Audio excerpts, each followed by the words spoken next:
if we ever do get it out there. For no particular reason, she felt a clench of unease as her mind flashed on the anonymous text she'd received earlier. "You're back, but you keep failing to notice me. I hope you know how hurtful that is." Connor said, "I guess we could have a great debate pod on our hands at some point in the future. Did Lottie twist the tale to make her sister the villain, or is Mia putting on a good show of being framed for something she didn't do? The amateur sleuths and armchair psychs will lap it up." He seemed to slump. "You know, we have to get the crucial parts of the journal past the lawyers, or the final episode is going to be all about Sadie reuniting with her father and uncle, and, heartwarming as that is, everyone will want to know what really happened to her mother." Christie checked her phone as a new text arrived. Relieved to see it was Lucas, she clicked to open it. "We're in London staying at the Savoy. No pressure. We just wanted to be nearby, or at least in the same time zone in case Sadie needs us. You don't even have to tell her we're here if you think it won't be helpful. How is she? Can you tell us what's been happening since you got to Guernsey? Lucas." Sighing, she looked at the others. "How do I answer that?" she asked after they'd read the message. "Do I tell them to give up all hope of Janina being alive? That one of the sisters, we don't know which, murdered the big love of Gabe's life in order to hold on to his daughter? That Sadie has very probably beaten her aunt up and is now seriously conflicted over what she wants to do next? I'm just wondering how to spin this so they don't come jetting over here with their own lawyers in tow." David said tentatively, "Would it be such a bad thing for Sadie to see her father right now? Maybe he's who she really needs, even if she doesn't quite realize it." Christie glanced at Connor as he said, "You two have met the guy, so would you say he's up to it? I mean, this is pretty traumatic stuff that's going on here, and he's not... Well, you know what I'm saying." Christie was trying to think it through, to figure out how it might work if Gabe and Lucas did come over, but her instincts didn't seem to be directing her one way or the other. "We need to sleep on it," she said in the end, "and maybe I'll talk to Evie in the morning so she can help with the decision. For now, I'll just say that Sadie's still working through a few things, but it's good that they're nearby, and I'll let Sadie know they're ready to come as soon as the time is right." As it turned out, Christie didn't get the chance to speak to Evie the next morning. She, David, and Connor were in the kitchen with Cynthia and Laurent, and only partway through breakfast when a message arrived from Sadie. "Mia wants to see you. Please call when you get this." "Wow," Christie murmured, showing the text to the others. "Can't say I saw that coming," and she quickly connected to Sadie's number. Finding herself pushed to voicemail, she said, "Hey, it's me, Christie, calling back. What's happening over there? Are you okay? Tell Mia we're happy to see her whenever suits." "At least you'll find out if she's been injured," Cynthia observed, tapping Laurent's fingers away from the butter. "I don't know where my knife is," he complained. Handing him one, David said, "Where's Rosie?" "Putting her makeup on," Anna replied. "She's got a new boyfriend, apparently, and he's going to be at rehearsals today." "What's happened to change Mia's mind about seeing us?" Connor said to Christie. "Maybe the fact that we know either she or her sister committed a murder?" she suggested ironically. "Sure, but why does she want to talk when she obviously knows her lawyers are shutting us down?" Christie shrugged as Laurent said, "Who's been murdered?" "No one you know," David told him, "and it was a long time ago. Now, you need to go and clean your teeth. Are you taking him to sailing club?" he asked his mother. "Or am I?" "I will," Cynthia replied. "I have errands to run in town, and I can drop Rosie off at the rehearsal rooms on my way through." To Christie and Connor, she said, "Will you be staying over the weekend? You're very welcome, of course. I just need to know how many to shop for." "We're both booked onto a flight later today," Connor replied. "But now this has come up." He stopped as Christie's phone rang, waiting to see if it was Sadie. "Matthew, I'll have to call you back," Christie told her ex as soon as she answered the phone, gesturing helplessly at the others. "Okay," Matthew replied. "Make sure you do. I have some important news you'll want to hear." "I spoke to the children first thing," she said. "Tell me nothing's happened since."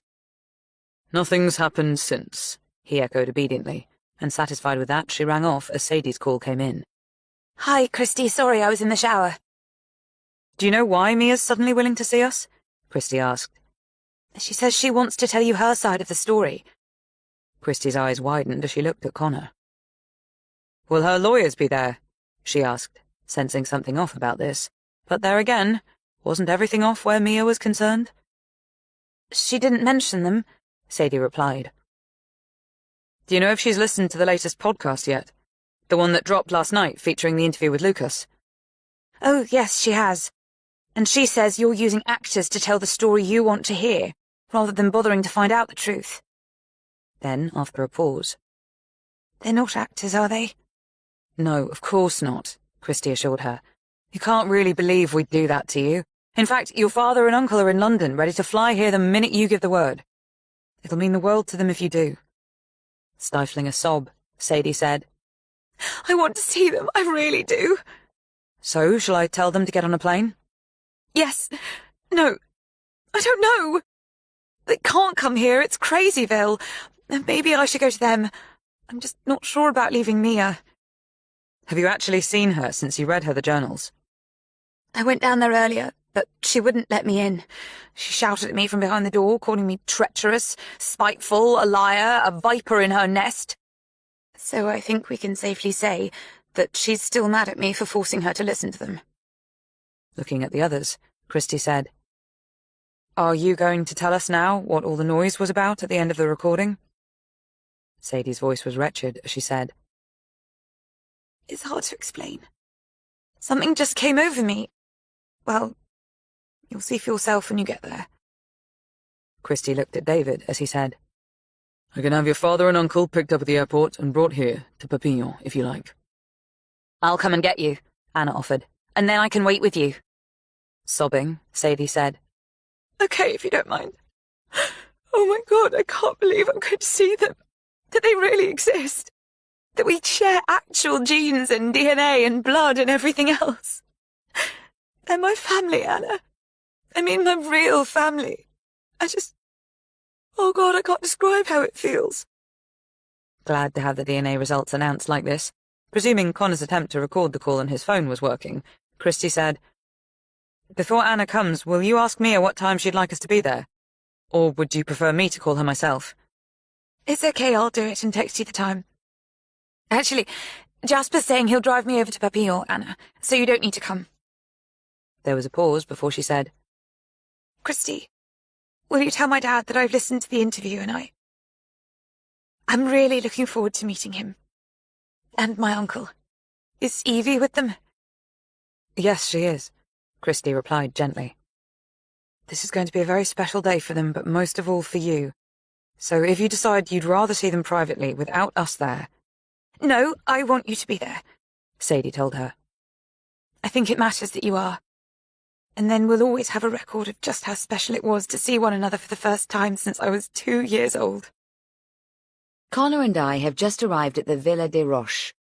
Sadie sent us a code for the gates, so we're already through and winding down the hillside towards the main house. The sun is glorious, splashing all over the immaculate gardens, and the views out to sea are spectacular. It's all so tranquil and perfect. It's hard to imagine that some very dramatic scenes have recently played out at the heart of it all. I guess we're about to find out if another is waiting for us when we get to the villa. Apparently, Mia's lawyers know she's meeting with us. We're not sure if they'll be there. But we keep asking ourselves, how is she going to convince us that it was Lottie who organised Janina's death, and the journals are all a lie? Presuming that's what this is going to be about. To Christie, he said, I hope we'll be able to use that at some point. As do I, she replied. And it's good we have it in case something does shift to clear the way.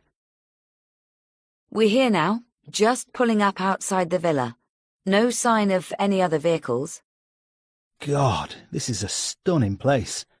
I know Christie's already described it in an earlier episode, and there are photos on the website, but seeing it for real, it's kind of blowing my mind. Ending the recording, Christie looked around the quiet courtyard with its sculpted bushes and neatly raked gravel, not sure what she was expecting to see, only knowing that a sense of unease was starting to come over her. Are you feeling as creeped out as I am all of a sudden? She quietly asked Connor. He turned off the engine. Let's just say I'm not exactly inside my comfort zone, he replied. Are we early or late? She checked the time. A couple of minutes late. Neither of them moved until she said suddenly, Come on, we can do this. And pushing open the car door, she stepped out into a swift, chill breeze. What if Mia's got a gun? Connor murmured, coming to join her a few steps back from the arched front door. Christie frowned. You're asking me that now? Thought it was better than when we're already facing it. Why would she want to harm us? He scoffed incredulously. Maybe because we're planning to spill her crimes all over the airwaves and destroy her family? But how would offing us help prevent that? She's got to know she's beyond help, so why would she care? Glancing at him, she said, Do you want to turn back? No way. I'm just pointing a few things out. So, you go first. Unable not to laugh, she went to the door, and as she knocked, it creaked slightly open. Fuck, Connor murmured. Slanting him a look, Christie pushed the door wider and stepped into the entrance hall. Hello? She called out. It's Christie and Connor. Nothing but the arrhythmic ticking of clocks. She looked around, taking in the paintings and pottery, exquisite formal furnishings, the original arts and crafts staircase, and all the closed doors leading to other parts of the house. All that had changed since her last visit was the posting of a sign outside Lottie's rooms saying, Private, keep out. Hello? Mia? Christie shouted. We're here! Still nothing. Starting to fear what they were about to walk into, she led the way through to the kitchen, all the time praying that her suspicions were wrong. Please don't let Mia have called them here to find her dead body. Was that her plan, to spare Sadie the horror of it? Would there be a note, blaming them for shattering her world, for trashing her and her sister's reputations, for the corruption of her niece, for the relentless persecution of lies, all in the name of entertainment? Mia, she called, gingerly opening the kitchen door. Come in. The response was so unexpected that Christie's heart leapt. She entered the room, and her eyes immediately rounded in horror. Jesus Christ, she choked. It wasn't so much the chaos of upturned furniture and smashed everything, or even the bizarre sight of Mia herself, all pasty-faced and wild hair. It was the noose dangling from a beam right above her head. What the fuck? Connor muttered under his breath. Come in, Mia said again, and she gestured for them to sit down, even though there was nowhere, unless they righted some chairs. Trying to keep her eyes from the rope, Christie said, You don't look well, Mia. Can we call someone? Mia stared at her unblinkingly, her eyes burning like two small fires inside her chalky mask. This won't take long, she said, but I'd prefer you not to record, thank you. Your intrusion into my life and family has gone far enough. It's my intention now to bring it to an end. She watched Connor as he stepped in closer to Christie, presumably readying himself to stop Mia going for her. Continuing, Mia said, I want you to know that if you make my sister's journals public, I will hang myself and make sure the world is aware that my blood is all over your hands. Christie stared at her in disbelief. Beside her, Connor said, Don't you want to refute anything your sister said? This is your chance. Mia looked at him. What is the point? She asked. Regardless of what I say, everyone will believe her. What reason would she have to write such an account, they'd ask, if she didn't want to set the record straight? Tell me this, she continued, sitting forward slightly. Has it occurred to you that she didn't write it in 2005? She might actually have written it much later than that, say in 2012 or 2018.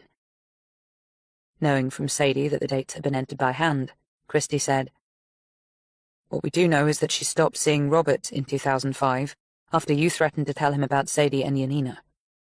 Mia drew back. Ah, yes, you have me there, she conceded, and glanced away.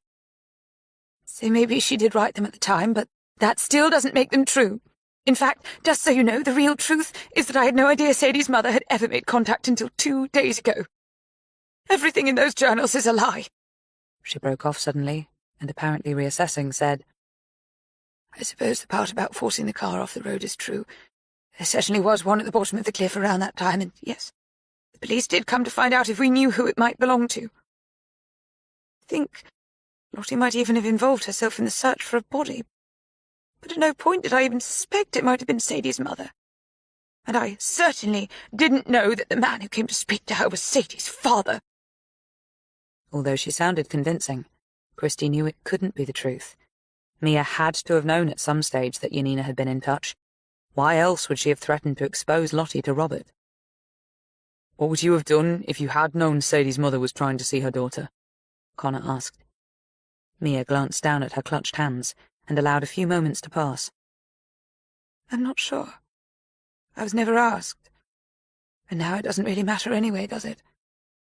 Thinking that it did, that in fact it could go a long way towards telling them what sort of person she was, or had been then, Christy said, "I'm intrigued to know why you think your sister would twist things around to make you the guilty party."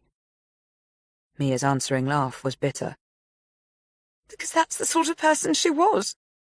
She hated me, despised me for being a burden she only ever wanted to shed." "So why didn't she? Shed you?" "You'd have to ask her that." "You know we can't. So why don't you tell us?" With a sigh, Mia said, "Lottie wasn't satisfied with being our parents' favourite, or with being the beautiful one, or the most popular in any room. She wanted to be the only one. I stood in the way of that. I was always there, the other Winters sister, as if I was diluting her dazzling existence. She especially detested me when it came time to inherit our parents' fortune. She wanted it all, of course she did. Not that she ever said that, but I knew. She deeply resented the fact that she had to share everything with me, whereas I was always happy to share with her." "And yet," Connor said, "when she died she left everything to you, and cut Sadie out of her will. Why would she have done that?" Mia's eyes darkened, and Christy could see that the question had rattled her. "How would you know that?" she asked. "Did Sadie tell you?" "Yes, she did," Christy replied. "Was she upset about it?" "I think she was hurt." Mia nodded, as though understanding that. "So why did Lottie name you as her sole beneficiary?" Connor prompted. Mia's head poked forward again as she said, "And why do you think it's any of your business?" Sensing they weren't going to get any further with that, at least for now, Christy said, "Do you realize that Sadie's father will be able to tell us whether or not he met you back in 2005? "He's not her father," Mia spat angrily. "You're tricking Sadie into believing things that simply aren't true. Her father died when she was a baby, and you should be ashamed of yourselves for bringing these imposters into her life the way you have." Quietly, Christy said, "We know that he is her father." Mia twitched and huffed and started to scratch her arms. "They're not real," she blurted. "They can't be. None of it is. You're in cahoots with Lottie, aren't you? I know she's not dead. I've always known. I'm the one who died, and she's taken over my body. That's what she does. She takes you over and uses you like a puppet. She makes you think and say things that she wants to be true, even when they're lies. I keep trying to fight her, but she's here, inside me, and she won't let me go." Having no idea how much she believed of what she was saying, Christy said, "We want to help you, Mia, we really do. But you have to realize that what you're telling us, none of it makes any sense." "And Lottie's story does?" she cried angrily. "Except she didn't write it. I did. She found my journals and changed around the names to make it look as though I am the devil incarnate, and she was just an innocent bystander in it all." "Except she didn't paint herself that way," Connor pointed out. "She's also blaming herself for the abduction, the lies, the deception." "But she doesn't blame herself for what happened to Sadie's mother, does she? Oh, no, she's laid that monstrous act at my door, but the way I wrote it proves that it was all her." "How does it prove that?" Christy asked carefully. Mia swallowed and let her eyes hunt around the room. It's not possible to prove it, she finally admitted. But it's what happened. Do you have your journals from that time? Connor asked. No, of course not, she snapped. Lottie burned them.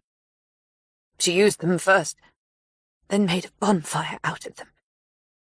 She used to do that with my things. It's why I had to lock her up, to keep her from destroying what was mine. She did the same to Sadie when she was growing up. She began jabbing a finger towards them. And here's something else you've never considered, she spat, as if addressing imbeciles. It's been staring you in the face all along. Me too. But I saw it because I see. She poked hard at the skin beside her right eye. I see! And you only know what suits you, what's the easiest to know, and to hell with the truth because it doesn't have a place in your rotten, interfering, made-up world. Having no idea what she was talking about, Christy was about to ask when Mia rasped, Sadie wrote those journals. That's what I see. She's tricked you all along. Led you by the nose to do her bidding, feeding you bits of a story that weaves and dodges around the truth, picking it up like stitches and casting it off again. She's painted herself as the victim of two wicked women who killed her mother so they could keep her like a prisoner, and all we ever did was love her. Stunned by the depths of Mia's craziness, by how desperate she was to cling to invisible lifelines that were only drawing her further into her own fraught delusions, Christy said, You told us just now that Lottie killed Janina, and you wrote the journals. That's what Sadie wants you to think, that I ran that car off the road, that I deprived her of her mother, but I'm telling you, it was Lottie, it was my sister who wanted me to keep Sadie so she could be free to go off with that man. She thought to make me the guardian of the child she had taken from the beach, who she had falsified passports and birth certificates for, who she lied to all her life, and who she had no idea would kill her in the end. Christy blinked as her head spun. What the hell was she saying now? It was Sadie who changed the pills in Lottie's bottles, Mia ran on savagely.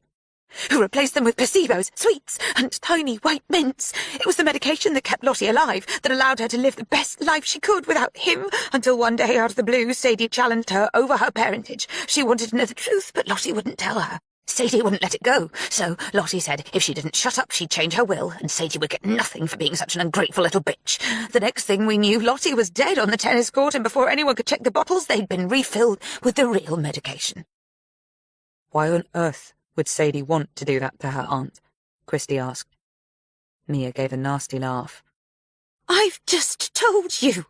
Lottie threatened to cut her off, so Sadie made sure she couldn't. Except it took longer than she expected, and in the end, she got nothing. While you, Connor said quietly, got everything. Mia smiled. Of course. I told Lottie. I said, Sadie's grown now. So if you still want to leave us, and be sure I never tell what happened to Sadie's mother, you will make me your sole beneficiary. So that's what she did. She made everything over to me in the event of her death, and so when Sadie began putting her plan into motion, she was already too late. All too aware of the inconsistencies and conflicting claims, Christy said, How do you know that Sadie did it? Mia's face twitched as she took her time to reply. I saw her, she said in the end. I watched her doing it, emptying the bottles into the small packages she'd already labelled, then filling them again with the concoction she'd put together. If you knew it was happening, Connor said, why didn't you stop her? Mia seemed puzzled by the question. Why should I? She asked. I had no reason to interfere. Meaning you wanted your sister dead? Christy stated carefully.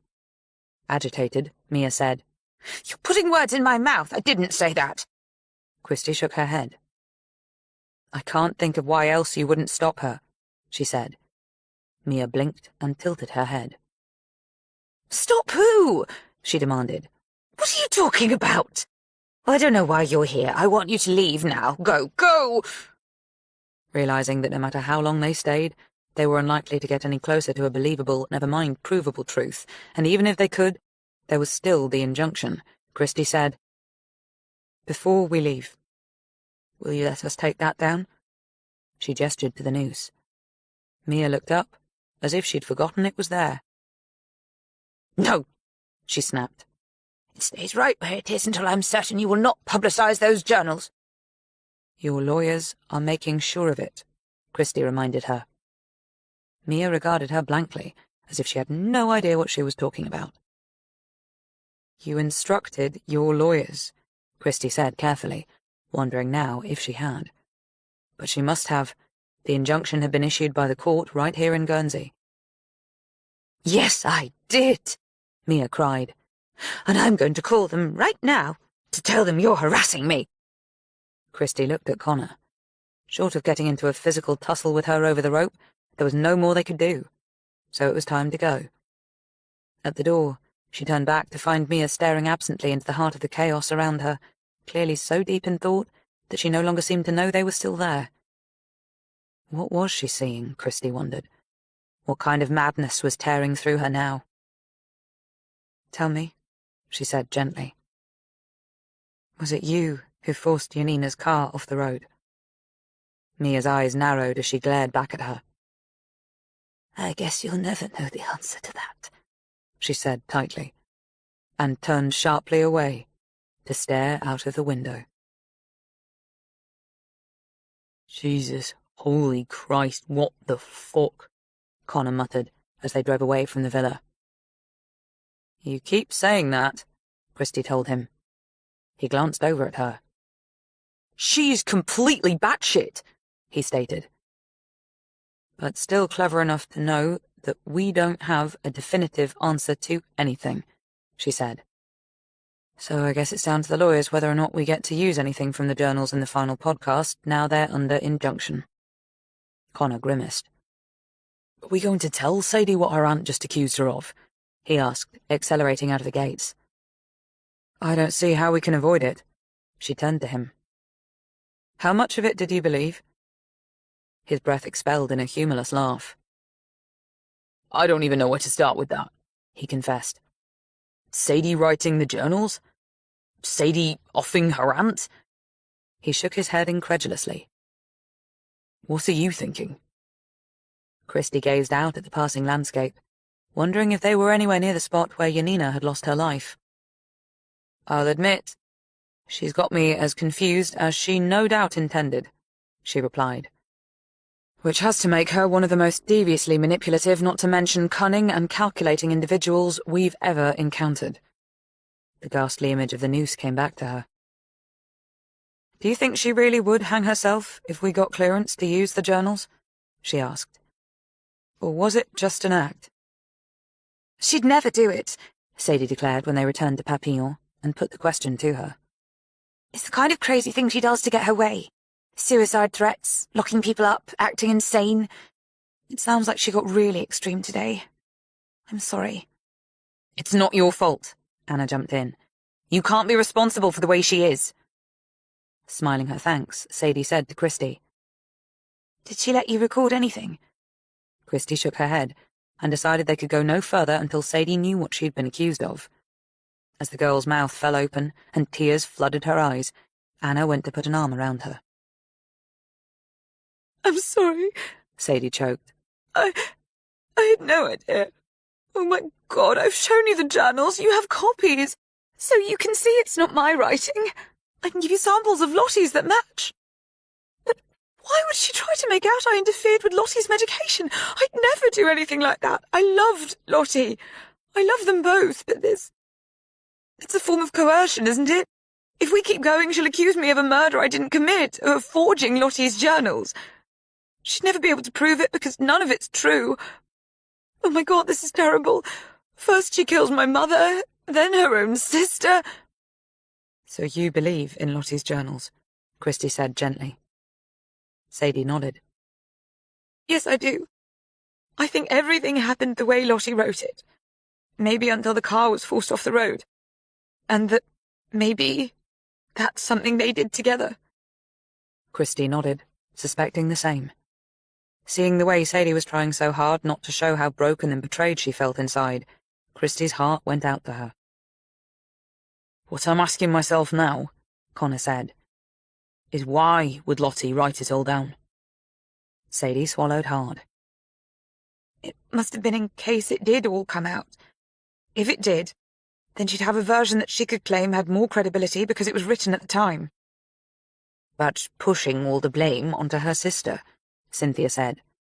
What a terrible thing to do if she was involved too. I'm sure Mia would have done the same if she'd thought of it first, Sadie responded bleakly. It's only now that I'm really seeing just how toxic their relationship was. Holding firmly to one of Sadie's hands, Jasper said, We're going to have some big decisions to make in the next few weeks. Such as, do we want to stay on at the lodge after all this? Sadie looked lost, haunted, as she rested her head against his and said, Before that, we'll need to do what we can to get the injunction lifted on the journals.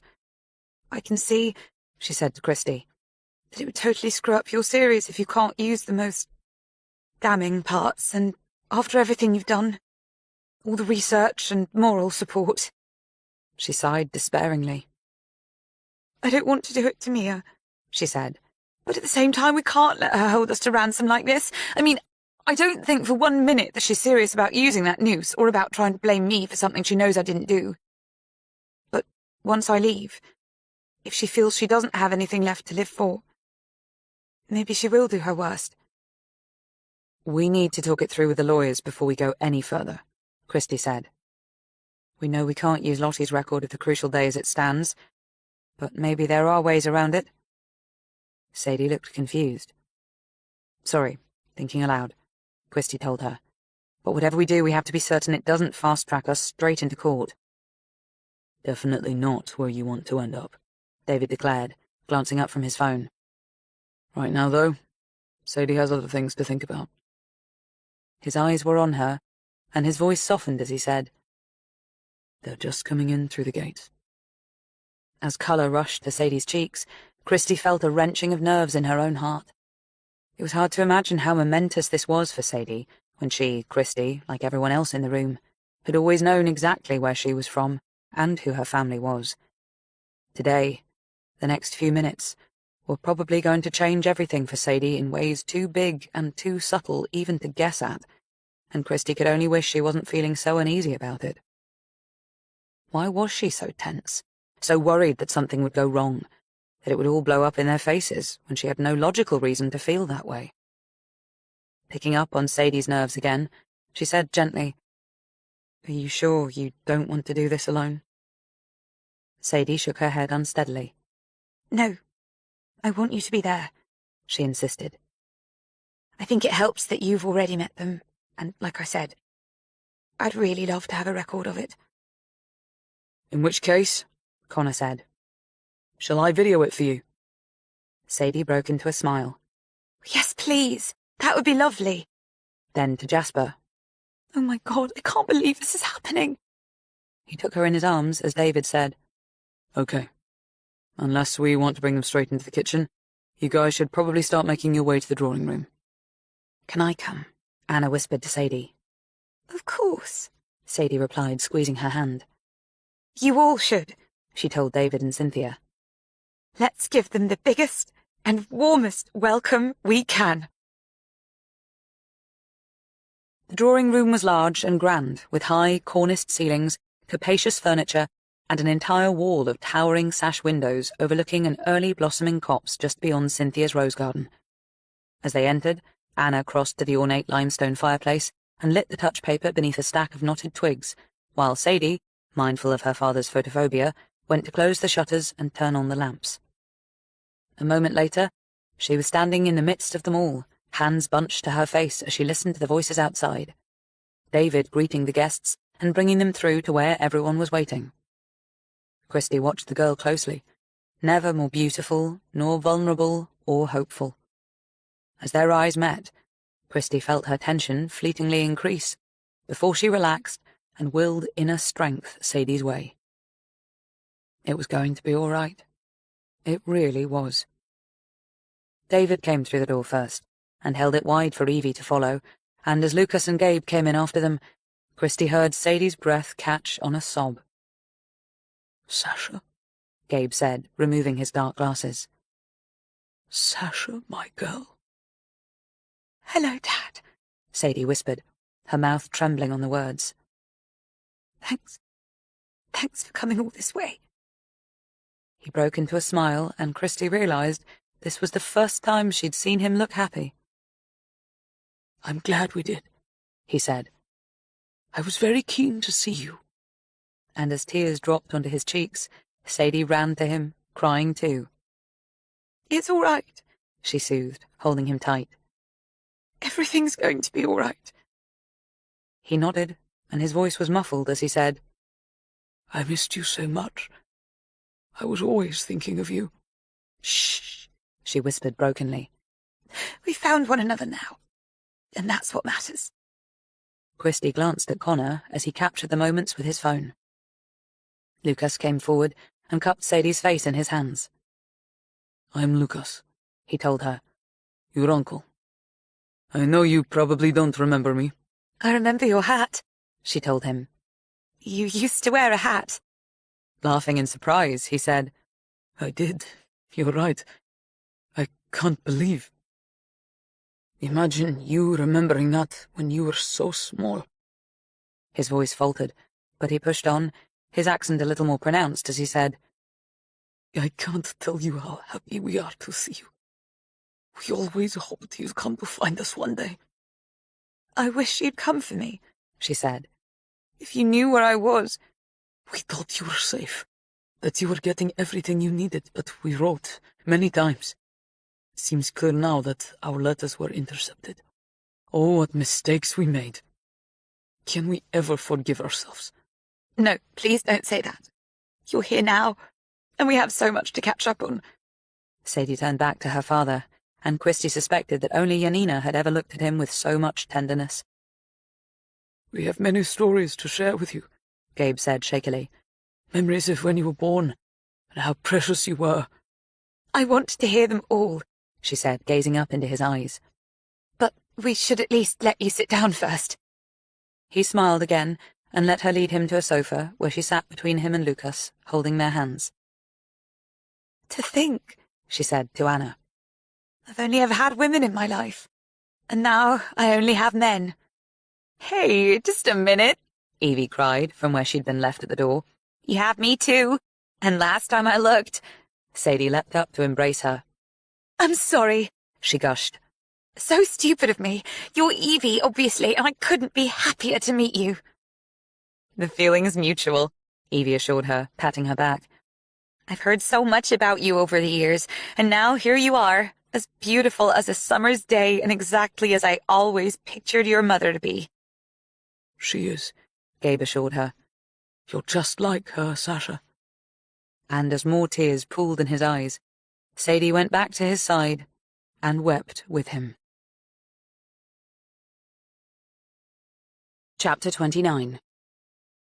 After an afternoon spent sharing memories of the small girl who'd once ruled Gabe and Lucas's world, David and Jasper brought in cocktails, and Cynthia insisted everyone must stay for dinner.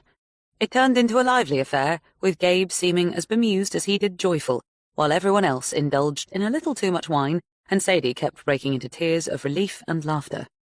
The next morning, Christie couldn't recall whose idea it had been to visit the place where Janina's car had left the road, only that it was David who'd contacted the police to find out the exact spot. When he'd received a call back, the decision was made.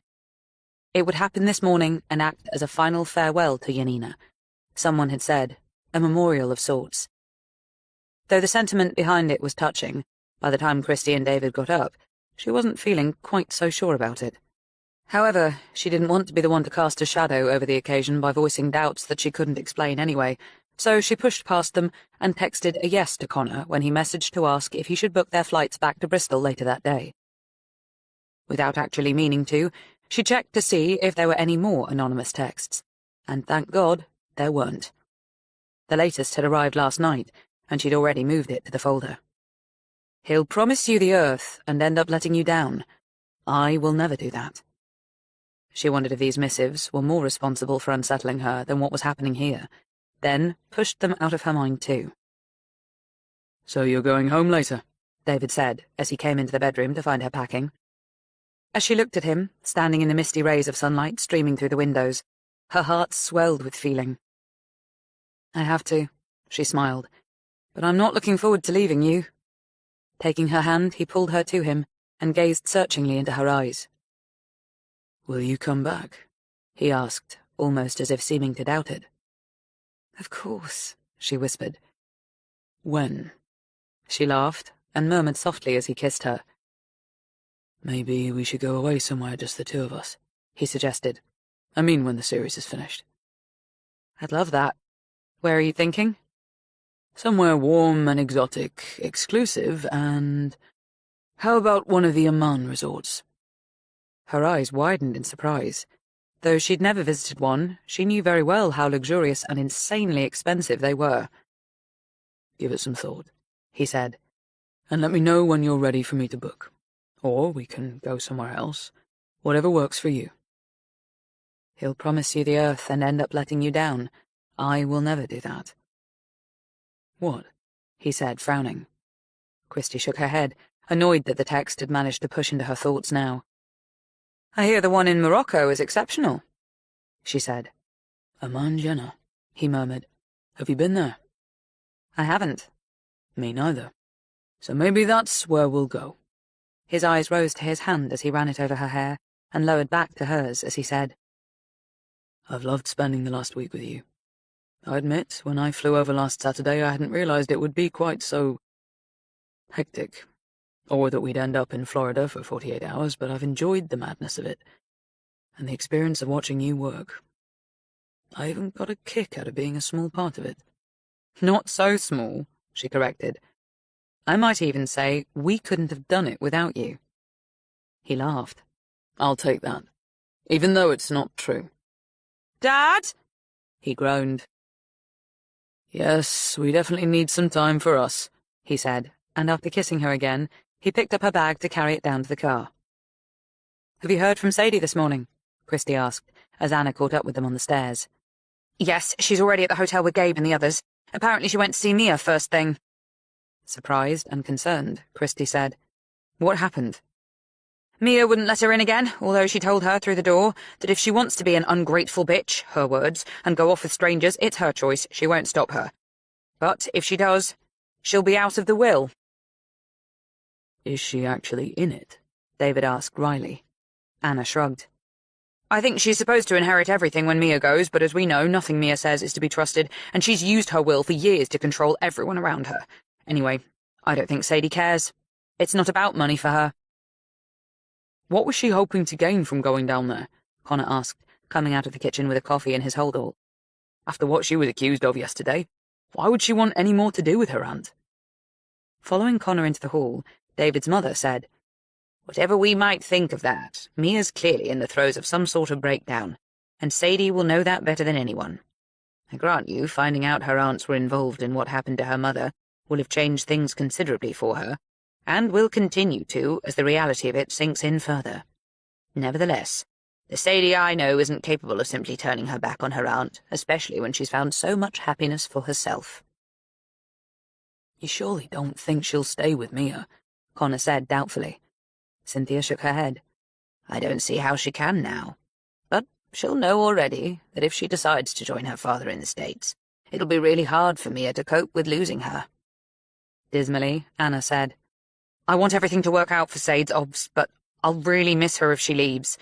Trouble is, this island doesn't hold so many good memories for her now, and whatever you say, Granny, I can't see her ever being able to actually forgive what Lottie and Mia did to her mother. Knowing she wouldn't be able to if it were her, Christie said, There's also Jasper. Would she leave him? Anna considered it. I reckon he'd go with her to the States. He doesn't always show it, but he's as besotted with her as Dad is with you. Startled into laughter, Christie turned to David as he said drolly, They're pretty serious, then. Is the right answer, Anna told him with a playful nudge. Now come on, or we're going to be late, and I don't want to miss this. What about your mother? Christie asked David as they started out to the cars. She's going to stay here with Rosie and Laurent, he replied, dropping her bag into the boot of Connor's rented captor. I'll take Anna in the Smart. Give me a minute, Christie said, and running back inside, she found Cynthia in the kitchen with Rosie, no sign of Laurent. I've come to say goodbye, she said, hugging Cynthia first, then Rosie. Thanks for taking such great care of us, me and Connor. Any more of it, and we'll be moving in. Laughing, Cynthia said. You're always welcome, you know that. And I'm glad you and David have sorted things out. Me too, Rosie told her, holding onto the dog. Dad was really grumpy when he thought you wouldn't be coming back. Now he's all smiley and happy like he's got sweets in his pockets and wind in his sails.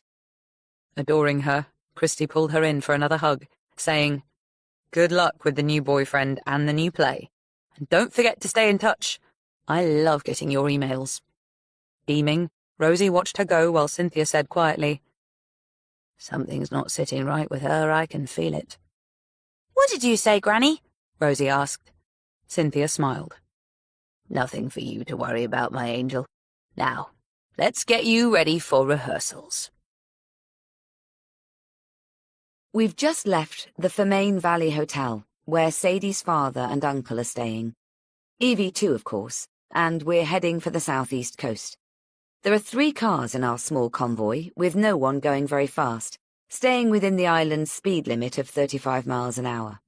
The sun was shining gloriously earlier, making it the perfect sort of day for Sadie's farewell to her mother, if such a day can be perfect. And, of course, it can't. Clouds came rolling in about 15 minutes ago, though, and the wind is starting to pick up. Let's just hope it doesn't rain. I can't help wondering how Sadie's feeling right now. To Connor, Christy said, We should have put a mic on her and tried to talk to her on the way. It wouldn't have worked, he told her. Too many trees to break the signal. And look at the size of those boulders. Accepting that some were indeed almost mountainous, she continued. This is a journey Sadie might well have done countless times over the years, but it must be feeling very different today, knowing where she's going and why.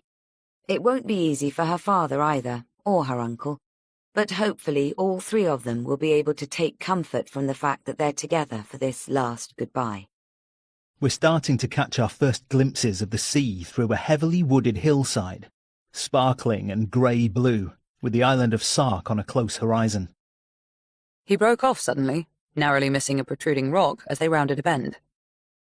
The going is a bit hairy in places. Definitely not for the faint-hearted, but thankfully, there's not much traffic around, so we're not having to stop to let someone pass. Let's hope it stays that way. Being a Sunday, there's a chance it will, but I've got to tell you, it's starting to feel as though we're heading into some sort of nether world. If I could explain what I mean by that, I would. How about you, Christy? How's this working out for you? I agree, there's an odd sort of feel to this road. Maybe because we know what happened towards the end of it. How far do you reckon we are from the villa? As the crow flies, probably 3 or 4 miles. I think I need to remind everyone that Yanina was headed for Sark View House that day, A, to avoid confusion, and B, to re-emphasise the fact that she was directed to a place no one seems to have heard of before or since. Go for it. Once done, Christy continued. We'll hopefully see when we get there why that particular location was chosen, but I think we can assume it's going to be precipitous and remote. So what do you reckon Mia might be doing right now? Does she know what Sadie's doing this morning? I've no idea if Sadie told her. We can ask when we stop. As for what Mia's doing, the woman is such an enigma, and not entirely sane.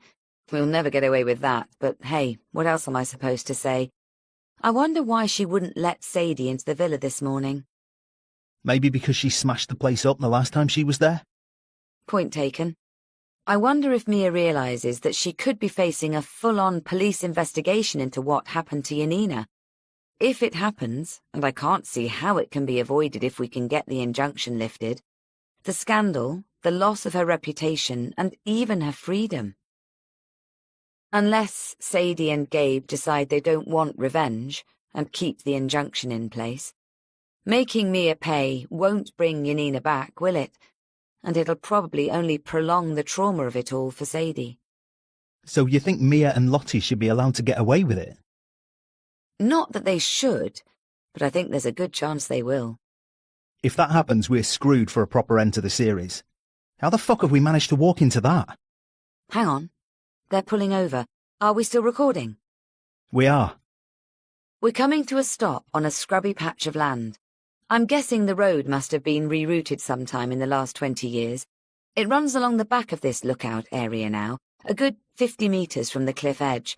There are picnic benches here and public loos, safety barriers and danger warnings all over the place, and the view of the other islands, Jersey in the distance, Herm and Sark nearby, would be spectacular, I'm sure, on a less grey day. As Christie stepped out of the car, she quickly grabbed the door as a sharp gust unsteadied her. She trapped her hair under a hat as she looked around, feeling the vulnerability of their smallness in the massive might of the landscape. She saw David and Anna battling the wind to get to where Sadie and Gabe were already standing, as close to the cliff edge as the barriers would allow. Lucas and Evie joined them, huddled into their coats, and moments later Christie and Connor were there too. "Hell, I had no idea it was going to be so high, or so bleak up here," Christie murmured to Connor, feeling the terrifying thrill of it going up and down her spine. She was recalling what Lottie had written in her journal, that it simply wasn't possible for someone to survive such a fall, and she could only concur. It really wasn't. There was nothing to break the plunge, no way of avoiding the deadly rocks at the bottom or the gushing tide.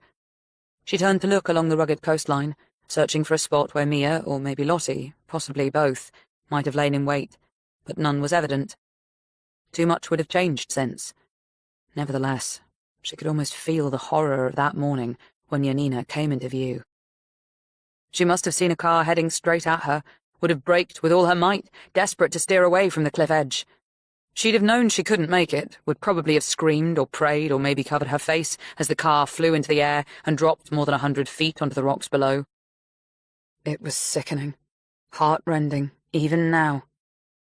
She turned back and saw that Evie was holding Sadie in a comforting embrace, while next to them, Gabe and Lucas were staring down at the churning, angry waves, the brutal shoreline that had smashed Yanina's car apart before the tide had carried her body away. Aware of Connor unpacking his hold-all, Christie pointed towards a sprawling bungalow set back in the trees. "I wonder if that's Sarkview House," she shouted over the wind. "Do we need to find out if the sisters ever did own it?" Apparently not hearing, Connor said, "I've got the mics ready, but God knows how much we'll be able to pick up in this gale." Feeling David's arm going around her, Christie watched Connor fix lapel mics to Sadie, Gabe and Lucas, and wondered again if they should really be recording such an intensely private moment. "It's what they all want," Anna reminded her when she voiced her concern. The wind had miraculously dropped, at least for now, allowing them to communicate without having to shout. "It's honouring Yanina," Anna continued, "letting everyone know that she was loved and is still missed." She looked at her friend and added, "Yanina mattered, even if the world carried on as though she didn't. This is Sadie's way of making amends for that, and you're helping her to do it."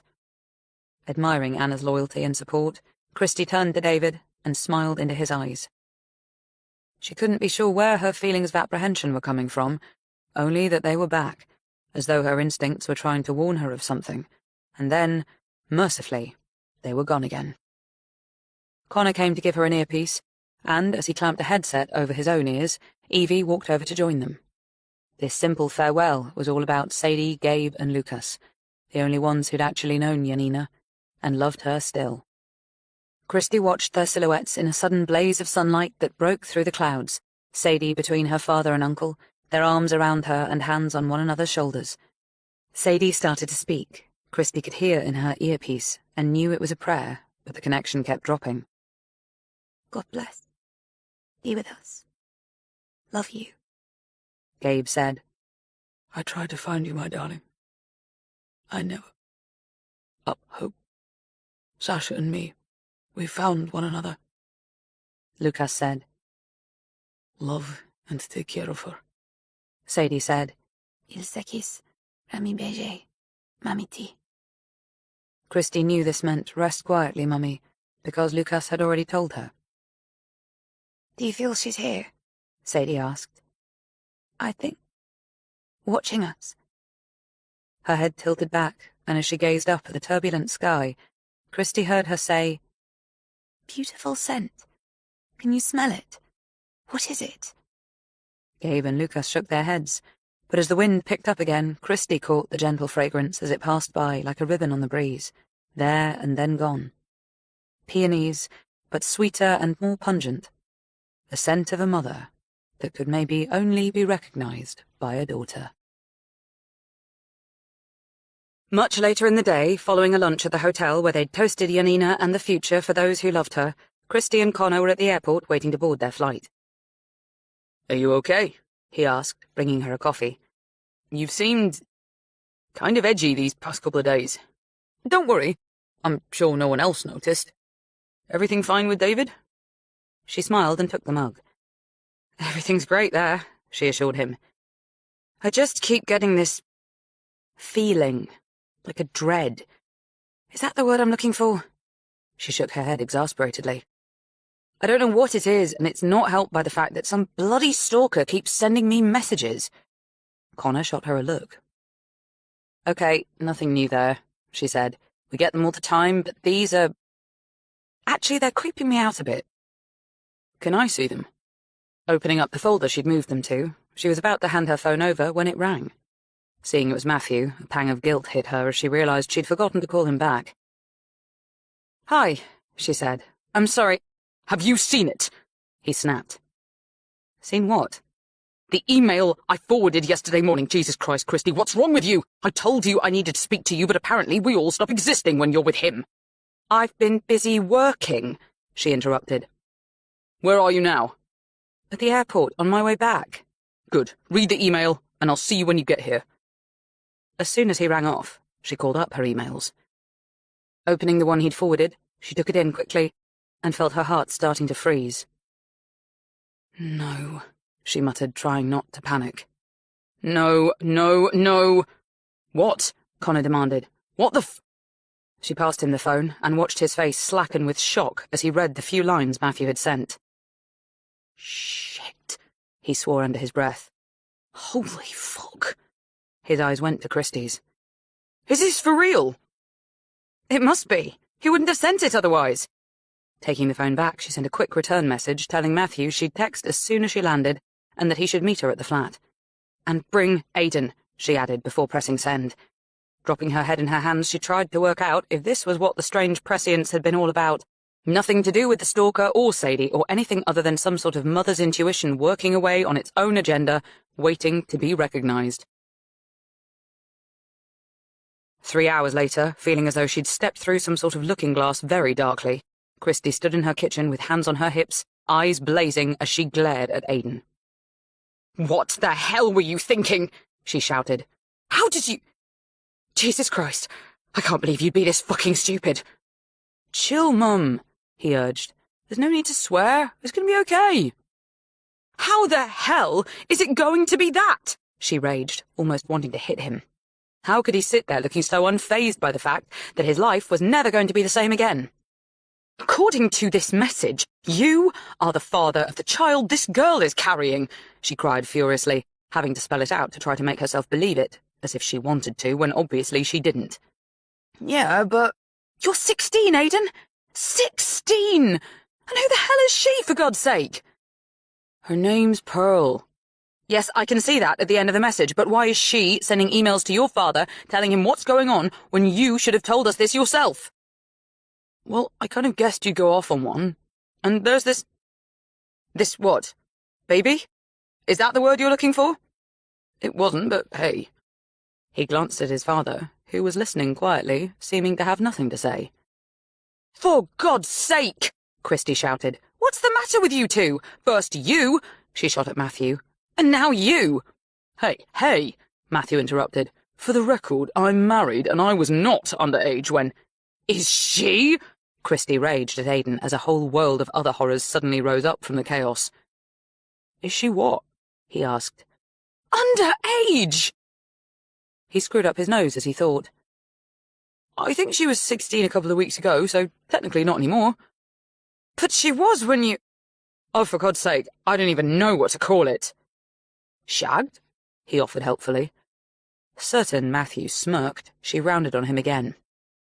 So this is the kind of parent you are, allowing your son, who's only 15...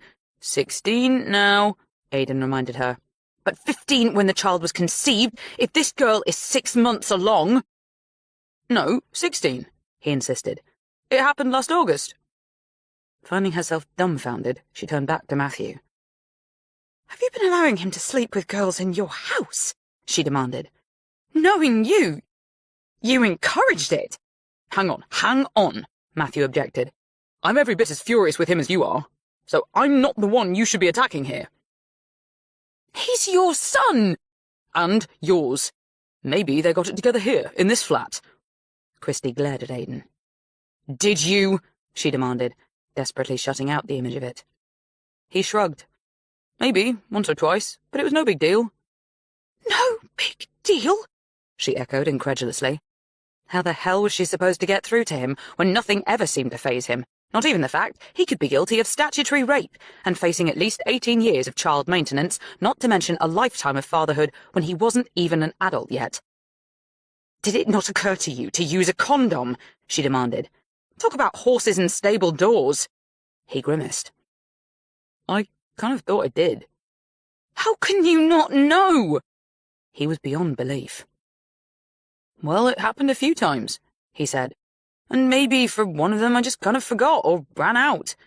Not sure if Matthew was laughing again, she turned her wrath back on him, still wanting to blame him in spite of knowing it wouldn't make a blind bit of difference to anything. Have you met this girl? She demanded. He held up his hands defensively. The first I heard of her was when I got the email, he assured her. I rang you straight off and you... He stopped as her eyes narrowed. If he tried to blame her... And now we are where we are, he finished lamely. Aiden was texting. Put that damned thing down, Christy snapped at him. Letting it drop into his lap, he regarded her innocently. So who is she? She asked. Are you still seeing her? He shrugged.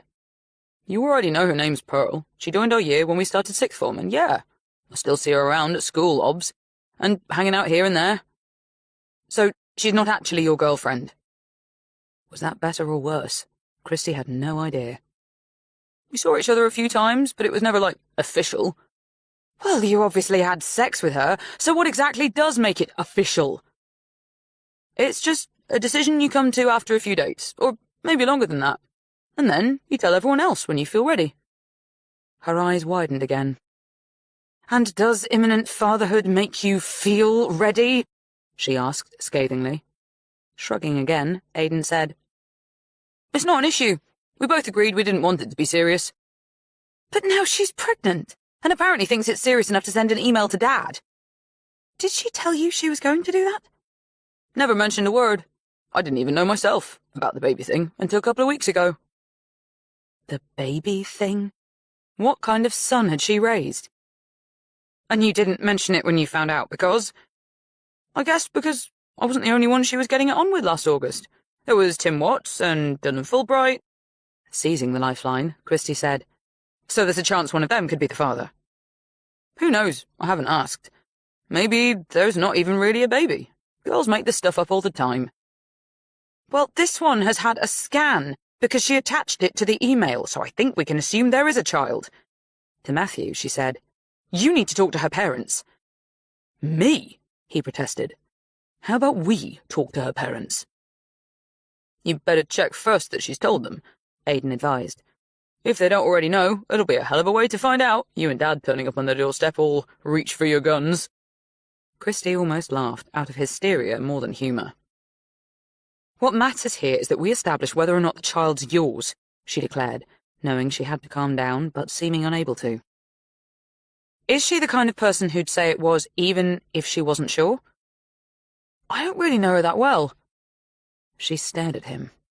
This was turning into a farce, and if Matthew laughed again, she might just swing for him. Why aren't you taking this seriously? She shouted at him. You surely can't think it's something we can just brush under the carpet and pretend isn't happening. I am taking it seriously, he insisted. But you're right, there are a few steps to go through before we start getting excited. Excited? Sorry, wrong choice of word. I should have said something else. Anyway, I'm with you that we need to find out if Aiden's really the father. As that's going to involve a DNA test, we need to make sure she's on board for it. If she isn't, well then, she won't have any claim on him, will she? Which doesn't exactly put him in the clear, and I, for one, want a definitive answer.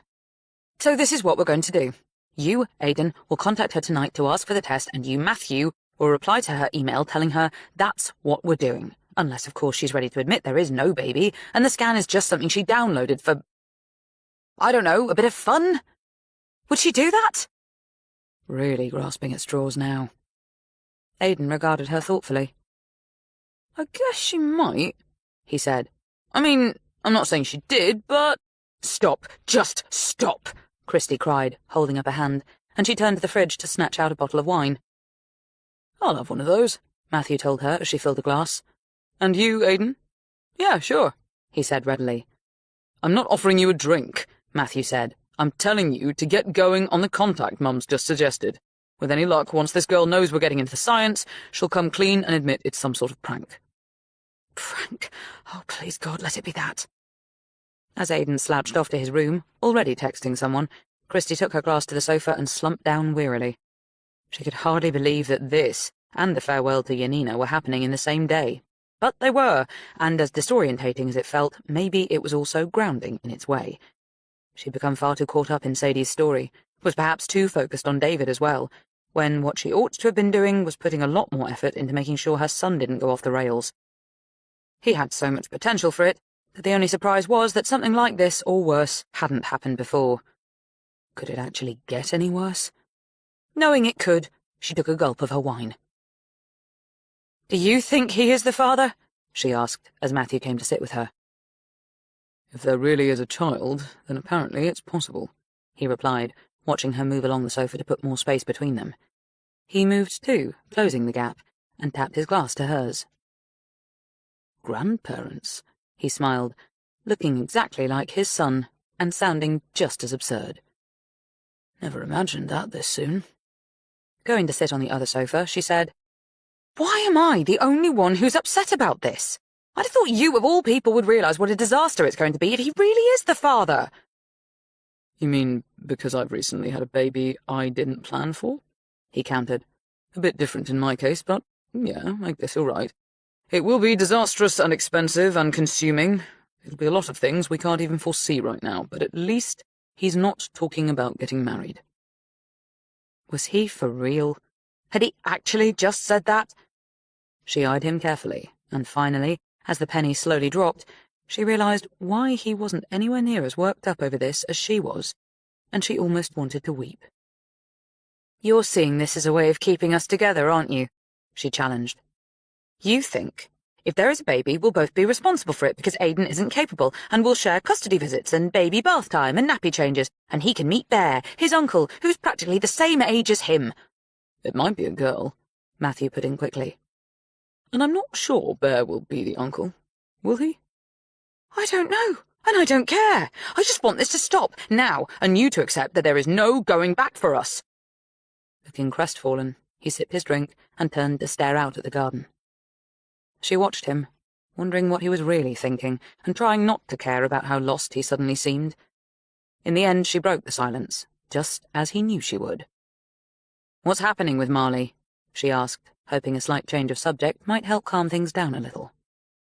You mentioned at some point that you had plans to go over there. He nodded. I also invited you and David to come with me, he reminded her. Generous of me, don't you think? Incredulous, she said. Why would you even want that? He shrugged. I guess being with you, even if he's there, is better than being without you. Not wanting even to try processing that, she closed her eyes and forced all the strange images it conjured out of her mind.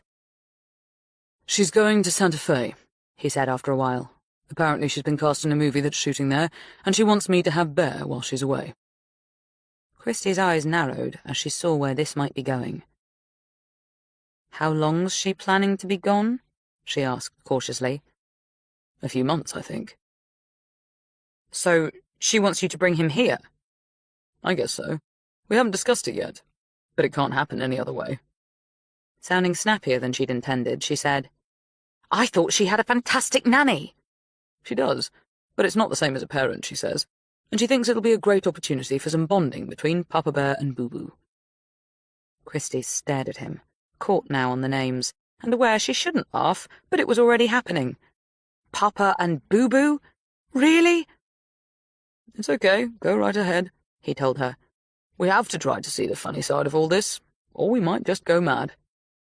Knowing she would go mad, if there was a chance of 2 babies to contend with in the not-too-distant future, a grandson and whatever Bear was to her, actually, he was nothing, no relation at all, so why was she even considering it?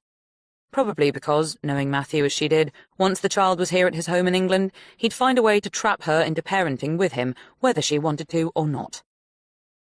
God spare me, she thought, taking another gulp of wine, but she was too tired now to argue any further, and was actually missing David too much to want to speak to anyone else.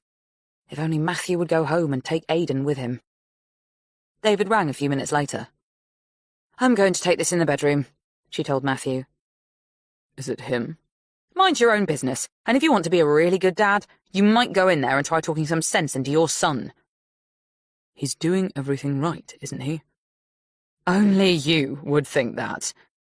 And leaving him to puzzle it out, she swept off to the privacy of her room and lay down on the bed. Are you okay? David asked when she answered. You sound tired. Just a bit. There's quite a lot happening here that's... Well, let's say I wasn't prepared for it, and I'm not sure how well I'm handling it. Do you want to talk about it? Realizing she did, she gave him a shortened version, not that there was a longer one yet, and as she waited for him to respond, she found herself hoping he wasn't laughing. Please, please, don't you find this funny too? If he did, he was clever enough not to let her know. How's Matthew dealing with it? He asked carefully. Sighing, she said, I think he's angry, but he's also treating it as a bit of a joke. Well, not a joke, but it's like he doesn't seem to realize what this could do to our lives, never mind Aidan's. Well, maybe the time to start worrying is when you know for certain if Aidan's the father. Meantime, is it possible you're also trying to get over the shock of him actually having sex? She laughed. I think I've known that for a while, but I assumed he was taking the proper precautions. Actually, that Matthew was making sure of it. I should have known better and talked to him myself. As for the girl, whoever she is, Pearl something or other. She stopped, realizing she really didn't want to talk about it anymore, that actually what she wanted was to forget about everything for a while and think only about David. Why don't you tell me what's going on in your world? She suggested, feeling some of her tension unraveling simply by asking the question. With an ironic sort of tenderness, he said, You mean apart from how much I'm missing you? Smiling, she said, Well, you could start with that. Okay, here goes. No, she cried, laughing. I didn't mean it. Well, I did, but if it's as much as I'm missing you, then I kind of already know. Good. I'm glad we're both having a difficult time being apart again. A subject we'll need to revisit, I feel. But for now, why don't I update you on what else is happening here? I'm listening. Well, apparently Gabe, Lucas and Evie are planning to stay for at least another week, and Sadie's going to have another go at trying to talk to Mia tomorrow. She sent her several messages saying she believes Lottie was behind everything in the hope it'll make Mia more willing to see her, but so far she hasn't heard back. Do we know if anyone's actually been inside the house since Connor and I were there? I'm not sure, but I don't think so. Sadie's seen her, though, looking much as you described, with her hair like a nest, and some sort of ghastly makeup. God knows what she's up to. I suspect she doesn't even know herself. Wondering how true that was, Christy said, We're meeting with the lawyers in the morning to discuss what we can put into the next episode. Obviously we have the big reunion and the clifftop farewell, but we're hoping to include at least some excerpts of Yanina's contact with the sisters without running into a lawsuit. Sighing, David said, I guess it says quite a lot about Sadie, that she still feels protective enough towards her aunt even now, not to fight the injunction. She is remarkable, but some people are just made more forgiving than others. As Evie has put it several times, nothing any of them do will bring Yanina back, and seeking revenge on an old lady is no way for any of them to go forward. I suppose you have to agree with that. It's about the future now, not the past. Which doesn't help those of us making a podcast very much. You really do sound tired. It's making me wish you were here. Or I was there, so we could end the day together. Sinking into how wonderful that sounded, she said, I need to tell you how glad I am to be the sweets in your pocket and wind in your sails. With a laugh, he said, You've been talking to Rosie. Guilty, she smiled. It's a lovely phrase. She's a lovely girl, and I'm so glad for your sake that at least she isn't pregnant. It's just a pity Aiden didn't learn the facts of life from Ludo. Laughing a lot, he said, I'm sorry. I probably shouldn't have found that quite so funny, but it was good. Still smiling, she rolled over on the bed and closed her eyes. If you knew what I was thinking now, she said, you might blush. His voice was quieter, softer as he said, Why don't we give it a try?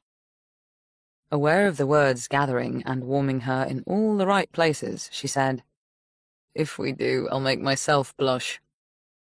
Would that be so bad? No, I don't suppose so. But with Matthew and Aiden still here, maybe I can call you back when they've gone. Sure.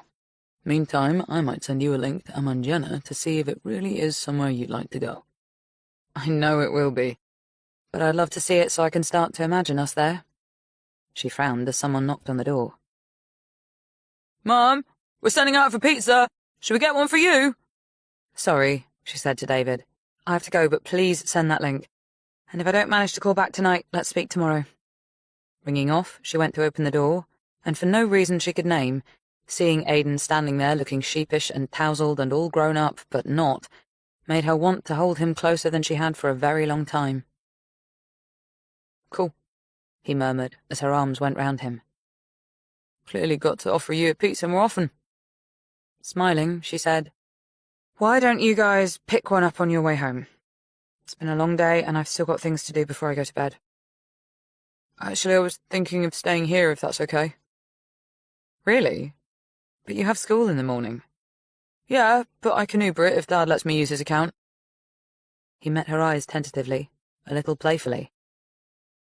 I missed you while you were gone, and I don't want to leave while we're still kind of like this.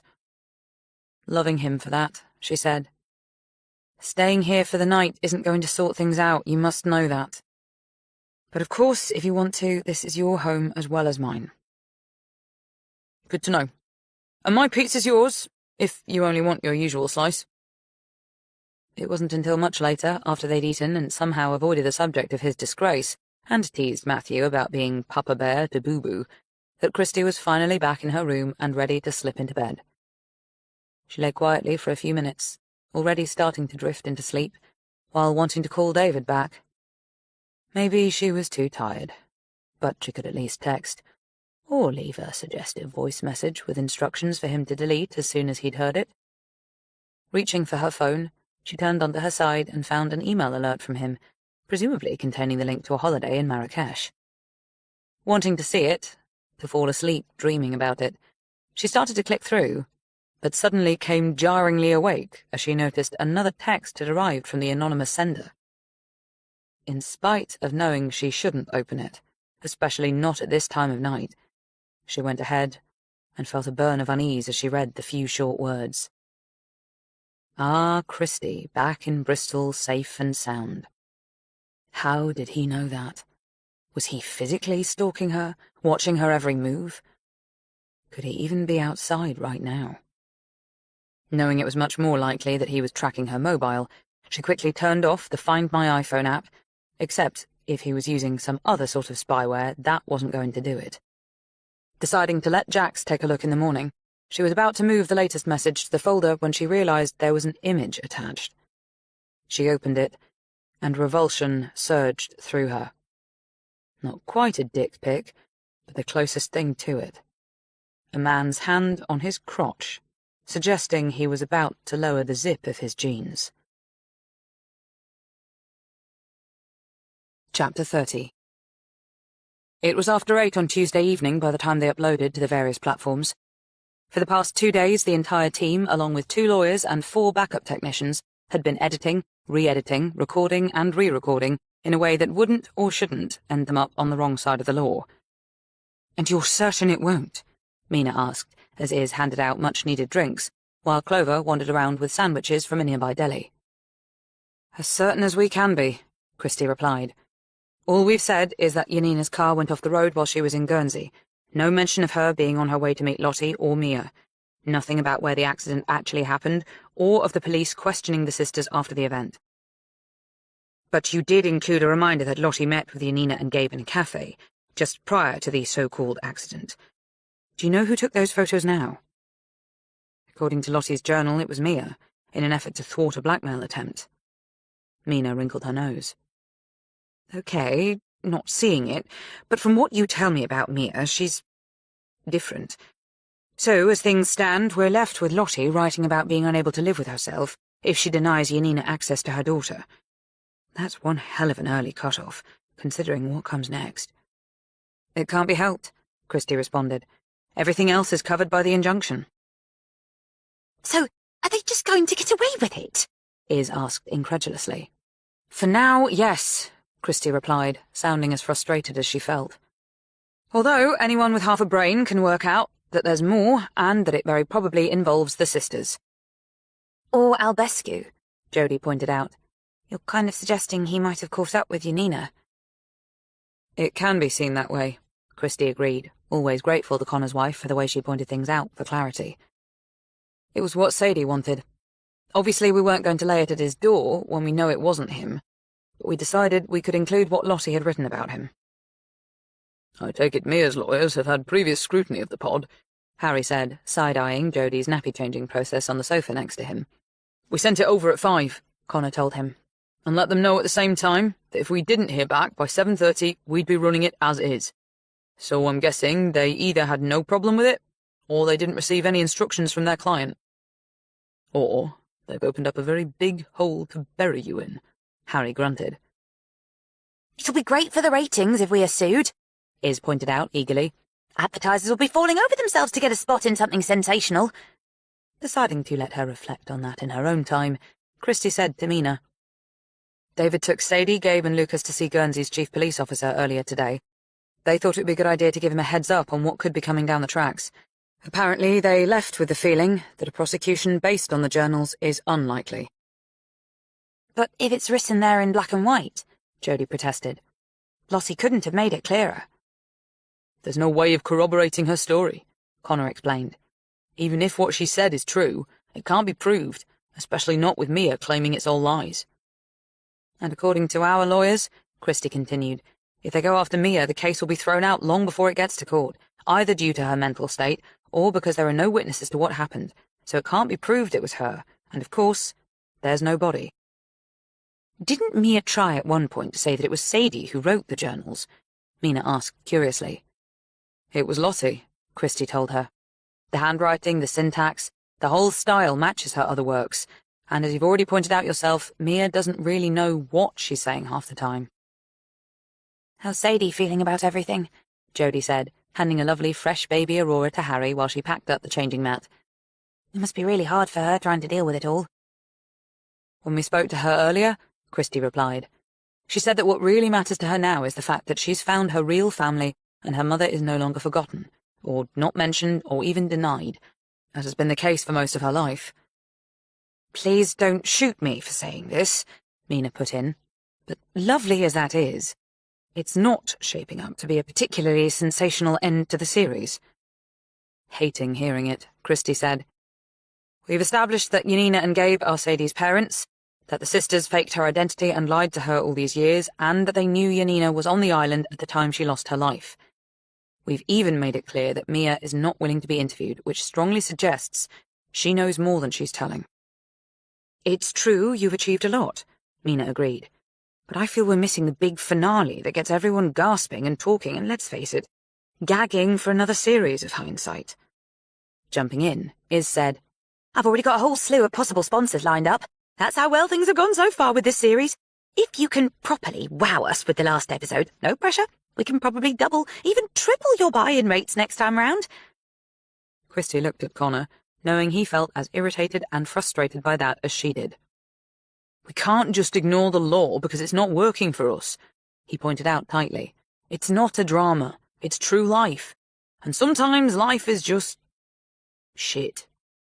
Christie watched Jodie turn to him, the baby in her arms now, a surprised and worried look on her face. Should I be taking that personally? She asked carefully. No, of course not, he retorted. None of this is about you. It's about the fact that we're sitting here feeling that we've backed the wrong horse because we can't get it over the line the way everyone wants us to. But what were you actually expecting when you decided to take the case on? Harry asked. It was always about finding out who the girl really was and what sort of crime had been committed by her aunts or her parents, or some vile intermediary. You've done it for God's sake. Her mother was murdered by at least one, if not both, of her aunts, so the aunts could keep her. You might not be able to put it out there as plain as that, but people aren't stupid. After tonight's episode, they'll all be jumping to the same conclusion. I don't think you're helping here, Mina.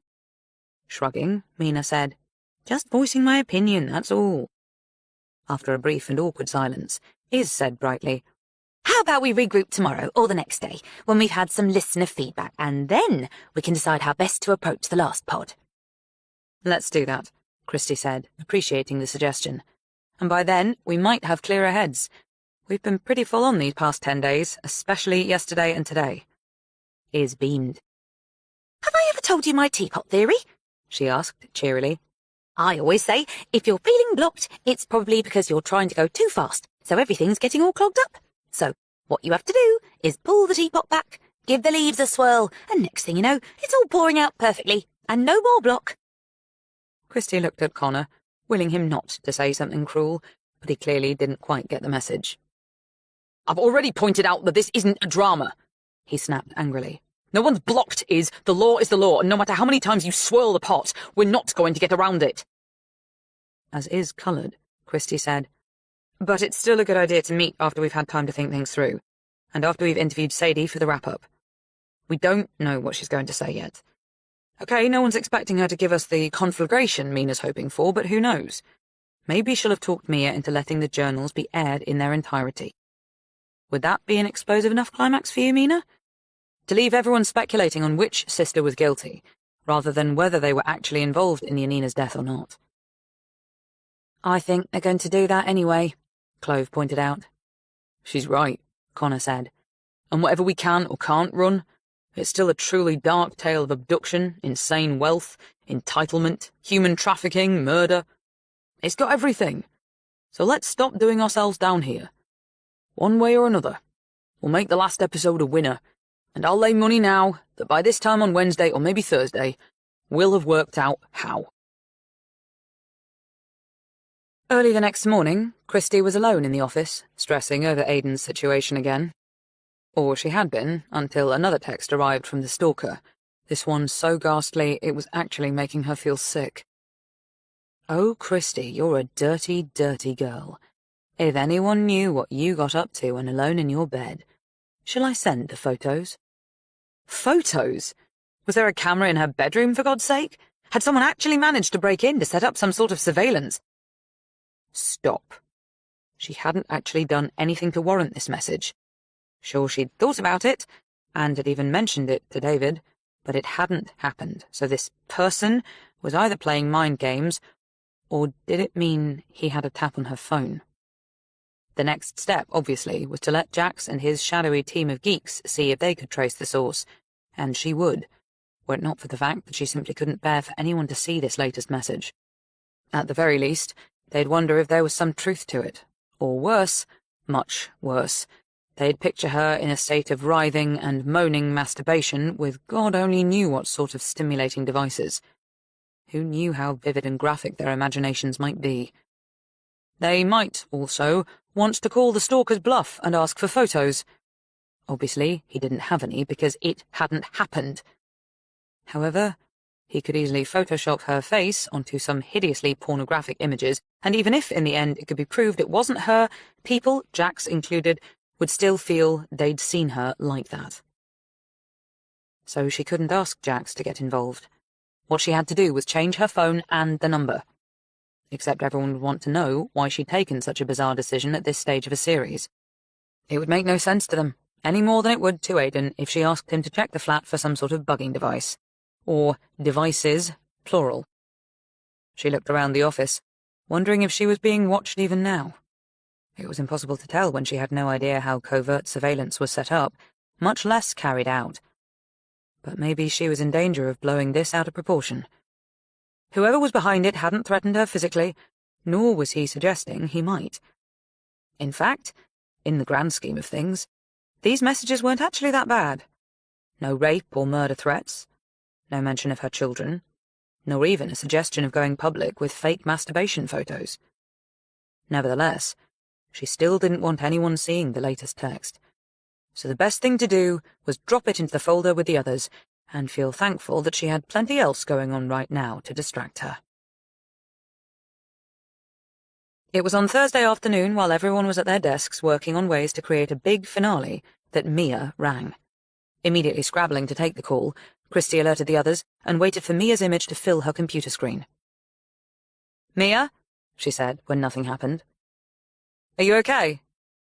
She could hear breathing and the sound of someone moving, but still no one spoke. "Mia!" she called again. She's coming for me! Mia cried, still not in vision. I know she is, but I'm not going to let her in. Tell her she can't come in.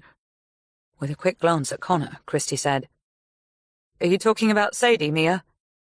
I'm talking about Lottie. She's coming for me. You've poisoned her against me, told her all your ugly lies. Those people she's with are imposters. You brought them here, so you have to make them go away. Realizing she was talking about Sadie, even if she didn't recognize it herself, Christy said, "Mia, listen. Sadie just wants to talk to you to make sure you're okay after the shock of everything." Tell her to go away! Mia yelled. I don't want her here. She wants to kill me. "That's not true," Christy argued gently. "She still cares about you." She wants to punish me for keeping her away from that doctor. I regret it now, but she won't listen. Back to Lottie. "It was a long time ago," Christy said. "What happened then?" It wasn't my fault what happened to her mother. I didn't do it. You have to tell her that. "Please, just let Sadie come and talk to you," Christy said. "If you like, David Gordian can come with her." No, I don't want her here. I just want you to know that if anything happens to me, it'll be down to you and everything you've done to turn my niece against me. Lottie is very angry about it. Very angry indeed. As the line went dead, Christy looked at the others, feeling as mystified and disturbed by the call as she could see they were. "She's clearly completely lost it," Clove said quietly. Christy nodded. "When I spoke to Sadie last night, she told me this was happening, and it's upsetting her quite a lot. The ridiculous part of it is that she's as afraid of her aunt as Mia now seems to be of her, which is why I suggested David should be there when they meet." "Is Sadie up for that?" Jax asked. Christy nodded. "So's David. It's just a matter of getting Mia to open the door." To Connor, she said, "Did he manage to record any of that?" He nodded. "Most of it. Do you want to send it to Sadie?" "It won't be anything she hasn't already heard, but I think we should." An hour later, having listened to the playback, Sadie came through on FaceTime looking tense and pale. I don't know if you want to get my response on record, she said. but if you do, I've already prepared something that I can read out. As Connor hit the right buttons and Clove got ready to make notes, Christy said, "Where are you?" At home. Dad and Jasper are with me. We went down there a few minutes ago to try again, but everything's bolted from the inside. And she didn't even answer when we called out. "We saw her watching us from an upstairs window," Jasper added. Faintly spooked by that, Christy said, "Okay, we're recording now." I've made 4 or 5 attempts to see my aunt since the last episode about my mother coming to Guernsey was dropped, but without any success. I've no idea if she's heard it, but I think she probably has, and that's why she won't see me. She's managed to convince herself that I'm blaming her for what happened, but as I keep telling her, I don't blame her for anything, and all I want now is to move on with my life. Having said that, it's not my intention simply to abandon her. She isn't getting any younger, nor is she in great health, so it would be cruel of me to carry on now, as if she never mattered at all. She did matter, a great deal, and she still does. You can't just wipe out all the good someone has done in your life as if it never happened, especially not when there has been a lot of good. So I want her to understand that I'm speaking for my father and uncle now as well, wish her no harm, and we never will. When you went to see her earlier, did she realise that the man with you was your father? I'm not sure, but I thought if she met him and saw for herself just how gentle he is, she'd be more likely to let us in. Will you try again? Of course. I have no plans to leave Guernsey yet, and I certainly won't leave without seeing her first. Dad, Lucas and Evie are flying back at the weekend, and Jasper's going with them to look at a few job opportunities that Lucas is setting up for him. So your long-term goal is to relocate? I think so. We'll need a fresh start after all that's happened. I just want to be sure that Mia is properly cared for before I go, and that might take a while. It doesn't matter though, there's no rush, and obviously I'll come back to visit on a regular basis. So, when do you intend to try seeing her again? Are you asking me because you'd like me to record it? I confess it did cross my mind. I'll do my best. And if I can't do it myself, I'm sure David will help out. He's bringing Cynthia over in the morning. It's possible Mia might be more willing to open up if she's there too. Just to explain, David and Cynthia are good friends and long-time neighbours in Guernsey. OK, well, let us know how it goes, and if anything happens in the meantime, you know where we are. Thanks. And thanks too for all the support you've given me throughout this. I feel as though you guys are more like friends now than anything else. We're okay with that, and obviously really glad we were able to play a part in helping you to find out who you really are. After the call was over and the recording checked, Christy sat back in her chair and said thoughtfully, "That could be a sign-off for the last episode." Just what I was thinking, Connor agreed. To Jax, he said, "Bookmark it for a quick find. Any thoughts, Clove?"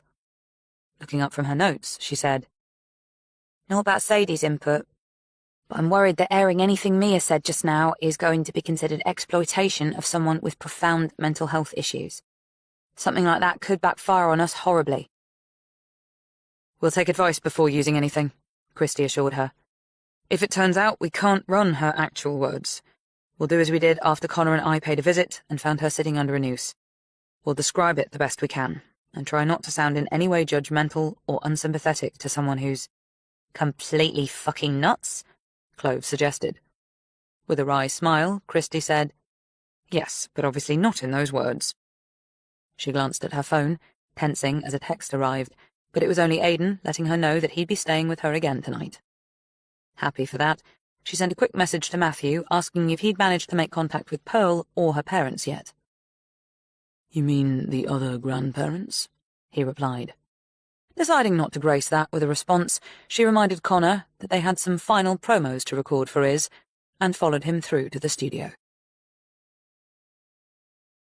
"Wow," Connor declared in amazement when they walked into the office later, and Christy practically leapt out of her skin.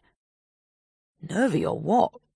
"Sorry," she gasped, pressing a hand to her thudding heart, knowing it was an overreaction, but there it was anyway. "I didn't hear you. I thought you'd gone home." "Just about to." "What's going on?" he asked, clearly noticing the way she'd quickly shut her phone down. "Nothing," she insisted, aware of Clove and Jax regarding her as if she'd just grown another head. "Or I guess everything," she admitted in a rush. "From not knowing if my son is going to become a father at 16, to worrying about what my ex is planning to do with Boo Boo Bear while he has custody, to missing David, to feeling distinctly edgy about what is happening over there in Guernsey." Sinking into his chair, Connor said, "I've got to admit, the Sadie-Mia thing is getting to me a bit too. I can't really put my finger on why." "It's got a strange sort of undertow to it," Clove observed. "I can't stop thinking about it." "Nothing to do with the fact that we're totally focused on shaping a last episode," Jax commented dryly. "Do you think we should be over there?" Connor asked Christy. She was distracted by another text arriving, and had checked it before she could stop herself. "For God's sake," she muttered under her breath when she saw it was from him. A gushing thanks for the hot tit pics that she hadn't even sent. How could she, when she didn't even have his number? Connor said, "Are you still getting those anonymous texts? Is that what's going on here?" Knowing her cheeks were burning, she said, "They're vile. At least some of them are. I know I shouldn't read them." "Give me the phone," he demanded. I actually don't want you to see them. Too bad, hand it over. Realising how ludicrous she'd seem if she outright refused, she opened up the thread and half threw the phone at Connor, already feeling the shame of things she hadn't actually done. Shit, he muttered as he read the messages. What a fucking psycho. Jax, you need to get onto this. Find out who it is so we can shut him down. But I need the phone, Christy protested as Jax reached for it. Who are you expecting to hear from tonight? Connor asked. David, Matthew, Aiden, possibly Haley. There's also a chance Sadie will call. Then text them one of the burner numbers, he told her. You only have to say yours is going through some sort of routine check, and we'll be back on air... When? He asked Jax. Jax shrugged. No knowing how deep we might have to dive, but I'll get right on it. I just want you to know, Christy said, looking from Connor to Jax and back again, that nothing, I mean absolutely nothing he's saying is true, okay? Got it, Jax assured her. So what's he saying? Clove immediately wanted to know. It's your typical scumbag fantasy stuff, Connor replied dismissively. Nothing to worry about. But I've got to admit, I wouldn't want to be on the receiving end of it. Let's run him to ground ASAP, Jax, and then do whatever it takes to make him rethink his career choice. Could be a woman, Clove suggested tentatively. Doubtful, Connor told her. But you won't want to see the proof unless dick pics are your thing. With a moue of distaste, Clove said, Could still be a woman, hiding behind someone's dick. It's not that big, Connor quipped, and even Christy had to laugh. It turned to a shudder of revulsion as the thought of it made her feel as though she'd been contaminated, violated even, in an actual physical way. We need to keep this in mind for a future series, Clove told her gravely. There's so much of it now, and some people, kids, are getting seriously damaged by it. Agreeing that it was worth looking into, Christy glanced over at her phone as another text arrived. Shall I? Jax asked. She nodded, and as he opened the message, she became so tense it actually hurt. It's Matthew, he told her, holding the phone out. Wanting to know if you're free for a bite to eat later. Holding up her hands to block it, she said, Text back to say you have the phone, but you'll pass the message on and you're sure I'll be in touch. Going to take a spare phone from the store they kept, Connor passed it to Jax for setup and said, If you're worried this creep is actually following you, why don't you come and stay at ours tonight? Christy gave a laugh without quite knowing why. Thanks, but Aiden's going to be with me. And now it looks as though a family dinner is in store. Does that mean you think there is someone following me? Jax was shaking his head while staring at the phone. No way of telling at the moment, he said. But whatever he's got in mind, it'll be me he's coming home with tonight. Wonder how much he's gonna like that. You're kidding me, Christy groaned, looking from Matthew to Aiden and back again. Please tell me that's not what she said. Matthew regarded her helplessly, while Aiden only shrugged as if to say, nothing to do with me, when it had everything to do with him. They were in a tapas bar they used to come to regularly as a family, with an assortment of small plates between them and 3 portions of patatas bravas just for Aiden. Christy, unable to face food right now, refilled her glass with wine as Matthew said, It's not that long to wait. We shouldn't have to wait at all, she snapped. We want to know now if he's the father, not after the baby's born, and that, she added forcefully, is still 3 months away, but okay, if you don't think that's long. I'm just saying, Matthew interrupted, that we don't get to call any shots here. She's the one carrying the child, so if she doesn't want to subject it to a DNA test before the birth, there's not much we can do about it. What do her parents say? Surely they want to know who the father is. If they do, it's a conversation they're having with her, not me. Have you actually spoken to them? Sighing, he said, I've had an email saying they're aware of the situation, and as regrettable as it is, they don't feel any questions can be answered until Pearl is ready to do so. Jesus Christ, who are these people? She glared at Aiden. Have you met them? He shook his head, picked up another patata, but clearly thought better of eating it when he caught his mother's expression. What about the other boys? She asked. Surely they want to know if they're going to be landed with a child they don't want. Of course, he agreed, but like Dad said, we don't get much of a say in it. Looking at Matthew again, Christy snapped. This is starting to feel like a game of Russian roulette. With no small irony, he said, Except that in this instance, the last one standing gets a cigar and brandy instead of a bullet. As Aidan guffawed, she cried, It's not funny, for God's sake! In fact, it's so far from funny that I have to wonder at what point you two are going to see the seriousness of it all. I do, Matthew told her. And so does Aidan. But right now, we're as incapable as you are of doing anything about it. Which you don't seem to mind, whereas I'm not ready to give up just like that. He, our son, must have some rights, for God's sake. Then name them. It's too late for a termination, even if she was willing, and if we start pressuring her for a DNA test, it could be seen as intimidation of a pregnant girl, and that's not a route we want to go down. What about the other boys' parents? Maybe we should speak to them. See if we can act together in some way. Intimidation, he reminded her. And they haven't all fessed up yet, Aidan added.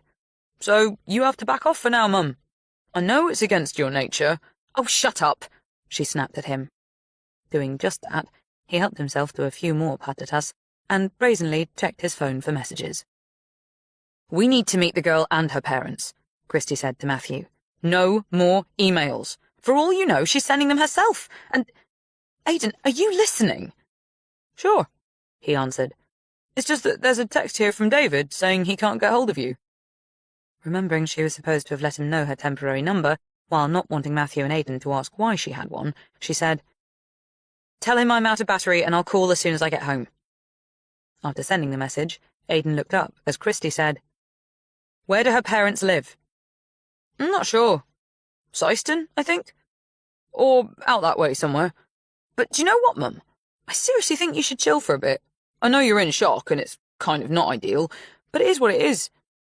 Wanting to throttle him, she looked at Matthew as he said, We should still let the girl know we'd like to meet her. With any luck, it might frighten her into... Christy waited. Something, he said lamely. Like a miscarriage? Aidan suggested, with an anxious glance at his mother. Well, I wasn't exactly thinking that, Matthew responded. But... Catching Christy's eye, he quickly recalibrated and said instead, It might persuade her to see how lucky she'd be, if you are the father, to have us as grandparents, and your genes... Christy gaped at him in disbelief, until, realizing he'd got himself all mixed up with trying to put a positive spin on things, she started to laugh. I'm not sure you're for real, she told him, as relief and confusion nudged him into laughter too. But you know that came out wrong, he said. And that's what's so wonderful about us. We always end up on the same page. Son, this isn't a good time to be answering your phone. It's David, Aidan told him, and looked at Christy as he clicked on. Sure, I'm good, thanks. Yeah, she's right here. I'll pass you over. Taking the phone and turning away from the others, she said quietly, Hey, is everything okay? Say hi from me, Matthew called out. I've just heard from Evie, David said gravely. Something's going on at the villa, so I'm heading over there. What do you mean? What's happened? I don't have any details yet. I just thought I should let you know. I'll call again as soon as I have more news. Chapter 31. It's almost midnight on Thursday, and I'm with Connor at his home recording this. We're hoping for news from Guernsey after receiving a call a couple of hours ago telling us that something was going on at the Villa des Roches. We still have no idea what it is, or if the incident, I guess that's what we should call it for now, is over yet. We just thought we'd share the weight with you guys, so you'll get an idea of the build-up to whatever is coming down the track. Since getting the tip-off, we've been trying all our contacts on the island, including Sadie, Gabe and Lucas. But so far, all we've had is a text from our original source, telling us that things aren't looking good. What the hell does that mean, you must be asking? And believe me, we are too. Our imaginations are running out of control. Is everyone safe? Has someone set fire to the villa? Where is Sadie? What's happening to her, or her aunt? Are Gabe and Lucas still there? It was Evie who raised the alarm, apparently, so we're guessing they are, but she's not responding to messages either.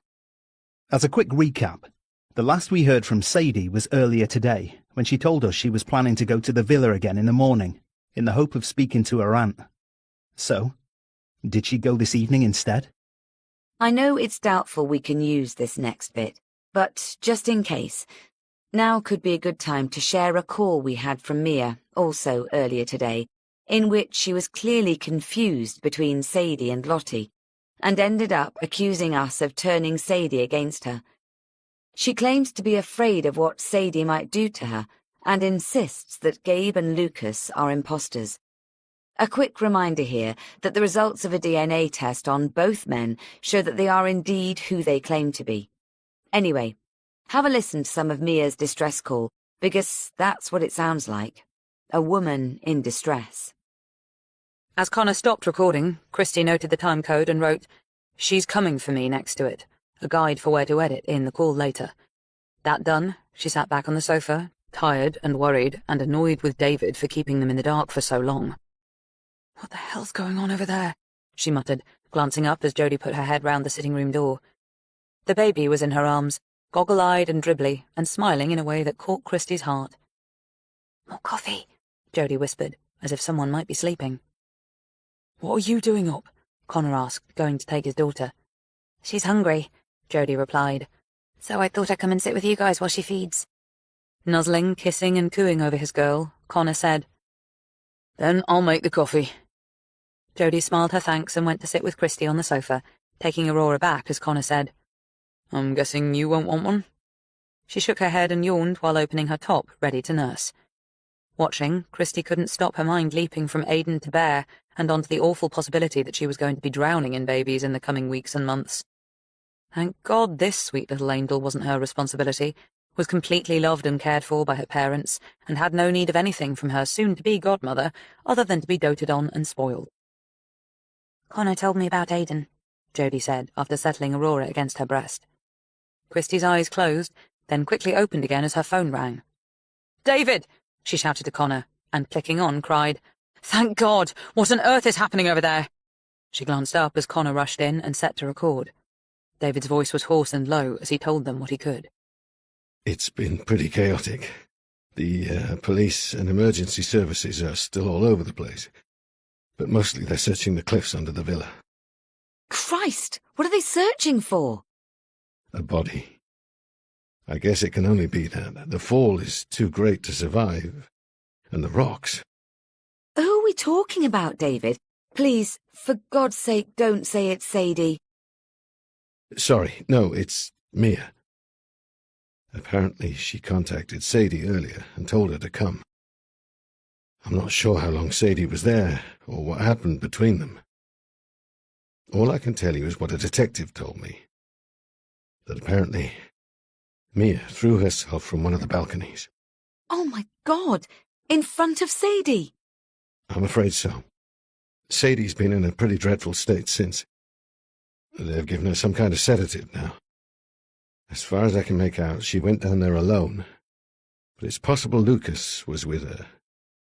I haven't got that straight yet." Have you managed to talk to Sadie at all?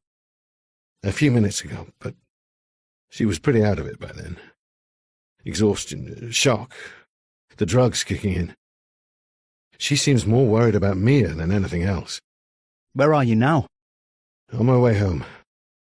The police want to talk to me again tomorrow, and there's a good chance someone will contact you. I told them about the podcast and the noose incident. I hope that's okay. It kind of goes to her being suicidal." Of course. We can let them have... "Sorry, Lucas is trying to get hold of me. If there's anything to report, I'll call back. Otherwise, let's speak in the morning." Please ask him if he was with Sadie at the villa earlier. "Will do." As the call ended, Christy and Connor stared at one another, processing all that had been said, all it could mean, all that might or might not have happened earlier that evening. For the moment it was difficult to get their heads around anything, although a standout for Christy was the fact that Mia had thrown herself to the very same sort of end that had been inflicted on Janina. And she could see from his expression that Connor had very probably zeroed in on that too. It was late on Saturday afternoon before the events of Thursday evening began to come clear. By then, Christy and Connor had shared all relevant material with the Guernsey police, and had also spoken to Gabe and Lucas. Both men were clearly badly shaken up. They could see that on the video link, as well as hear it in their voices. No, I didn't go down there with Sasha. I wanted to. So did Gabe. We just weren't sure how stable the woman was, or why she was so insistent that Sasha should go alone. I had a bad feeling about it from the moment she left our hotel to drive back there. We all did. I only wish we'd ignored her instructions and gone with her anyway. Or at least followed. How long was she there before you heard what had happened? Actually, how did you hear? Sasha rang me. She was so distraught. I could hardly make out what she was saying. Obviously, we jumped in the car and went straight there. Jasper let us in the gates. She'd called him too, so he came to the villa with us. But none of us knew until we got inside what had actually happened. And what had happened? We found Sadie curled up in a ball on the floor of Lottie's study. She pointed at the open doors and kept saying, "I tried to stop her, I tried to stop her." I went to look, but it was too dark to see anything. Jasper got straight on the phone to the police, while Gabe and I did our best to comfort Sasha. She could hardly catch her breath, she was so upset. She told us she hadn't realized what was happening until it was too late. She asked us to stay with her until the police arrived. So of course we did. Evie drove over as well, as frantic as we were. By the time the police came, they must have already called out the lifeboat and helicopters, because we could hear them, the noise, blinding lights on the water. We were asked to wait in another room while Sadie talked them through what had happened. They wouldn't even let Gabe be with her. It was very hard for her, but I think they treated her well. Where is she now? At the lodge with Jasper. Obviously, we've cancelled our flights to Florida. We'll be here for as long as she needs us. Do you think there's any chance she'll speak to us? Yes. She's told us everything she told the police, and she says she wants to share it with you when she's ready. I'm not sure when that will be. She's been a little calmer since the body was recovered this morning. But I'm sure you understand, this is still a very difficult time for her. So much to process. The trauma of it all. How could her aunt have done such a terrible thing to her? Thank God we're all here. After the call was over, Christy and Connor, at the office now, continued to record, while Jax and Clove joined in the discussion of what they'd just heard, and how their initial thoughts were playing out.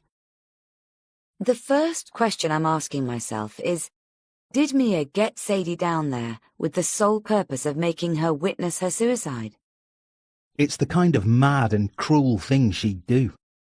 Do we know if Mia contacted Sadie by text? Or did she call her? I'm bringing it up because a text will show whether or not Mia asked her to go down there, whereas a call won't. Are you thinking Sadie might have gone uninvited?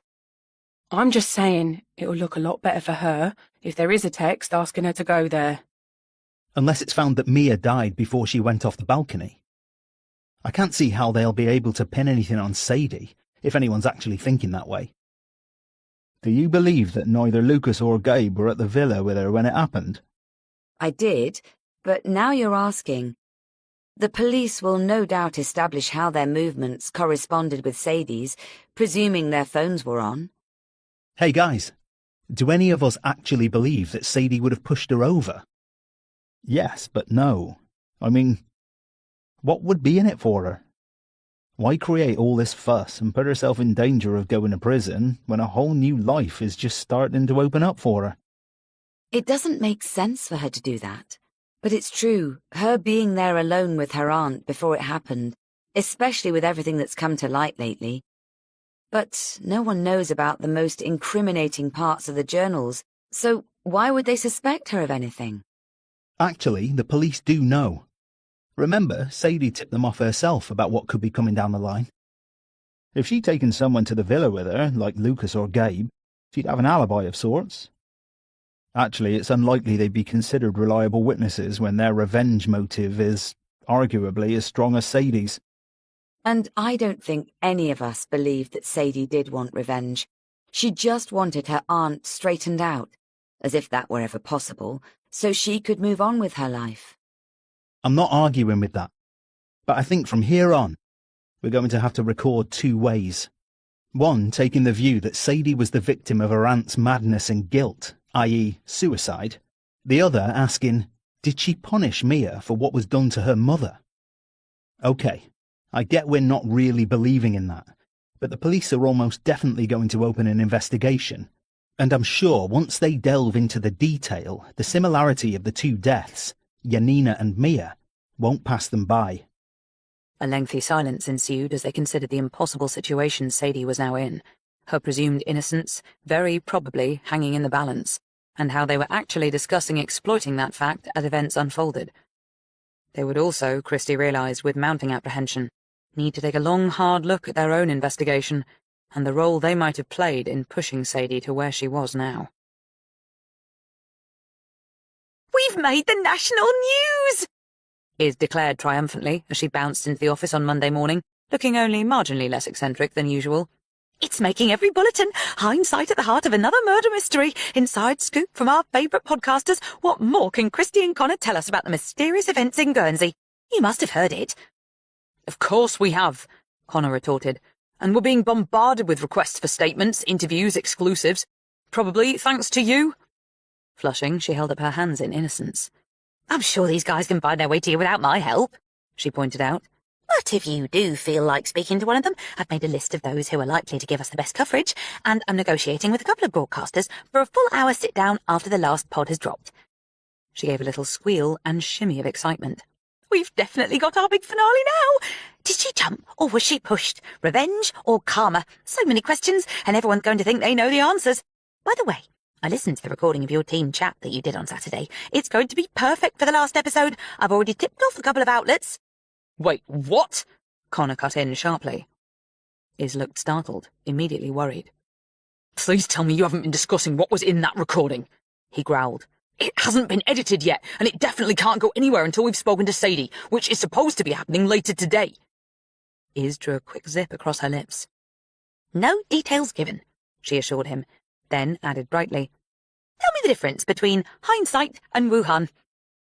Everyone regarded her incredulously. Joyfully, she cried, What happens in hindsight stays in hindsight. As Connor blinked, Christie found herself laughing, as did Clove and Jax, until Connor finally cracked a smile too.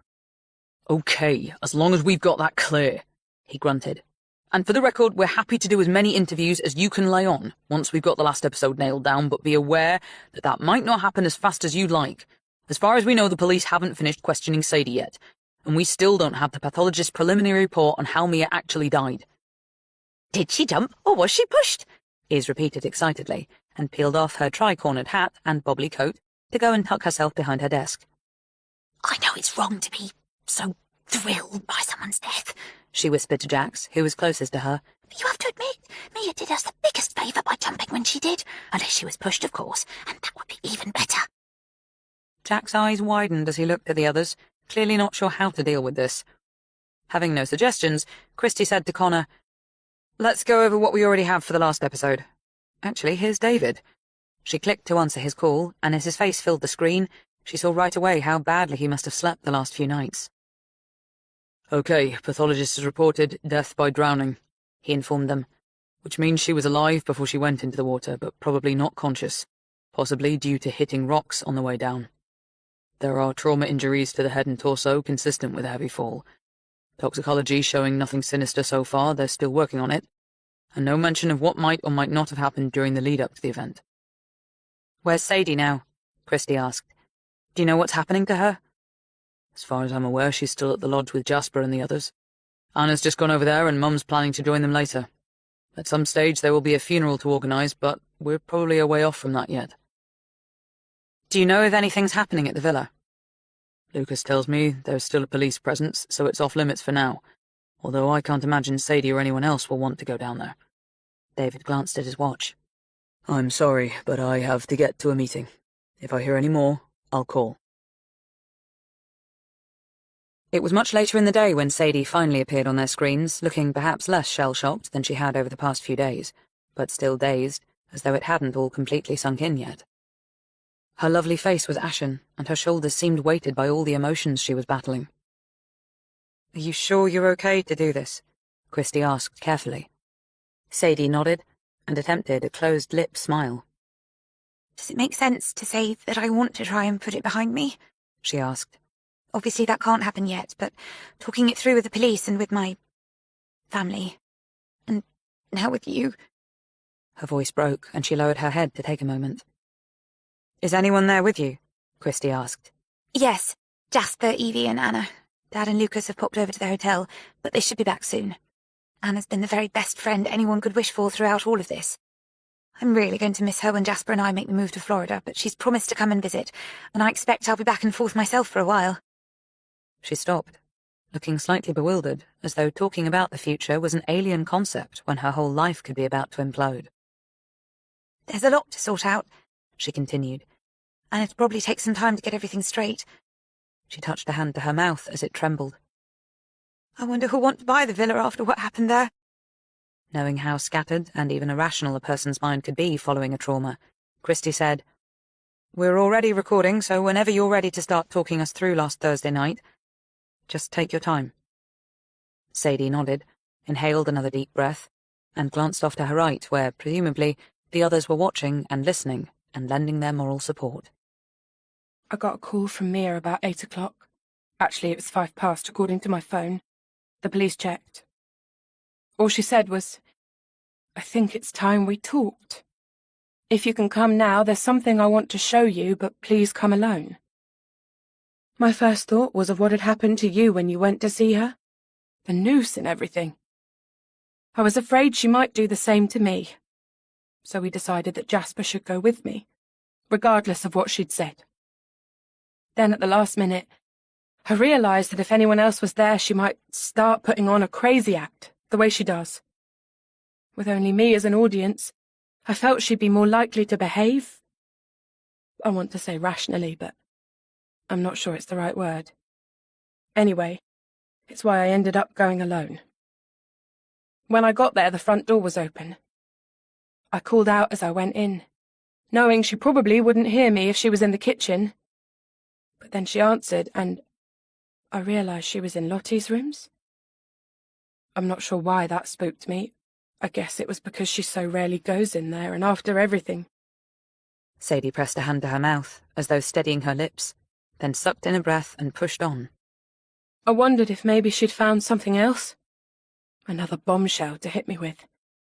And because I was afraid of what it could be, I almost turned around and left again.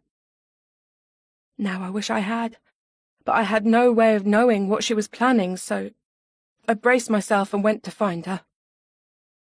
She was on one of Lottie's sofas, surrounded by what turned out to be the contents of Lottie's desk and cabinets. She'd pulled it all out. Photographs, files, letters, old notebooks, postcards. I have no idea why she'd done it. It didn't seem to make any sense. Even less so when she told me she was looking for Lottie's will. I reminded her that Lottie was dead, and the will was probably locked up in a lawyer's vault somewhere, but I don't think she was listening.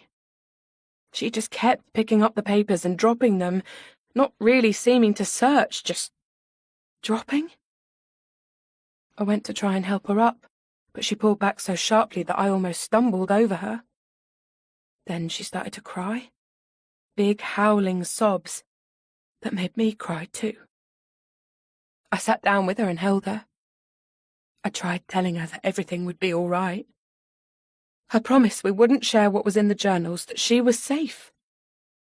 She begged me not to leave, and I felt so awful, so sorry for her that I wanted to say I wouldn't, but obviously I wish I had lied now.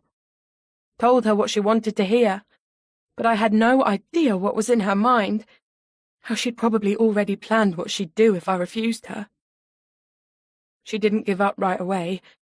She started telling me that I'd inherit everything if I stayed, that the entire estate would be mine. I told her that it wasn't about that. I didn't care about money, but she shouted over me, saying that all I had to do was send Gabe and Lucas away and stop making up stories about her and Lottie. I said we should go and make some tea and continue our chat in the kitchen. I thought that was happening, I really did. She was with me, all the way to the door, and then suddenly she wasn't. I turned around and saw her scrabbling at the French doors. She tore them open and half fell out onto the balcony. I raced over, but she was already leaning into the railings, tilting forward, arms wide apart as if she was going to fly. I grabbed her, but she snatched herself free. She said if I touched her again, she really would jump. So I held back, not knowing what else to do. Her back was turned. I couldn't see her face, but I heard what she was saying. She said, "Why did you do this to me? Why, Lottie, why?" Then she looked at me and said, "You have done this to me. You. Let my death be on your conscience. See how you like it." And then she... As Sadie started to cry, Jasper came to put his arms around her. Christy and the others watched quietly, almost numbly, as the scenario she'd described continued to play in their minds, the horror of those final moments resonating in all their ugly and vindictive power. The stupid thing is, I couldn't believe she'd done it. I thought it was some kind of trick, and she was... I don't know where I thought she was. I just couldn't accept that she really had thrown herself over. I made myself go to the railings and look down. It was too dark to see anything, but I could hear the sea and this strange sort of whining. I thought it was her, then I realised it was me.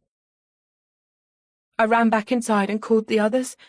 They came as fast as they could, but there was nothing anyone could do. She'd gone, and I was hardly able to speak. I was in such a state. I kept seeing her going over. I couldn't get it out of my mind. Then the police arrived, and the Coast Guard. I can't remember the exact order of things, but I know I probably wasn't very coherent when I tried to explain what had happened.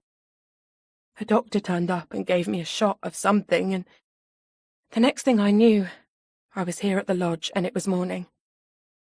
The police came to see me again. They've questioned Dad and Lucas as well. There are so many questions. I know they probably don't mean to make us feel guilty, but I do anyway. Those awful words. Let my death be on your conscience. See how you like it. They keep going round and round in my head. I mean, I know I'm not to blame for what she did, but the fact that she wants me to think I am... Through most of my life, she's been kind and generous, devoted, eccentric, yes, and unpredictable, but always there for me, no matter what. So I do blame myself now, because she's a truly good person in her heart. And I brought all this on us by making her think she wasn't enough. By trying to find out who I really am, when being her niece should have been the best and luckiest thing in the world. And it really was. There was just something in me that needed to know the truth. I wish she could have understood that. But it made her angry and afraid. Of course we know why now, but she was so lonely and lost without Lottie, and I didn't properly recognise it. I just dismissed her feelings and pressed ahead with what I wanted, telling myself it would be all right in the end, that she'd come to terms with everything, and maybe even embrace my family when she finally met them. How naive and selfish I am. Christy watched her closely, tears of grief and self-recrimination shining in Sadie's eyes and causing her mouth to quiver. Please don't think I'm not grateful for everything you've done to help me, for giving me this incredible chance to share my story with your hundreds of thousands of listeners around the world. Is it okay to thank them for all the messages of understanding and encouragement they've sent my way over the last few weeks? I don't know how anyone's going to feel once they know how much my search has cost my aunt. Maybe they'll think it wasn't worth it, or they'll decide that she shouldn't have held back on me. I still can't get to grips with how I see it, but I do know that sometimes terrible things happen, and it's only with the benefit of hindsight that we can see how they might have been done differently. You know I'm talking about what they did to my mother now, but please don't use it. She stopped again, and as she dabbed her eyes, Christy glanced at Connor to see if he was still recording. Receiving a nod, she asked Sadie if she was okay to continue. I think so. I mean, no, but yes. Oh God, it's all still so mixed up and awful and strange. I keep thinking I should hate her, but I don't. I just feel desperately sad for her. Maybe that's enough for now. She's been through a terrible ordeal, and I'm not sure that reliving it over and over is doing her as much good as she seems to think. Signalling for Connor to stop recording, Christy waited for Sadie to look at her through the camera and said, "We really appreciate you sharing everything with us the way you have, Sadie. I know it's been difficult to do and things probably won't get any easier for quite a while, but I have no doubt you'll find the strength and courage to embrace your new life with all the integrity and honesty you've shown throughout this series." Forcing a smile through her tears, Sadie said, I'm going to miss you so much. You've been like family these past few weeks. I feel as though I've known you for years. I hope we'll always be in touch. She sobbed on her breath. I'm not sure when we'll speak again, but if you need any more for the series, you know where to find me. Minutes later, after the screen had gone dark, and the random sounds from outside the office began to fade back in, Christy looked at the others and wondered if they were all thinking the same as her. Chapter 32. "I don't believe her," Christy stated, throwing a pen onto her desk and sitting back in her chair, angry and frustrated, and alive to the repercussions of her own doubts, already gathering force. Clove and Jax regarded her, wide-eyed. Connor seemed still to be processing it all.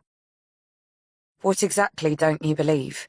Clove asked, clearly needing to understand what she'd missed. "Any of it," Christy replied, with a dismissive wave at the screen. She truly didn't like how she was feeling, wished it would stop, but it was there and she couldn't shake it. "In fact," she continued, "the only verifiable truth in Sadie's story was the time Mia called her, because it was registered on her phone. We'll never know what Mia actually said when she rang, any more than we'll ever know what really happened at the villa, because there's no one to corroborate any of it, and nor will there ever be." Carefully, Jax said, "So you think she made all that shit up because she could?" Connor finished for him. He looked at Christy, making it clear that he was with her on this. "Are you serious?" Clove cried. "Are you actually saying you think it was a push, not a jump?" Christy nodded. Yes, that was what she thought, much as she might not want to. "But why? What did Sadie say to make you think that?" "What she just told us," Christy replied, "had been carefully thought out, and there's no doubt it was convincing. I could even swallow it myself if it weren't for the fact that I just know in my gut that she wasn't telling the truth. For whatever reason, it's serving her best now to have Mia out of the way." Since they all had experience of Christy's hunches bearing out, no one argued. "I don't see we'll ever have a way of proving anything," Connor said. "And I guess there's a chance she didn't intend for things to end the way they did. Mia called her, remember? But either something was said, or Mia showed her something," Christy put in.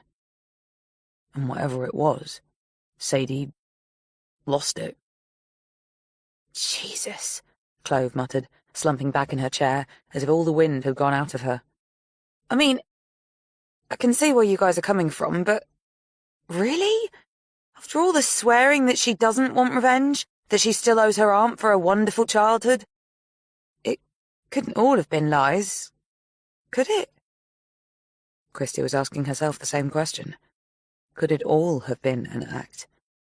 Had Sadie known about the journals and her aunt's part in her mother's death right from the start?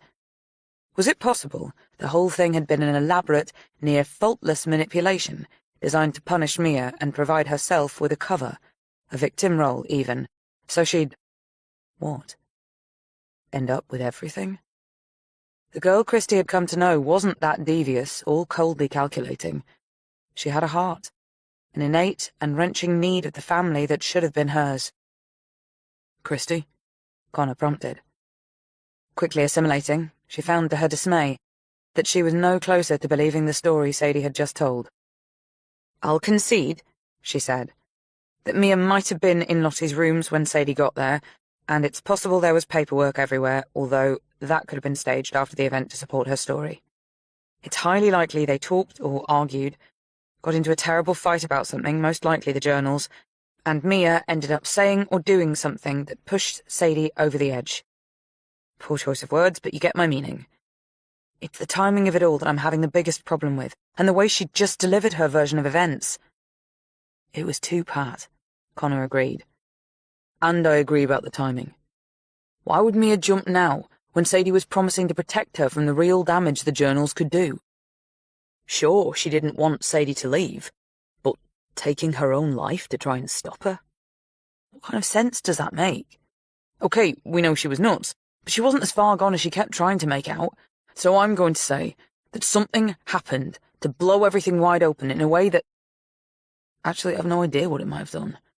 But we do know that Mia will never be able to tell us. Feeling her heart clench around the truth of that, Christie said, "Her suicide threats play very neatly into Sadie's narrative now, and we, as luck would have it, are key witnesses to the fact that her aunt was mentally unstable and threatening to do away with herself." So you reckon she could have been playing us along ever since she met you? Clove cried incredulously. Is that what you're saying? Like she had some gross manipulation thing going? Christie's distaste for her own fears showed. Then, out of nowhere, she was picturing Sadie's reaction when she'd seen her father and uncle for the first time in over 20 years.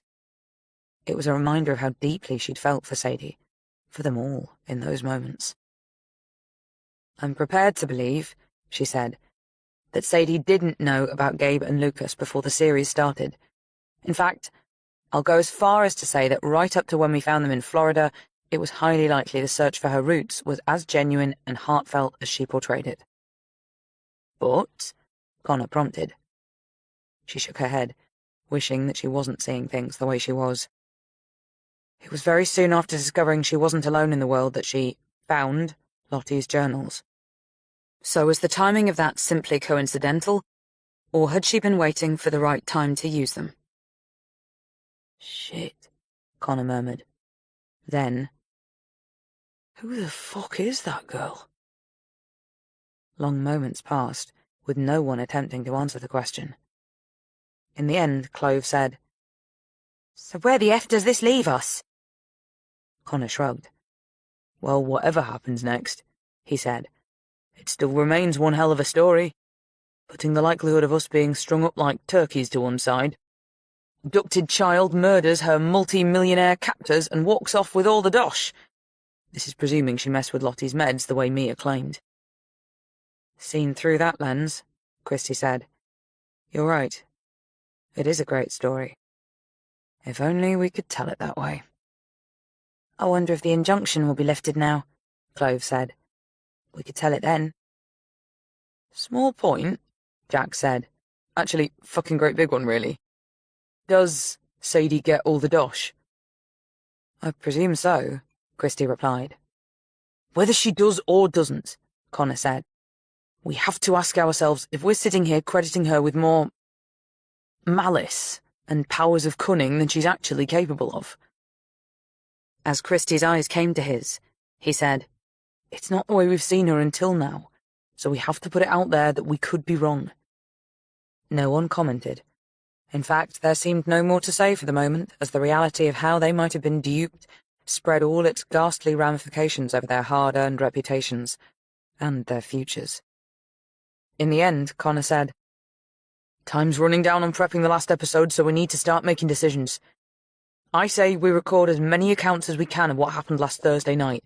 Police, Coast Guard, David, if he's up for it. And then follow up with Sadie's version of what went down. It's all we've got, so it's all we can do. The silence that followed showed how unenthused they all felt. Getting away with murder is one thing, Clove grumbled. Pulling one over on us is another altogether. Christie almost smiled. After a moment, she said, I know it's disappointing to end with, did she jump or was she pushed, when we're all thinking the way we are. But it's not a bad ending for the series. As Iz pointed out, everyone's already asking the question. She stopped, frowned, and looked at Connor. Call up the last episode, and go to where Sadie reads the journals to Mia. I'd like to listen to it again. By 5 the following afternoon, the so-called grand finale was more or less ready for release, just a few sound edits to smooth over, and the closing dialogue between Christie and Connor to add. Although no one was experiencing the high that generally whooshed them to the end of a series, they were all agreed that listening to Sadie's reading of the journals again had straightened a few things out in their minds, and allowed them to pack a bigger punch to their closing than most would be expecting. With some time to spare while the techies took over, Christie nipped out to meet Matthew at the Harbourside kitchen. He'd texted earlier, practically begging to see her before he left for Heathrow later. He was flying to LA early in the morning. It was a meeting she could do without, knowing he was probably going to try to persuade her to go with him. But she didn't quite have the heart to let him go with no more than a curt bon voyage on the phone, when she knew how much he was dreading the trip. Thanks for coming, he said, as she joined him at a window table. I know this is a busy time for you, especially with it being the last episode. Everything good with it? Happy with the way it's ending? Sort of, she replied, unfastening her coat, but keeping it on. Is this the coffee I ordered? Matthew nodded and pushed it towards her, and then managed to look sad, probably because he was. As she watched him, she could feel the scrutiny of those on neighbouring tables who'd probably recognised him, possibly her as well, but she deliberately avoided eye contact. Instead, she found herself seeing him as the man she'd always loved, the father of her children, the husband she'd always trusted and respected, and had fully believed she'd spend the rest of her life with, until he'd become the bastard who'd cheated on her and broken her heart. It might all be in the past now, but she couldn't deny that it still had the power to hurt her. Just as his angst could move her, the way it was now, proving, as if she didn't already know, that there was still a connection between them, and probably always would be. Clearing his throat, and making an attempt to sound cheerful, he said, I've already spoken with a nannying agency, so someone should be in place by the time I get back with Bear. Feeling for how worried he was about trying to cope on his own, she said, That's good. You're going to need someone to help out while you're at work. She could say more, so very much more, but she was afraid she might end up offering herself as a backup. How much time are you taking off? She asked. 2 weeks is all I could manage, having been in LA over Christmas. Hayley said she'll try to come down for a few days mid-March, and Aiden's obviously going to be around. Not that I'll be expecting him to babysit, with his exams coming up, and I didn't get into it being good practice for him. He keeps telling me we'll cope, which kind of suggests he's not planning to decamp on me and come to you full-time.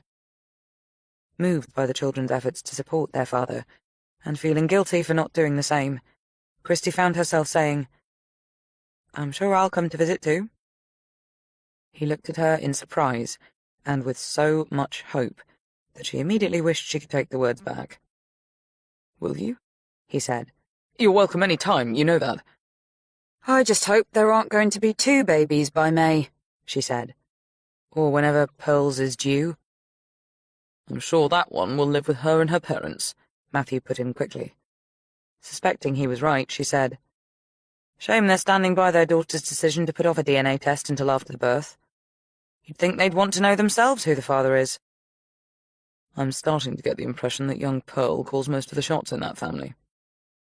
Thinking of what an awful girl she sounded, and how bloody unfortunate it was going to be if she, thanks to a few quick shags with Aiden, ended up being permanently in their lives, Christie said, Let's talk about it some more when you're back. Maybe by then the other boys will have told their parents, so we can join forces to put the pressure on. She broke off and groaned aloud. Stop with the intimidation. Matthew put a hand over hers as he said, Whatever happens, we'll work it out. And she was reminded of how much comfort she used to take from this very gesture, and those very words, for he always had seemed to find the answers, one way or another. He was a different man now, though, thanks to his own schizoid aberrations. So much as she might want to lean on him, or at least trust him, she knew she couldn't. Instead of taking her hand away, she turned it in his and linked their fingers. You know you'll always mean the world to me, don't you? She said, meaning it. Apart from all the times I want to brain you, of course, but I need you to understand that even if I weren't with David now, there really is no going back for us. He swallowed as he nodded, and his voice was unsteady as he said, He's a lucky bloke. I just hope he knows it. He removed his hand and picked up his coffee. So I won't ask you to come with me tomorrow, he said, as if only coming to the decision now. But if you and David would like to join me out there before I come back. Okay, Delulu, as Aidan calls it. Breaking into a laugh, she said, Do you honestly think David would even want to? He shrugged. I thought we got along pretty well when we met. Which is good. I'm glad you did. But it doesn't mean he wants to be your best buddy or go on holiday with you. His loss. He thought about that.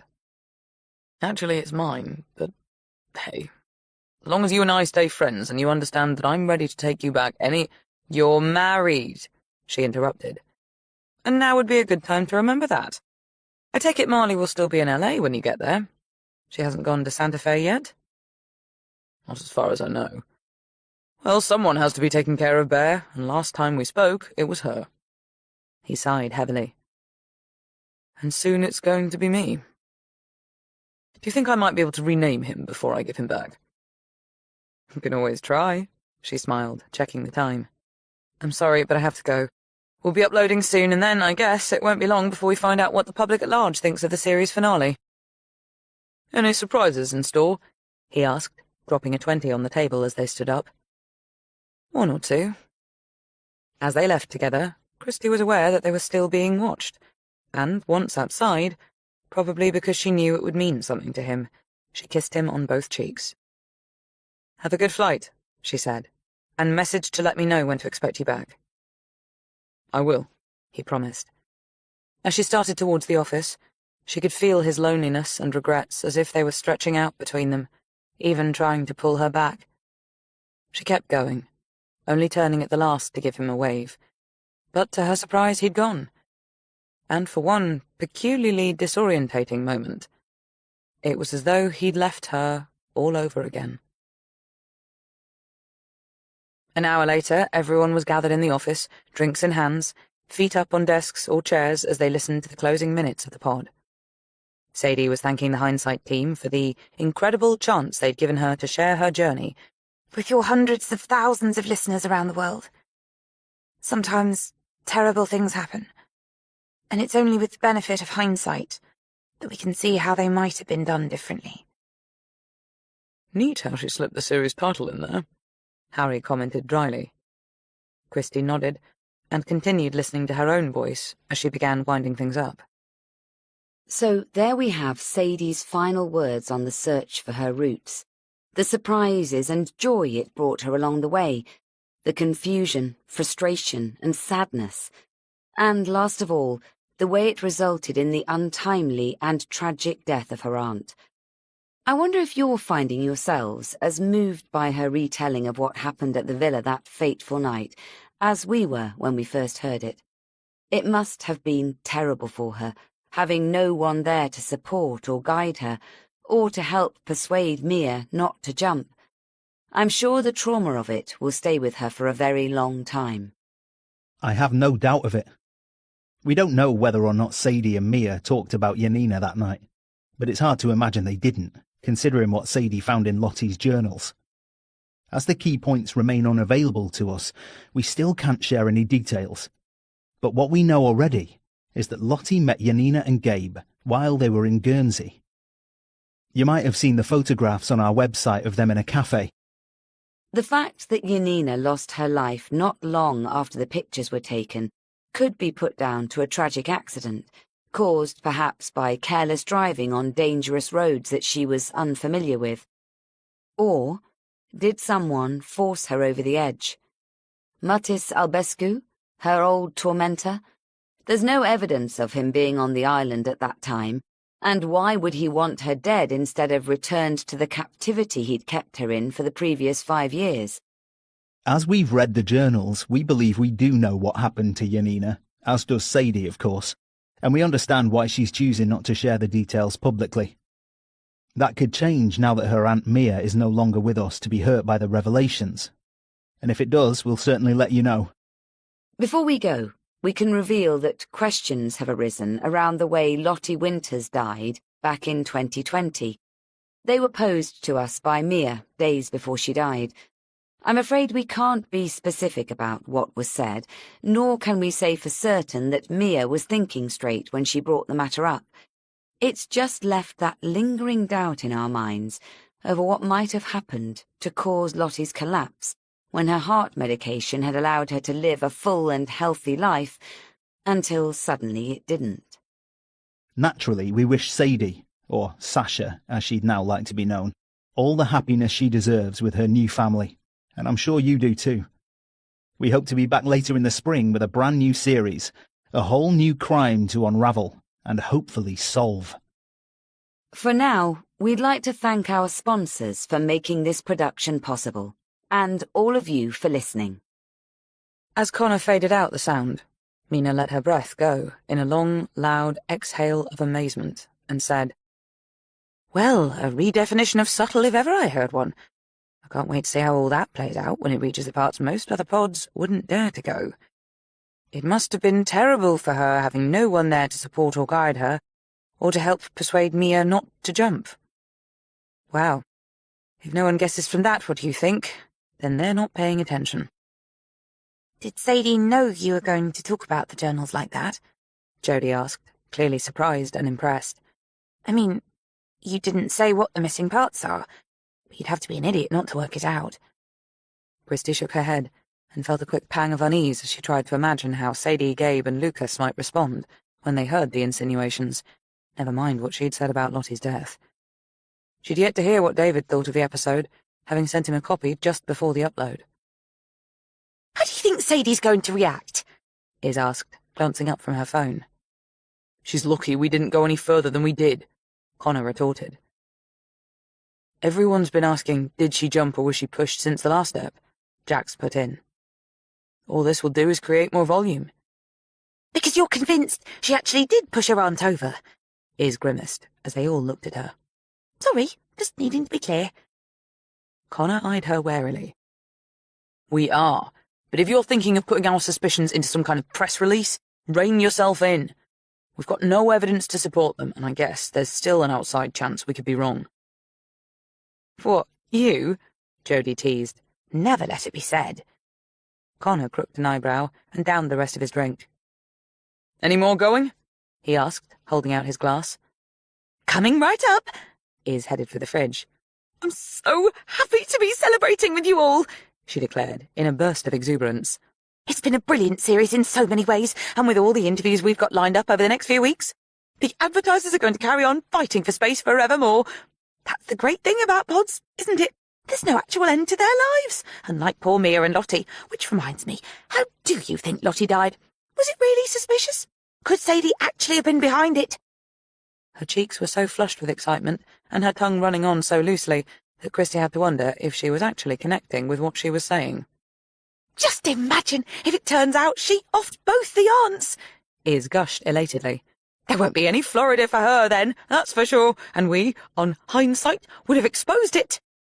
Exactly what part of reining in did you not get? Connor interrupted. To Christy, he said, Do you have to be somewhere? You keep checking the time. I'm meeting Robert Brinkley at 7:30, she replied. He's leaving at the weekend and asked if we could get together before he goes. The drop-dead gorgeous heart surgeon, Jodie teased. Who was in love with Lottie, Clove added. Do you know what he wants to see you about? I think just to say goodbye. I've put the journals on a memory stick so he can read what she wrote about him. Before you ask, no, he doesn't have the crucial entries, and no, we won't be adding his starring role to the website. It's not relevant, for one thing. And they're way too... personal. Amazing, isn't it? The stories behind the stories, Iz commented thoughtfully. There's so much the public doesn't get to see or hear about that they'd probably find every bit as fascinating as the main theme. I remember thinking that when I listened to your last series, the one about David. Actually, that reminds me, she said, looking suddenly worried as she turned to Christy. I've had a few calls about you guys wanting to know if it's true that you're seeing one another. Obviously, I'm denying all knowledge, but frankly, all that's really surprising here is that no one's cottoned onto it sooner. Dismayed, while knowing it had always been inevitable, Christy said, Let's just feel thankful it's not happening in the middle of a series. Wait till they find out he was in Florida with you, Connor grinned. Anyway, the fact that Sadie and her aunts live in Guernsey should have flagged it up at the get-go. Just goes to show that not everyone's paying attention. They will, once they know you're getting it on with the man you cleared of a triple murder, Harry commented dryly. What? He demanded, as Mina scowled at him darkly. I'm right, aren't I? You are, Christy told him. It's your phraseology that needs some work, Mina chided. Anyway, aren't we going for an end-of-term dinner at the Ivy? If we are, we ought to be on our way. I'll just be a few minutes late, Christy told her. And I suggest we turn our phones off for the evening unless we want to deal with Sadie and her family tonight. Talking of phones, Jack said, I'm picking up your old one tomorrow. I'm not sure what they found yet, but apparently there was something, and the advice I'm getting at the moment is that you should abandon the handset and the number altogether. Really? She said, not sure whether to be alarmed by that or not. Did they trace the stalker? I'll know more when I go there, but the good news is you're already up and running with a new phone, so nothing more to worry about. Well, that was a very close sail to the wind, David commented dryly when Christy called after saying goodbye to Robert at the White Lion in Clifton. It had been an unexpectedly emotional parting, with him glad to receive the memory stick, and her still sympathising with his loss of a woman he'd so clearly loved. She hadn't told him about Mia's claims regarding Lottie's death. There was no point, when it was doubtful anyone would ever be able to prove it. I know you warned me it might ruffle a few feathers, David continued. But I confess I wasn't expecting anything like that. Have you heard from Sadie since it aired? Not a word. She stepped off the curb to cross into Princess Victoria Street. Have you? She asked. No, but Anna's had quite a lot to say about it. Christy winced. Do I want to know? Probably not, but I expect she'll tell you herself once she's managed to get hold of Sadie. So she hasn't spoken to her either? She keeps trying. I guess you know what you're doing, so you have to be aware that you could be facing a whole lot of trouble over this. Okay, you didn't outright accuse her of anything, but the implications are clear, and I'd be amazed if Lucas isn't already talking to a lawyer. You could be right, but think about it. If they start kicking up a fuss, they'll only draw more attention to it, and I'm not sure they'll want to do that. Dealing with flack from social media is one thing. Getting lawyers involved could take it to a whole other level. Okay, but tell me, do you seriously think Sadie was behind both her aunts' deaths? Because I have to say, it's a hard one for me. I understand that. But once you've had time to think about it, you might find it's not so far-fetched. The trouble is, we'll never be able to prove it. Okay. Well, I guess we have to wait and see what happens over the next few days. As you say, giving it more oxygen probably isn't the way to go, so you might not hear anything from them. Where are you now? I can hear traffic. On my way to meet the others at the Ivy. Wish you were here. Well, I can't make it happen tonight, but it turns out I need to be in London on Friday, so I thought, when my meeting's over, I could take a train to Bristol and fly back to Guernsey on Sunday or Monday. Will that work for you? Loving the thought of seeing him again so soon, Christy said, Even if it didn't, I'd make sure it did. Oh, And by the way, I should probably warn you that there's been some press interest in our relationship. Christy Ward falls for man she helped clear of murder, that sort of thing. Okay, I like the falling for bit. And I guess we were always going to be outed at some point. Pretty amazing, in fact, that it hasn't happened before now. It's not as if we've put much effort into hiding things. We haven't, she agreed. Maybe we need to talk to Iz about how best to play it. Whether we want to brazen it out and give someone an exclusive, or beg for privacy, or something in between. I'll be guided by you, or Iz. Why not set something up for when I'm there, if she's going to be around? I'll talk to her tonight and let you know. I should go now. I'm at the restaurant. We're going to turn our phones off, by the way, so if there is any blowback from Sadie and family tonight, we won't have to deal with it until tomorrow. Chapter 33. You can choose to use this video in a pod, or on your website, or maybe you won't use it at all. We'll leave it up to you. We just want to express our disappointment and hurt. Yes, it was very hurtful. That you chose to end the series the way you did. Christie's eyes moved carefully between the three faces on the screen, Gabe and Lucas either side of Sadie, who was making no secret of the fact that she was reading from a pre-prepared script. Each of them appeared solemn, and, on the parts of Gabe and Lucas, perhaps bemused by the fact that they were having to make this video at all. They'd sent it half an hour ago, with a follow-up text alerting Christie to the fact that it was attached to an email. She'd waited until she was at the office before opening it, and this was now the second time she and Connor had watched it. Clove was there too. Jax had rung to say he was running late, but would be in by 11. I don't understand why you felt the need to do what you did. I thought we'd become friends over the past few weeks. Certainly I trusted you, and, as you know, I gave you virtually unlimited access to my life, my thoughts, all my emotions, and my story. I totally believed you would treat your findings, and me, with sensitivity and respect. Throughout our time together, it seemed my judgment was sound.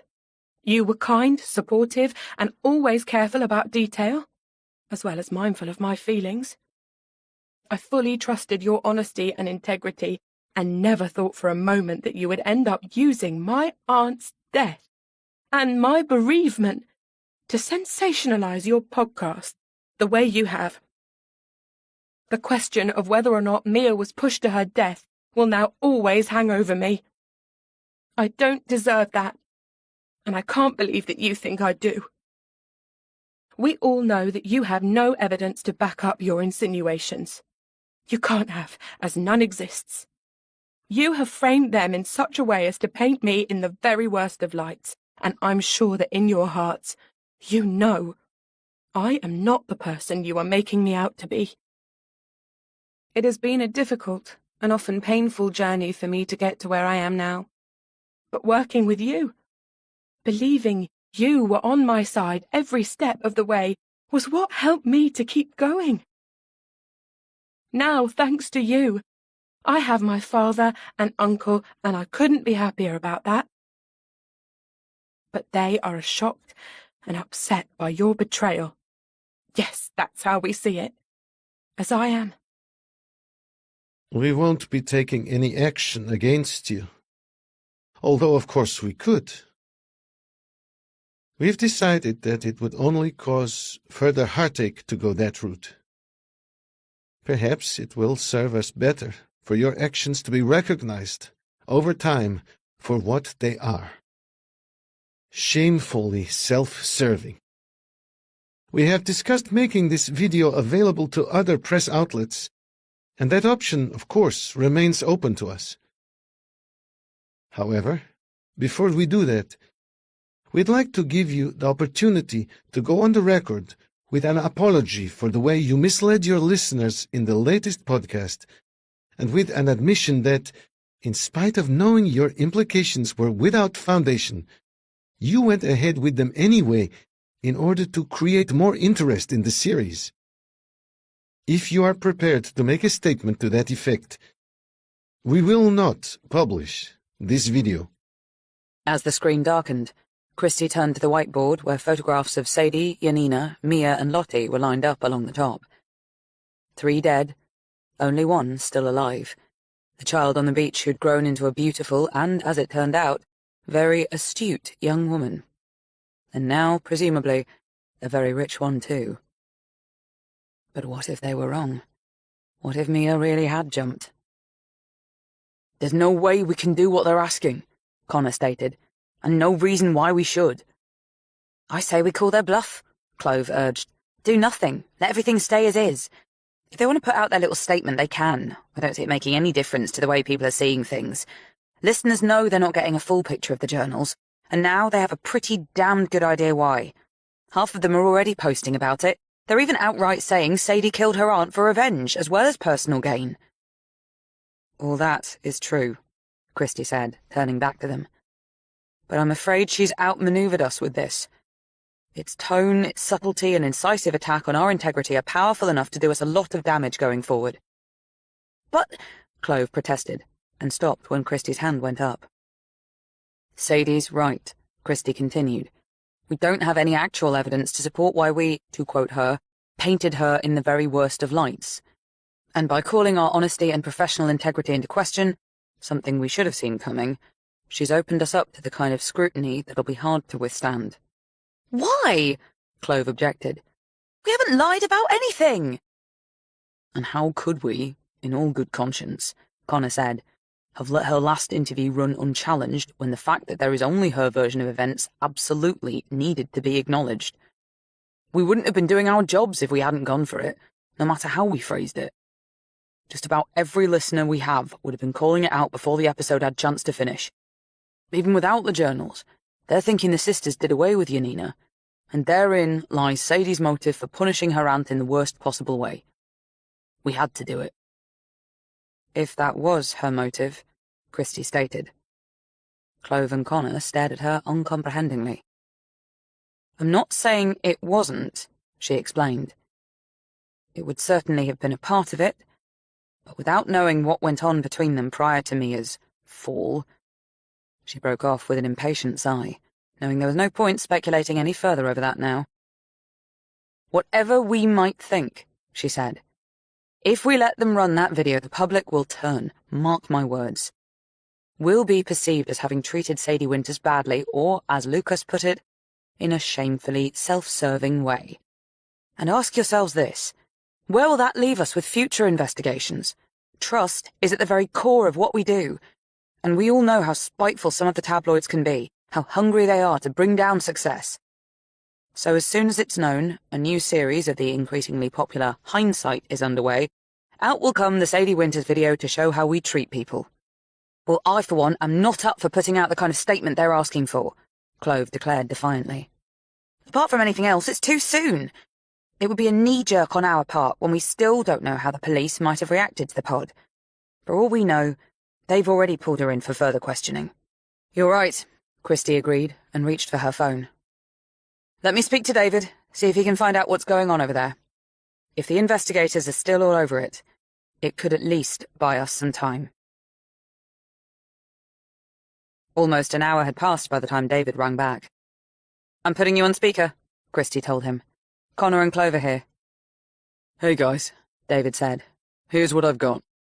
Apparently the detectives have requested sight of the journals. I'm not sure if it was prompted by last night's pod, but I got the impression they were interested to hear your views, and obviously, they know you've seen the unpublished entries. Not quite as helpful, he continued, was that even if the journals claim that the Winters sisters sent Janina's car off the road, the prosecutor, thinks it still might not be seen as a strong enough motive for Sadie to act the way she did. For some, it might. But it's felt that a good lawyer would be able to trash the theory in a trial if it came to that. So as things stand, the chances of the police acting based on the unreliable nature of the journals alone are not very high. Seeing her own disappointment reflected in the other's expressions, Christy said, Well, at least they're not completely throwing it out. Maybe she wished they were. How hopelessly conflicted she kept feeling over this. They're not, David agreed. And actually there's more. I had a chat with Victor Dubois this morning. You'll remember he's head of the law firm Mia uses. and he told me that it wasn't Mia who sought the injunction on the journals. It was Sadie. Christie stilled as she took this in, trying to work out what it could mean. The most obvious explanation chimed with what Sadie had always said, that she wanted to protect her aunt, after she'd vented her fury by practically demolishing the sitting room and kitchen, of course. But why had she never mentioned she was behind the injunction? She must have known they'd understand, had even been expecting it. Connor said, "Remember when we told Mia about the injunction? She seemed not to know what we were talking about." It was true, she hadn't, although it was hard to see how that was relevant now, when the fact that Sadie hadn't told her didn't change anything. Unless... Christie needed to get this straight in her head. Could see the reason, almost hear it, but the others were still talking. "Have you heard anything from Sadie or Lucas since last night's drop?" David asked. "Actually, we have," Connor replied. "I'll send it over as soon as we're done with this call." Cutting across David's response, Christie said, "Did Victor Dubois say anything else you can share?" "Not to do with this, but I'm having lunch with him later if there's anything in particular you'd like me to ask." "There is," Christie replied. "I'd like to know if Mia had been in touch with him in the last couple of weeks about her will." "Sure. What are you thinking?" "All kinds of things right now. But getting an answer to that might explain a lot and help us decide how to respond to the video you're about to watch." "Hey, team!" Jax sang out, going to drop his backpack on his chair and fishing out various objects. "You need to see the little gift of a video we've received from Sadie and family," Clove told him. "Okay, cool. Here's your old phone, Christie. Like I said last night, highly recommend that you abandon it from here on. But there's something that came in while it was being worked on that I think you'll want to hear." "Who's it from?" Christie asked, taking the mobile as if it might burn her. "Please tell me it's not the creep who's been texting." "No more from him," Jax assured her. "I mean, I think there were a couple, but Clyde, he's the one who's been checking it out, assured me he's been shut down. Apparently there's some sort of spyware on it that's gone now, but he doesn't think it's worth going with that phone again in case there was something he missed." "Okay, fine. We'll get into how it got there later. Where's this something you want me to listen to?" "Regular voicemail. First one. Is that coffee still hot?" As he went to fill a mug for himself, Christie called up the message and put the phone to her ear. Moments later, as she registered what was happening, she felt herself turning faintly dizzy. "What is it?" Connor wanted to know. Hitting the playback again and putting it on speaker, she set the phone on her desk so everyone could hear what was happening at the other end of the line. It began with distant, indecipherable voices and the sound of someone moving around, footsteps, items being shifted. There was some talk, Mia saying she hadn't been sure Sadie would come, and Sadie asking why she'd think that. Sadie again. "Come along. It has to be." There was more movement, followed by Mia saying, "We shouldn't be in here. Lottie won't like it." The gentle rasp of Mia breathing filled the next few minutes, and a faint noise that wasn't possible to decipher. Sadie spoke, but her voice was too far away, too faint for them to make out what she was saying. Christie rewound and replayed, but it did no good. She let the message run, and Mia's voice was suddenly and briefly clear as she said, "What are you doing?" After that, only the occasional words were audible. Waiting, mother, afraid. Mostly, it was like a background mumble. They couldn't even tell who was speaking, only that a lot was being said. Filled with frustration, Christie held the phone out to Jax. Taking it, he said, "I'll do my best, but don't hold your breath." Almost an hour passed as Christie, Connor, and Clove walked the harbour side, giving Jax the space to download, enhance, remove, audio cleanse, test, search for more software, even make a couple of calls for additional expert advice. No one spoke. They were too tense, almost too afraid to share what was going on in their minds, to state what they were expecting or hoping for. Christie wasn't even sure she knew, and guessed it was the same for the others. It was best simply to try not to think about it, not to let their imaginations run wild, although, of course, it was impossible not to. Finally, Jax texted to summon them back, and as soon as they entered the office, He gave them a thumbs up. The unravelling of relief was almost palpable as they sank into their chairs and Jax hit play. Christie's eyes widened with amazement and awe as both Mia's and Sadie's voices came through, stripped of the stifling muffle of background sound. It was the audible version of a film being processed. First nothing, then something, then a perfectly intact image. Yes, a few flaws here and there, some words missing. "Stop! Stop!" Christie cried as the recording went past the last they'd heard. "Go back a few seconds." Jax hit the keys and the message picked up where they'd left off. "We shouldn't be in here. Lottie won't like it," Mia said. "Lottie's gone, Mia," Sadie responded.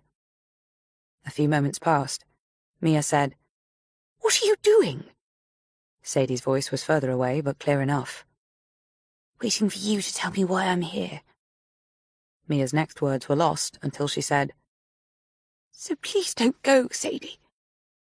Long moments of nothing until Sadie spoke, almost inaudibly. "Can't ignore what's happened. Did to my mother. And it was you, wasn't it?" Tearfully, Mia said, "Lottie made me. I didn't want to." She either leaned onto the phone, or perhaps her hand covered it for a few moments before she could be heard saying, "Past. Can't we put it behind us?" "No, Mia, we can't. I'm sorry." Some muffling and echoey distortion until she said, "Why are you afraid? I took out the injunction to make sure you were protected from what you'd done." "Yes, that was very good of you, but if you leave, I've already told Victor that I want to see him." Sadie's laugh had no humour. "Are you about to pull a Lottie on me?" "What do you mean?" "If I don't do as you ask, if I don't stay, you'll cut me out of the will. You think it's all about money, don't you, Mia? Always have. Lottie. Same. Had enough." There was another long silence before Mia said again, "What are you doing?" Sadie's voice was more distant as she replied, "We need some air in here."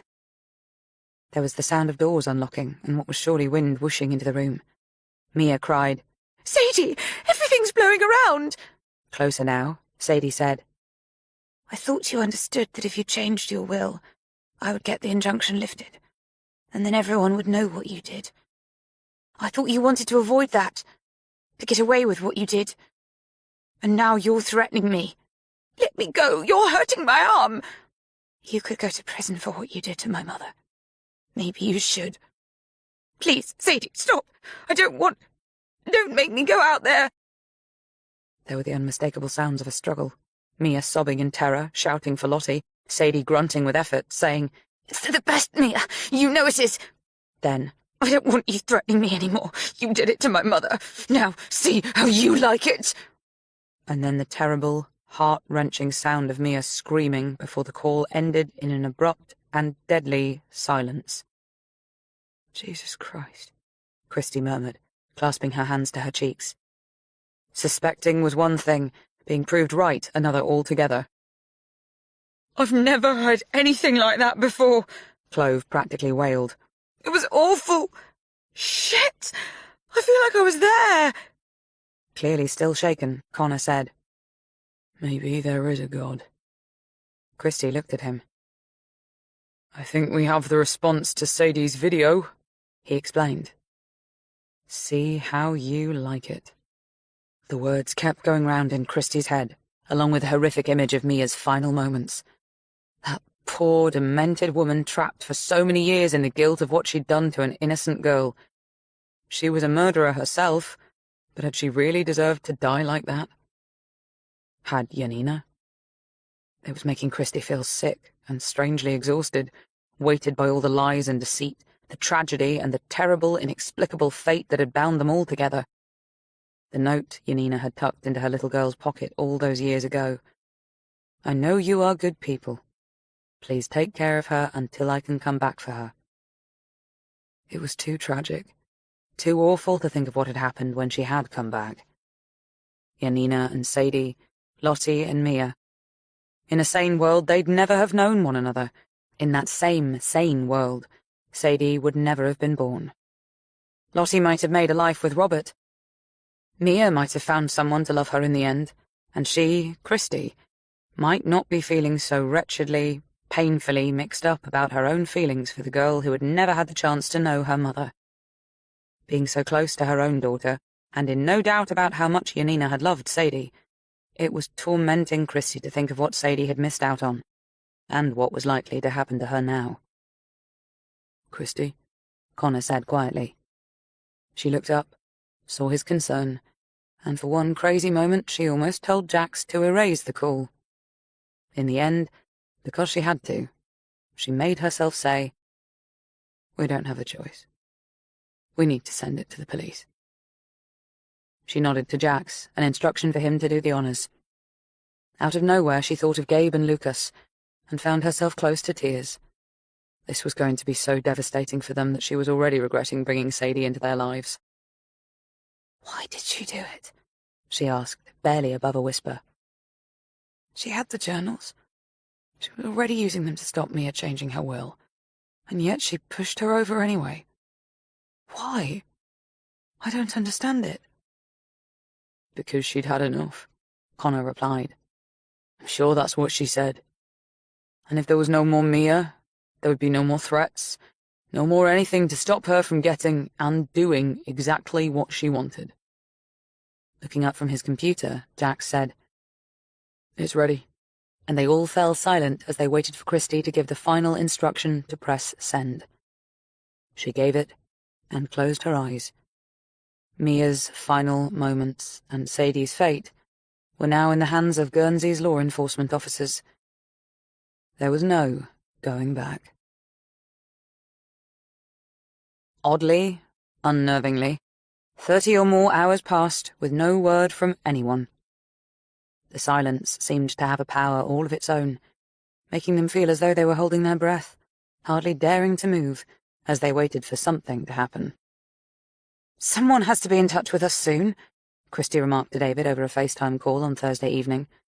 A whole week since Mia's death that felt more like a year, and strangely, like it had all been a bad dream.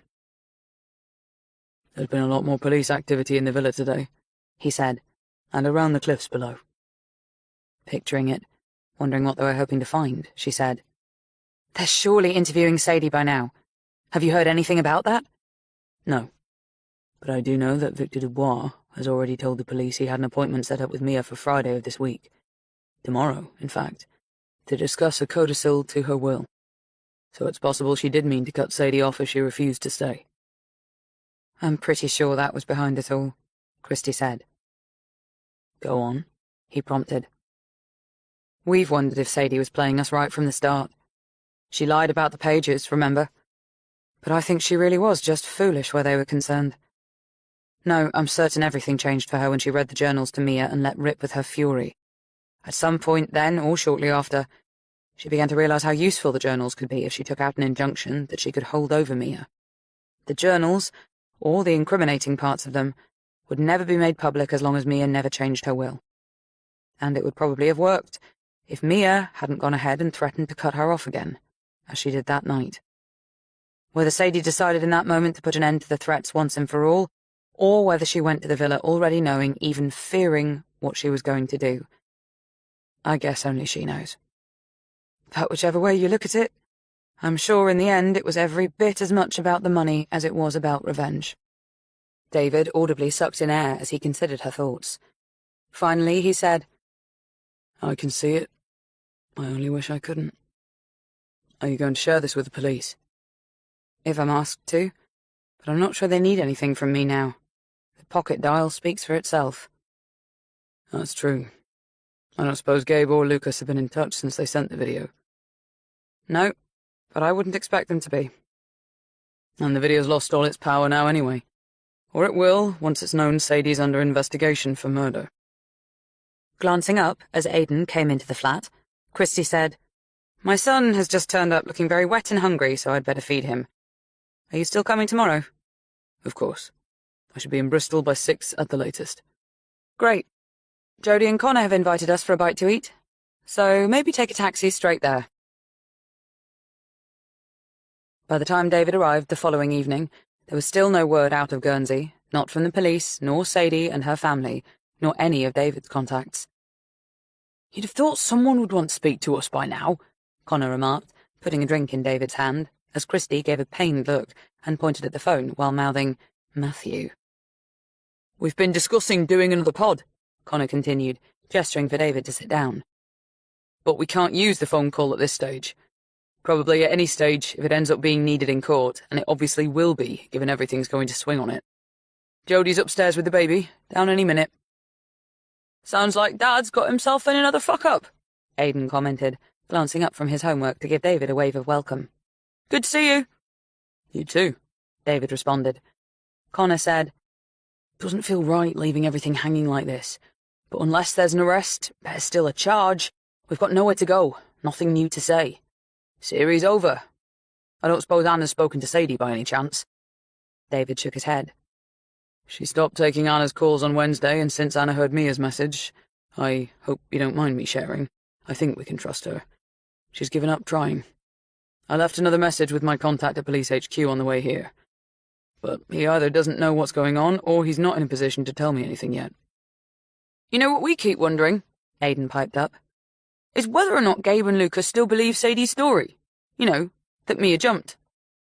It's a good question, David remarked. I guess they do if they haven't heard the phone call yet. If they have, well, it'll be very hard for them to take, that's for sure. He looked at Christie as she ended her call and closed her eyes in despair. What is it? He asked carefully. You're never going to believe this, she groaned. Matthew can't take the baby out of LA. Something to do with when he was arrested after the birth. There has to be some sort of hearing before it can happen, and Marley has to be there, but she's already in Santa Fe and is saying she can't leave. So, wait for this. He wants me to fly over there so I can bring the baby out.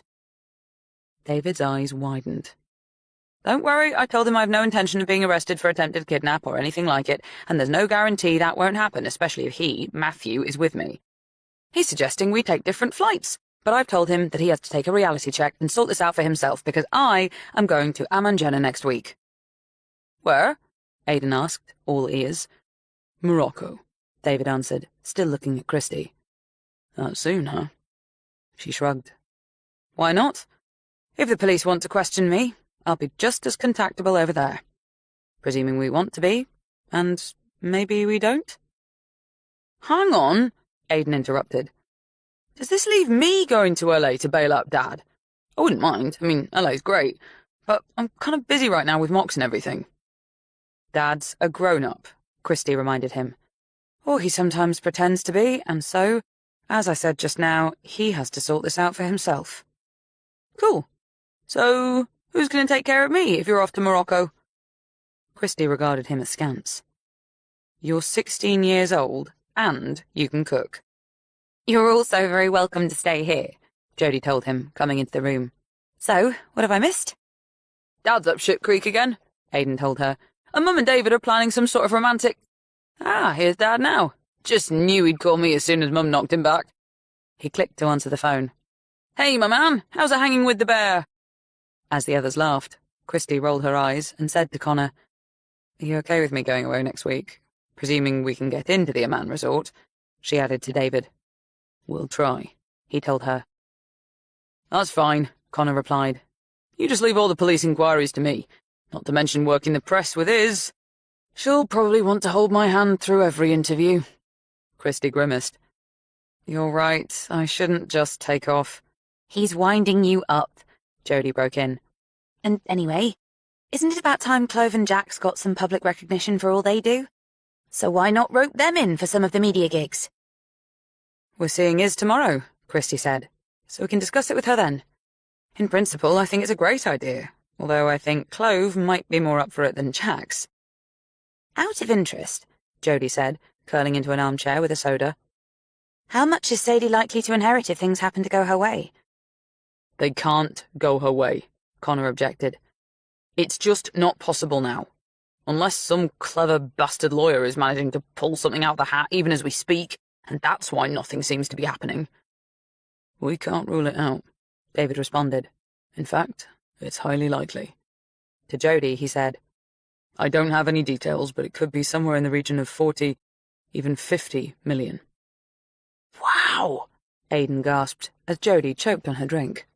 Christie said, well, even if there is some clever bastard lawyer on the case who manages to get her out of a murder charge, at least the did she jump or was she pushed isn't going away anytime soon. She'll always have to live with that. Not that I'm vengeful, you understand. In fact, I can't make up my mind from one minute to the next how I feel about it all. She was about to go and sit with David when a text arrived on her phone. Presuming it was from Matthew, now that he'd apparently finished talking to Aidan, she clicked on, wishing she could just ignore him while not quite having the heart to. She saw right away that it was from a no-caller ID, and as she read the message, she started to turn cold. It couldn't be. This was a new phone. Almost no one had the number yet, and hadn't they traced and stopped the stalker? It seemed not, because here he was saying, "Hi, Christie. Did you miss me? It's lovely to see you again. Are you having a nice evening at Connor's?" What is it? David asked, clearly sensing something was wrong. She looked up and, seeing his concern, quickly smiled. Now wasn't the time to get into this. She'd forward it to Jax in the morning. "Nothing," she said. "Just more unfinished business. The story of my life these days," she added with a pointed look at Aidan. He wasn't listening. Putting her phone aside, she arched an eyebrow as she said to David, "Much more important right now, is there availability at the Amanjena?" Looks like the earliest is for a fortnight from next Thursday, Aidan informed them. They turned to look at him. "I've got it here," he explained, gesturing to his laptop. "This gaff is the business, Mum. Totally out there. They've only got suites, pavilions with their own private pools, and listen to this! One of them has 2 bedrooms with—" "And guess what?" Christie broke in quickly, knowing exactly where this was going. "You, my darling, won't be in one of them." "I'm not sure we will be either," David said, reading the message that had just come into his phone. He looked up. "It's from my contact at Police HQ. Apparently Sadie's just been charged, so my guess is you guys will be busy doing other things next week." 2 months later. Bonus episode. "Okay, recording," Connor announced. "Over to you." Hi, it's Christie.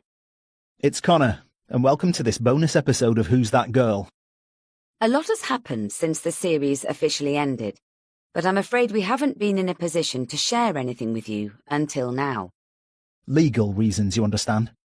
All will soon come clear, but for now, we're going to start with something we don't normally do. It's very popular on other pods, and because we've had so many requests to do the same, we've decided, for this episode only, to share an update on what's been happening to us since Sadie Winters was charged with murder. Should you not be up for hearing our personal chit-chat, and no one can blame you for that, please feel free to fast forward now. If you are, here goes. Christie, you're much more interesting than I am, so why don't you take it away? Ha! Not true that I'm more interesting, but one of us has to start the ball rolling. So, what can I tell you that you haven't already read about in the press? For those who somehow managed to miss the blitz of tabloid fascination with Christie's love life a couple of months ago, she is now happily involved with the extremely eligible and disgustingly photogenic David Gordian.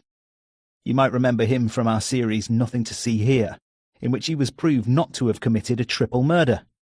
Great guy, who's helped us quite a bit with Who's That Girl. I have to admit, it was much easier and even more enjoyable being the focus of a new romance than it was being the pitied victim of a broken marriage, as I was for so long. Speaking of Matthew Jennings, which we kind of were, FYI he's Christie's ex, also known as husband of actress Marley Dukes and anchor of TV News, I guess most of you are aware that he became a father again at the beginning of the year. It was a boy. His name's Bear, and he's currently in the UK bonding with his dad and half-brother Aidan. Have you seen much of the baby yourself, Christie? Now and again. He's very sweet. Aren't all babies? In fact, we took him to Guernsey a couple of weeks ago, where we all, Matthew, our daughter Hayley, and Aidan, spent some time with David and his family. Amazing. So everyone's good friends, and the past is in the past where it belongs. Something like that. Actually, we had some extremely welcome news while we were on the island. Aidan, who is 16, is not about to become a father. Any parent who's been through similar angst with a teenager will know what a relief it was to find that out. You know, Con, I'm really uncomfortable with that, so let's edit it out. No one needs an update on Aidan's careless attitude to sex. Got it. Noted. And moving on. There was something else going down with you during this time, Chris. Do you want to tell us about that? Yes, I was the victim of a phone stalker, and it really wasn't pleasant. In fact, it was downright scary at times. We're considering giving much more coverage to this truly despicable way of menacing people, even hounding some to their deaths, during a future series. For now, I'll just say that in my case, Jax, one of our researchers, managed to track the stalker down. It turned out to be someone Jax himself had long trusted to carry out deeper dives into phone and technology issues for the series. Apparently, the guy had some sort of unhealthy fixation on Christie, and Jax was so upset by it all that he offered to withdraw from the series. Fortunately, we've managed to talk him out of it. He's a fantastic and highly valued member of the team, as is Clover, our other researcher, who will also be on board the next time Hindsight sets sail. So, how about your news, Con? You know, I reckon we should get into mine at the end. Because what everyone out there really wants to hear about now is what happened to Sadie Winters after she was charged with murder. Sure. Your turn to take it away. Actually, you have the first link. Ha, so I have. Okay, well, almost as soon as Sadie was remanded in custody for murdering her aunt, we were inundated with requests for as much inside intel as we could share. Most particularly, you wanted to know if we at Hindsight had played any part in helping to answer the question of, did she jump or was she pushed? An electrifying question if ever there was one. And it got so much debate going on our social media channels that for a while there, they looked in danger of going into meltdown. Well, the mystery is now solved, and we'll be bringing you details later in this episode of Hindsight's role in proving the case against Sadie Winters. It didn't happen in quite the way you might think, and there are others who deserve far more credit than us, namely Mia Winters, and the god of mobile phones. But we'll come on to that. For now, we're going to address as many of the other questions you've been firing at us as we can. Starting with, where was Sadie held in custody? The short answer to that is Guernsey Prison, and this is probably a good time to explain, for those keen to know about the island's legal system, that it is basically the same as ours in England. There are a few anomalies and some different terminology. For example, criminal cases are generally presided over by a judge of law, aka bailiff, with between 7 to 12 jurats, aka the jury. If you'd like to find out more about the bailiwick's composition of the court, you'll find several helpful links on our website. I'm sure that most of you will know by now that Sadie entered a plea of guilty to manslaughter due to diminished responsibility. Were we surprised by that? No, not at all. We'd already heard that it was going to happen. And whatever you might think when we play you the evidence we submitted later in the episode, you'll probably agree that there was a plausible case for temporary insanity. So she avoided a mandatory life sentence and received 15 years instead with no recommendations, which means she could be out again in less than 10, maybe even sooner than that. We were in court to witness the judgment, and we were also able to record a short interview with her father and uncle after she was taken away. Before we share that with you, let's talk for a minute about Sadie's demeanour during the passing of her sentence. Did she show remorse? Shock? Was she emotional? Did she look at anyone? Did she speak at all? The answers are yes. She appeared quite stricken by what she'd done and shocked, kind of bewildered actually, to find herself where she was. She didn't speak to anyone, and the only person we saw her look at was Christie. It was a surreal moment, almost as if time was shifting somehow, leaving just the two of us in a space that, well, let's just say it was weird. And it still feels weird. We need more. Like, what do you think her look was saying? Actually, nothing at first. It was just empty. And then, I'm still quite blown away by this. She seemed to be feeling kind of sorry for me. As if I was the one to blame for her actions, and she was sad that I was making her pay for them. That's what she made me think. So you see why I say weird. So she didn't come over as angry or vengeful, or even a little bit pissed off that you'd caught out her lies? Not in that minute, no. It was only later, when her lawyer delivered her note, that we got confirmation that she really was, or is, on some other planet. I'll read it out for you.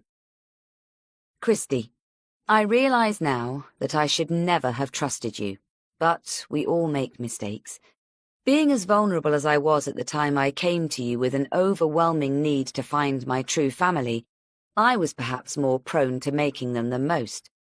I can now see what easy prey I was for you, and how I continued to be throughout the making of your series. As I begin to serve a sentence for something you know I didn't do, it will be for you to decide how to live with your conscience.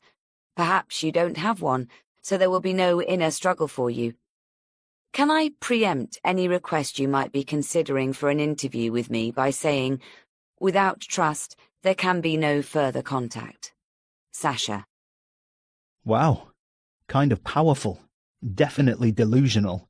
And if she didn't do it, why plead guilty to manslaughter? I guess she'll have some sort of an answer for that. And I'm sure what I'll want to say in response is, see how you like it. These are the final words she spoke to her aunt before she pushed her to her death. We'll play you an actual recording of it in just a few minutes. We'll also be hearing from Sadie's father and uncle about how she is justifying her actions to them. But before we get too far ahead of ourselves, we thought it would make sense to play you some selected highlights from all 6 episodes of Who's That Girl, to bring ourselves back up to speed. We're going to start with the pages, written by Lottie, that kicked the whole thing off when Sadie brought them to Christy. Incidentally, we only saw a few chapters of that story, Christy. Do you think there was more, or was the scene when Edwin came to the house as far as Lottie got with her memoir? If it's true that Mia had all Lottie's computers returned to factory settings after her death, then my guess is this. Lottie could have written more, the entire story even, but then she died, and Mia took drastic action to make sure nothing ever saw the light of day. So Mia knew what Lottie was doing? It's certainly possible. For all we know, Mia wrote some of it herself. She definitely gave the impression of that the first time I spoke to her. What I doubt she knew was that Lottie had printed out the early chapters and hidden them in random places, either to edit or to make sure a copy still existed if Mia ever went nuts and tried to sabotage things. Does that lead us to wonder if it was Mia who tampered with Lottie's meds? It's hard not to wonder that, but we'll never have an answer to it, so we need to edit that last bit out and get back on script. Pick up with Sadie reading Lottie's account of finding a child on the beach, and how it led to all that came after. As the pre-prepared insert began to play, Connor sat back in his chair to listen, while Christy and David, finally in Marrakesh, did the same poolside. They'd arrived 4 days ago, and had so far only ventured out of their very private and exotically luxurious pavilion piscine suite for the occasional meal or an evening stroll. At the moment, in the lazy heat of the mid-afternoon, they were lying out on their loungers, hands loosely linked over the sound equipment Christy had set up just before Connor had connected for this bonus recording. The sun was dazzling, and the heady scents of orange blossom, musk, and incense infusing the air seemed to add a sense of unreality to the many voices that had gone into making up the series. Robert and Geeta Brinkley, XDS Catherine Schilling, Edwin Prosser, Natalie Irwin, Lottie's publisher Felicity Green, Gabe and Lucas, Mia Winters, even Lottie in her way, and of course, Sadie. Christy was once again considering, as she had many times over the last few weeks, the words Lottie had written when she'd read the note Mia had found in 2-year-old Sadie's pocket. She'd experienced a confliction of feelings, and this perfectly described Christy's own response each time she thought of Sadie. There was still anger and despair over what the girl had done, but this was followed all too quickly by a sense of betrayal in itself underpinned by compassion.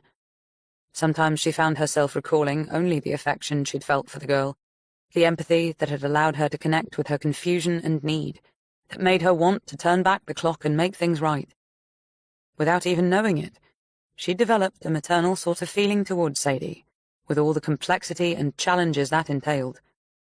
Now, almost as if it were Haley at the heart of her confliction, Christy could feel the confines of Sadie's prison, the shutting down of a young life, the terrible, pointless stifling of so much. And through it all, erupting like sudden tides on a calm day, came surges of guilt, harsh and unforgiving reminders of the part she'd played in putting Sadie where she was. Never mind that she'd had little choice. It wasn't ever going to feel good or satisfactory, or even right, to know that justice had been served when Sadie, her start in life, her upbringing, her motives, and her reasoning was so much more complicated and multifaceted than the law allowed for. Christy guessed all this emotional turmoil was going to be with her for some time, haunting her, testing her conscience and her heart, in ways that would serve neither her nor Sadie. It would simply be a part of who she was going forward. Until, like all forms of grief, it eventually began to lose the power of its hold. She watched David get up from the lounger, wearing only shorts that he didn't actually need given the privacy of their pool area, and releasing the difficult reflections. She took a long, desirous moment to admire his newly acquired tan. It was only when he returned, bringing a pitcher to refresh their cocktails, and regarded her askance, that she realized Connor was cueing her to begin the next stage of recording. "Yeah, I'm here," she said, pressing a finger to her earpiece. "Are you going to lead us back in?" "Sure thing." So, there you have it. The series in a dozen or more sound bites. But what you still don't have are the so far unshared extracts of Lottie's journals. They are crucial to just about everything, and at last, we have clearance to use them. So here they are, read by Sadie herself. Lottie's account of what happened the day Yanina, a tragic young mother desperate to reunite with her child, left St. Peter Port to make a rendezvous with Lottie, and was never seen again. Here Sadie's voice took over, conveying tenderness, passion, angst, confusion, horror, as she lifted Lottie's words from the page, and Christy could only wonder why they hadn't connected sooner with what a gifted actress she was. In her ear, Connor said, "How didn't we see this? She could be red-carpeted for this kind of performance." Christy didn't respond, simply listened until the insert came to an end, feeling as far away from knowing Sadie as she ever had. So, now you know what most of you guessed anyway. That Mia, according to Lottie's journal, was responsible for Yanina's death. This is something Mia strenuously denied when Sadie read the journals to her. Take a listen to this. As Connor played in Mia's distraught, terrified voice, insisting that Lottie was twisting everything, Christy's eyes closed, and for the next few minutes she found herself transported to the room where Sadie had confronted her aunt. It was as though she was watching and even believing in something she'd never actually seen. Mia's panic, shock, and helplessness. Sadie's steely determination to finish reading, before outrage and fury had made her trash the place. "Ready?" Connor asked in her ear. "There," Christy confirmed, moving her script into the shade. Pretty dramatic stuff, I'm sure you'll agree. And frankly, after many listens on our part, Mia still sounds pretty convincing to me.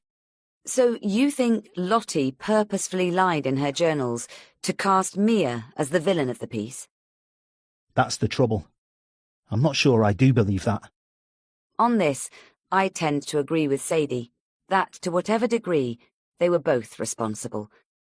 I can't say it goes as far as falsifying journals for me, but Lottie hasn't tried to get out of her involvement.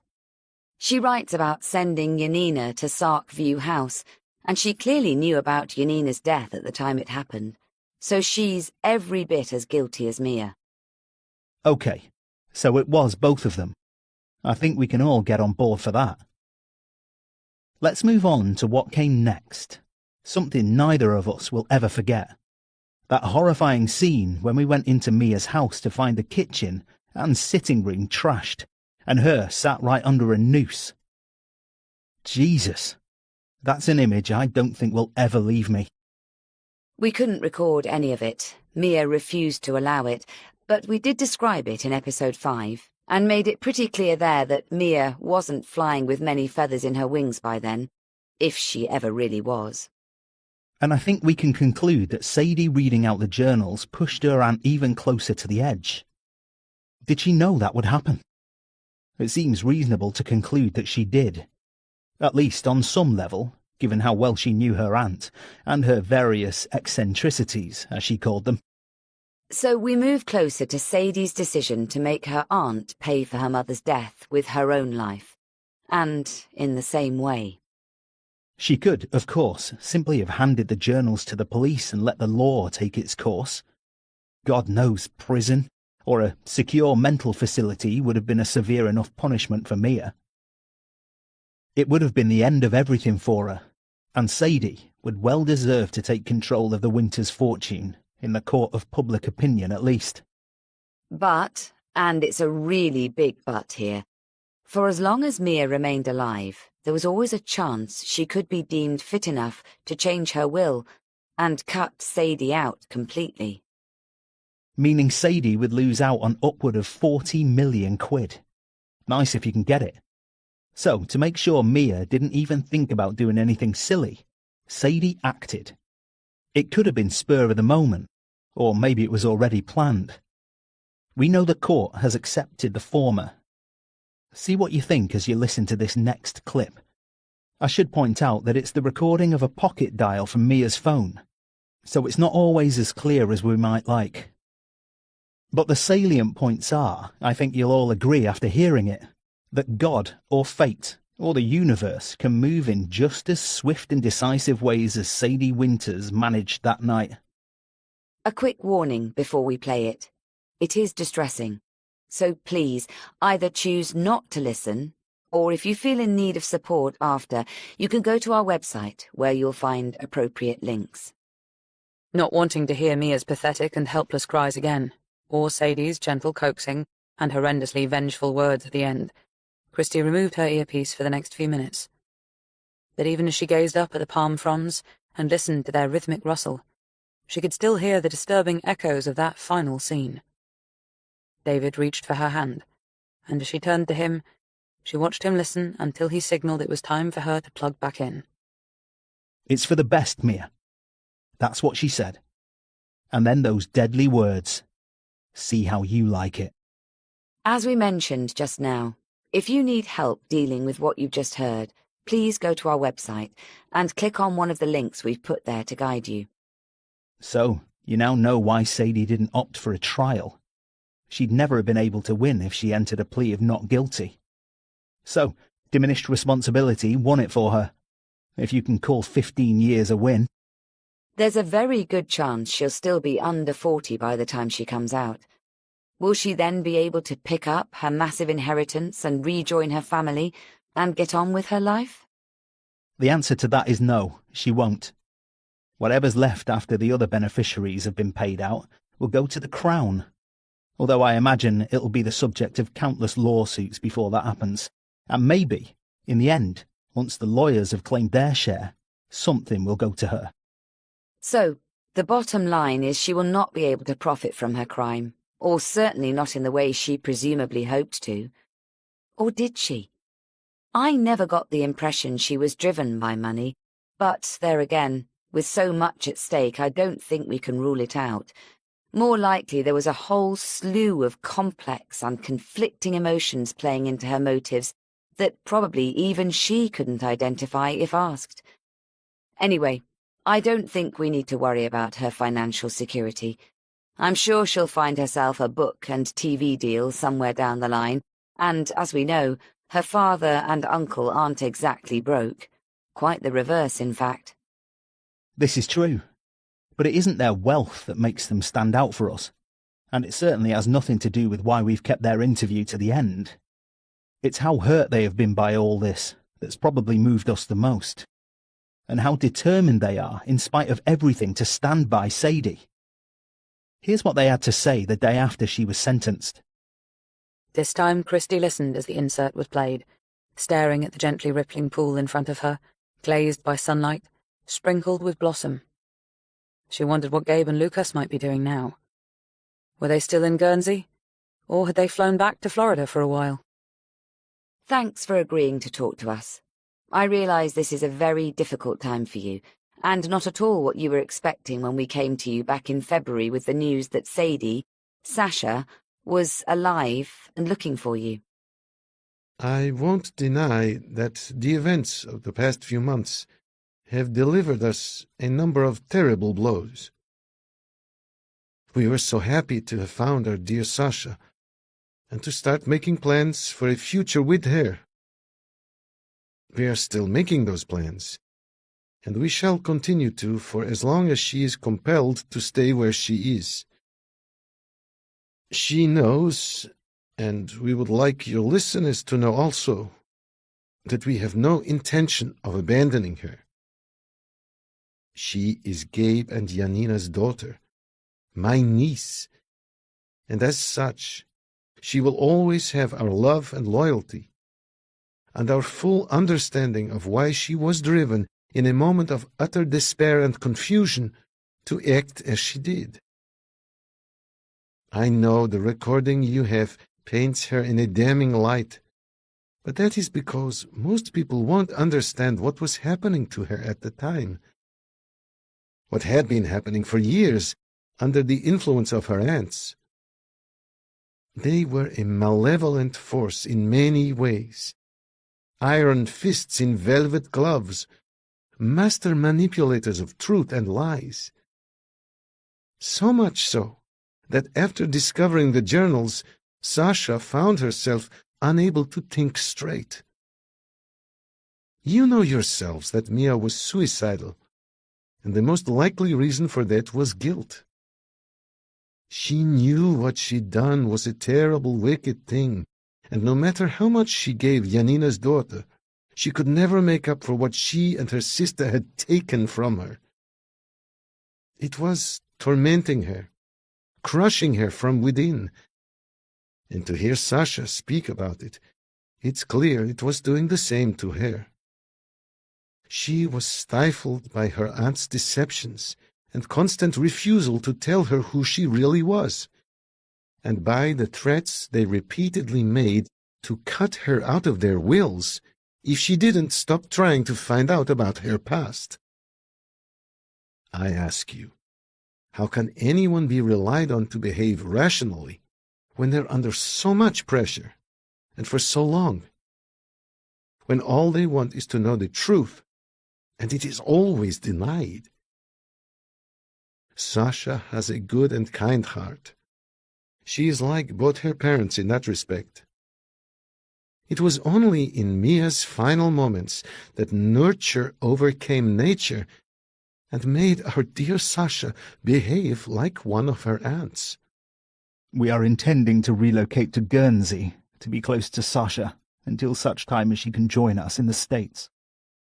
Will it be possible for her to get into America as a convicted felon? If it isn't, we will all stay here.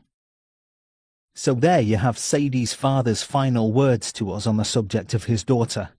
Her uncle's too. Whether or not you believe she deserves such loyalty is up to you. Personally, I think it reflects very well on them, and I'm sure, in the long term, it will go some way towards reducing her sentence if it's known that she has a loving family who'll be there to help her with her rehabilitation. A lengthy silence followed, until Connor said, "Christie, are you still there?" Sorry, yes. So, that brings our bonus episode of Who's That Girl to an end. Thank you for listening. Please join us for a new series in the coming months. Are you serious? That's how you're going to end it? What's wrong with it? A bit abrupt, don't you think? Please feel free to rephrase and say whatever you feel is right. Okay, I get what's happening. You're on the Marrakesh Express. Something like that. Slow on the uptake or what? So, have a good one, guys, and see you in a couple of weeks. Meantime, I'll record a decent end to the series, complete with credits and sponsor beatification. Iz will be proud of me. I'll also fill everyone in on my news, although I don't suppose anyone's interested now. Whatever. Don't you worry about us over here in the cold and wind and rain. We're coping. He waited for a response, certain it was going to be droll. Are you still there? You're not even going to say goodbye? Nice.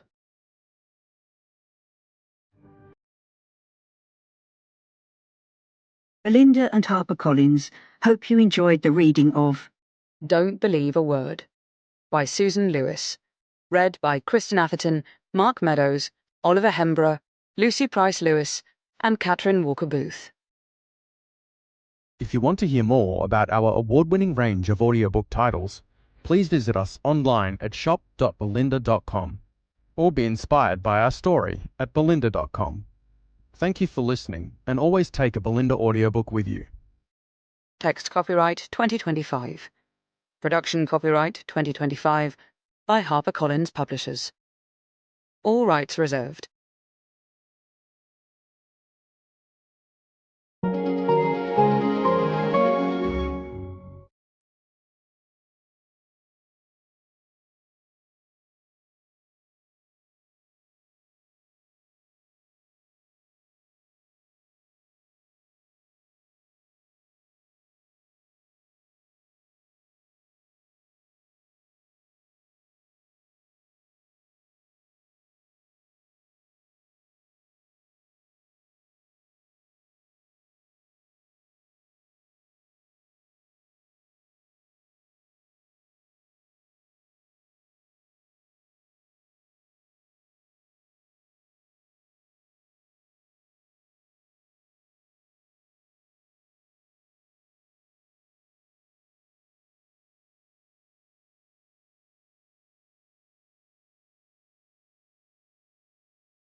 Written by Lottie, that kicked the whole thing off when Sadie brought them to Christie.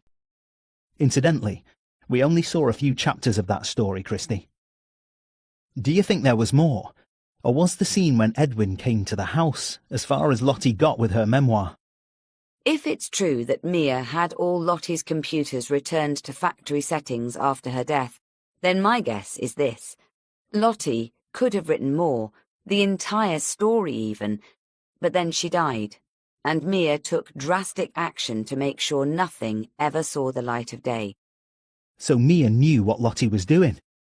It's certainly possible. For all we know, Mia wrote some of it herself. She definitely gave the impression of that the first time I spoke to her. What I doubt she knew was that Lottie had printed out the early chapters and hidden them in random places, either to edit or to make sure a copy still existed if Mia ever went nuts and tried to sabotage things. Does that lead us to wonder if it was Mia who tampered with Lottie's meds?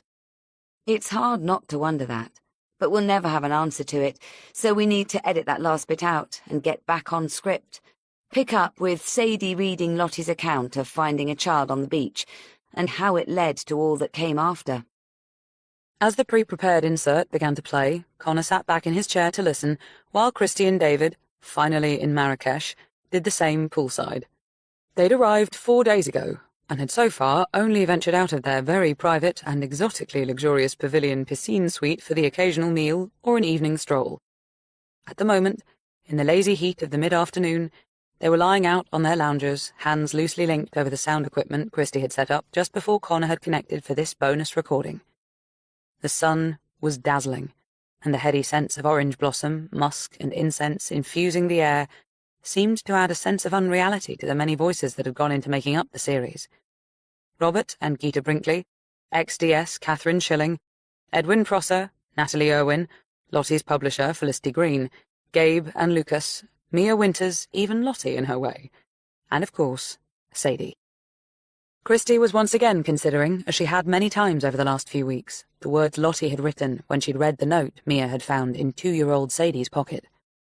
She'd experienced a confliction of feelings, and this perfectly described Christy's own response each time she thought of Sadie. There was still anger and despair over what the girl had done, but this was followed all too quickly by a sense of betrayal in itself underpinned by compassion. Sometimes she found herself recalling only the affection she'd felt for the girl, the empathy that had allowed her to connect with her confusion and need, that made her want to turn back the clock and make things right. Without even knowing it, she'd developed a maternal sort of feeling towards Sadie, with all the complexity and challenges that entailed. Now, almost as if it were Haley at the heart of her confliction, Christy could feel the confines of Sadie's prison, the shutting down of a young life, the terrible, pointless stifling of so much. And through it all, erupting like sudden tides on a calm day, came surges of guilt, harsh and unforgiving reminders of the part she'd played in putting Sadie where she was. Never mind that she'd had little choice. It wasn't ever going to feel good or satisfactory, or even right, to know that justice had been served when Sadie, her start in life, her upbringing, her motives, and her reasoning was so much more complicated and multifaceted than the law allowed for. Christy guessed all this emotional turmoil was going to be with her for some time, haunting her, testing her conscience and her heart, in ways that would serve neither her nor Sadie. It would simply be a part of who she was going forward, until, like all forms of grief, it eventually began to lose the power of its hold. She watched David get up from the lounger, wearing only shorts that he didn't actually need given the privacy of their pool area, and releasing the difficult reflections. She took a long, desirous moment to admire his newly acquired tan. It was only when he returned, bringing a pitcher to refresh their cocktails, and regarded her askance, that she realized Connor was cueing her to begin the next stage of recording. "Yeah, I'm here," she said, pressing a finger to her earpiece. "Are you going to lead us back in?" "Sure thing." So, there you have it. The series in a dozen or more sound bites. But what you still don't have are the so far unshared extracts of Lottie's journals. They are crucial to just about everything, and at last, we have clearance to use them. So here they are, read by Sadie herself. Lottie's account of what happened the day Yanina, a tragic young mother desperate to reunite with her child, left St. Peter Port to make a rendezvous with Lottie, and was never seen again. Here Sadie's voice took over, conveying tenderness, passion, angst, confusion, horror, as she lifted Lottie's words from the page, and Christy could only wonder why they hadn't connected sooner with what a gifted actress she was. In her ear, Connor said, "How didn't we see this? She could be red-carpeted for this kind of performance." Christy didn't respond, simply listened until the insert came to an end, feeling as far away from knowing Sadie as she ever had. So, now you know what most of you guessed anyway. That Mia, according to Lottie's journal, was responsible for Yanina's death. This is something Mia strenuously denied when Sadie read the journals to her. Take a listen to this. As Connor played in Mia's distraught, terrified voice, insisting that Lottie was twisting everything, Christy's eyes closed, and for the next few minutes she found herself transported to the room where Sadie had confronted her aunt. It was as though she was watching and even believing in something she'd never actually seen. Mia's panic, shock, and helplessness. Sadie's steely determination to finish reading, before outrage and fury had made her trash the place. Ready? Connor asked in her ear. There, Christie confirmed, moving her script into the shade. Pretty dramatic stuff, I'm sure you'll agree. And frankly, after many listens on our part, Mia still sounds pretty convincing to me.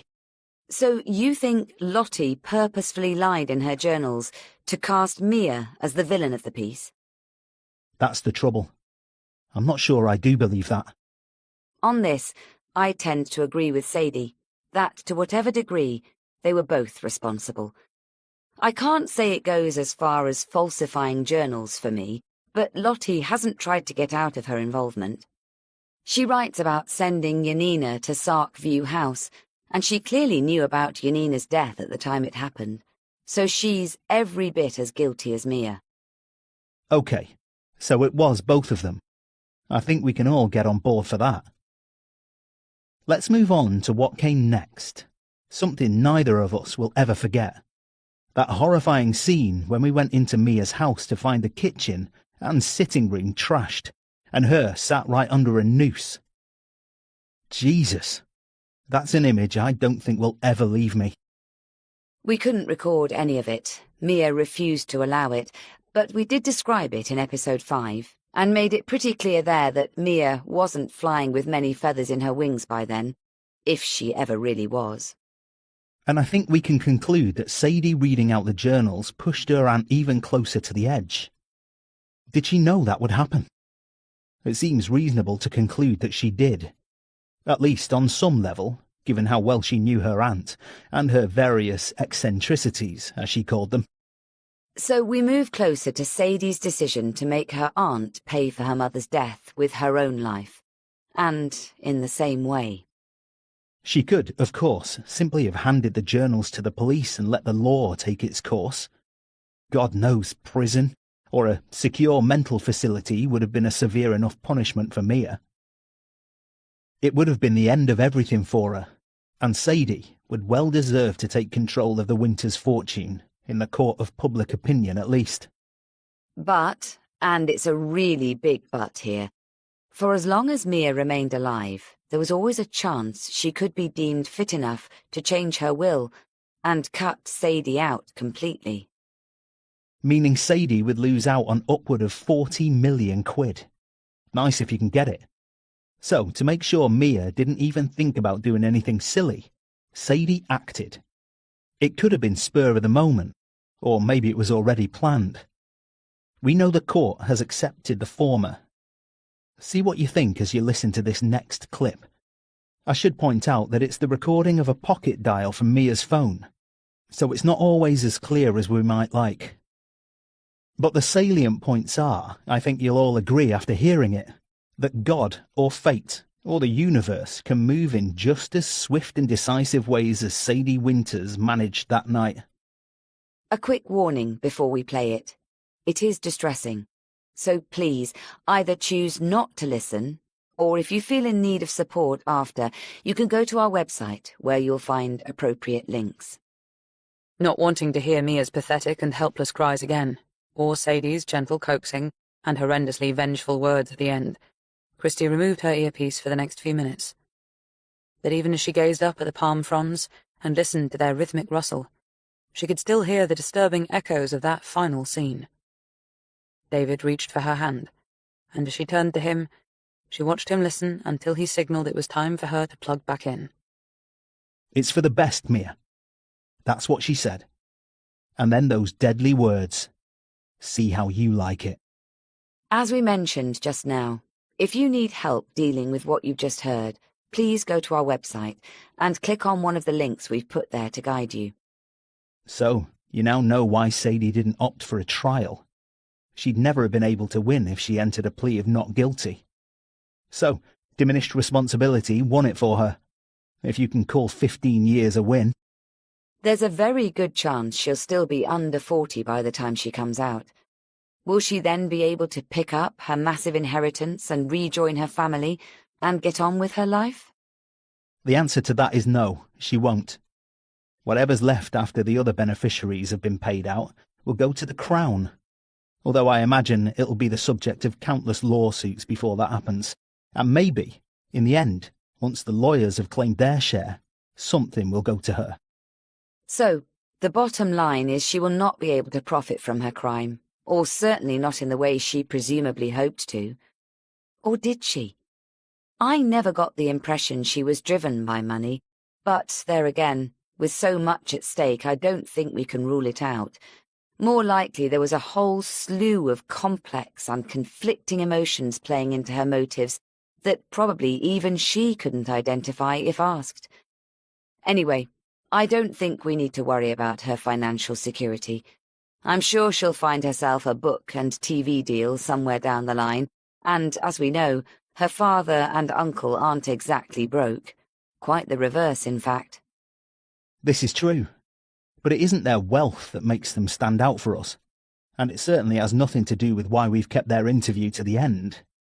It's how hurt they have been by all this that's probably moved us the most, and how determined they are, in spite of everything, to stand by Sadie. Here's what they had to say the day after she was sentenced. This time Christie listened as the insert was played, staring at the gently rippling pool in front of her, glazed by sunlight, sprinkled with blossom. She wondered what Gabe and Lucas might be doing now. Were they still in Guernsey, or had they flown back to Florida for a while? Thanks for agreeing to talk to us. I realise this is a very difficult time for you, and not at all what you were expecting when we came to you back in February with the news that Sadie, Sasha, was alive and looking for you. I won't deny that the events of the past few months have delivered us a number of terrible blows. We were so happy to have found our dear Sasha, and to start making plans for a future with her. We are still making those plans, and we shall continue to for as long as she is compelled to stay where she is. She knows, and we would like your listeners to know also, that we have no intention of abandoning her. She is Gabe and Janina's daughter, my niece, and as such, she will always have our love and loyalty, and our full understanding of why she was driven in a moment of utter despair and confusion to act as she did. I know the recording you have paints her in a damning light, but that is because most people won't understand what was happening to her at the time. What had been happening for years under the influence of her aunts. They were a malevolent force in many ways. Iron fists in velvet gloves, master manipulators of truth and lies. So much so that after discovering the journals, Sasha found herself unable to think straight. You know yourselves that Mia was suicidal, and the most likely reason for that was guilt. She knew what she'd done was a terrible, wicked thing, and no matter how much she gave Janina's daughter, she could never make up for what she and her sister had taken from her. It was tormenting her, crushing her from within. And to hear Sasha speak about it, it's clear it was doing the same to her.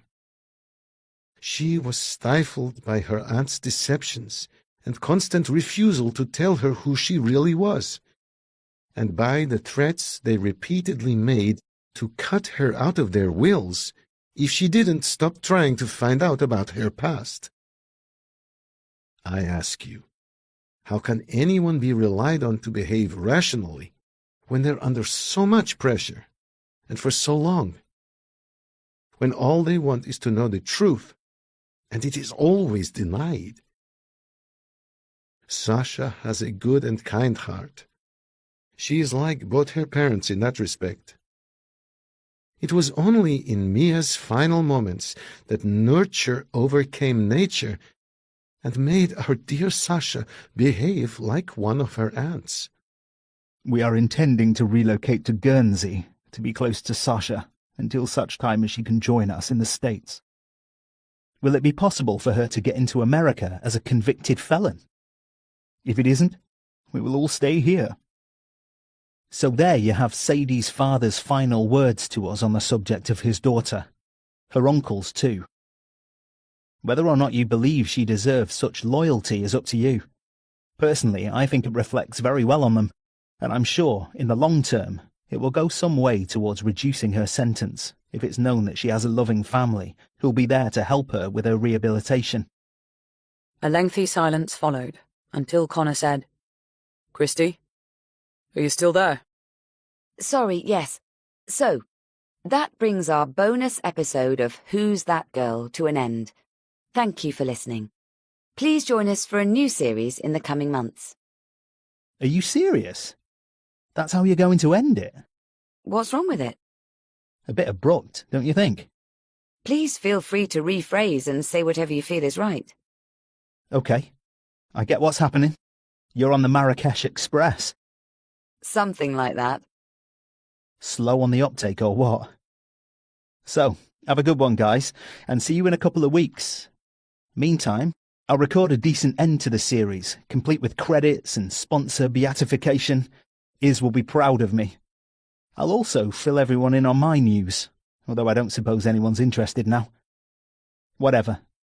Don't you worry about us over here in the cold and wind and rain. We're coping.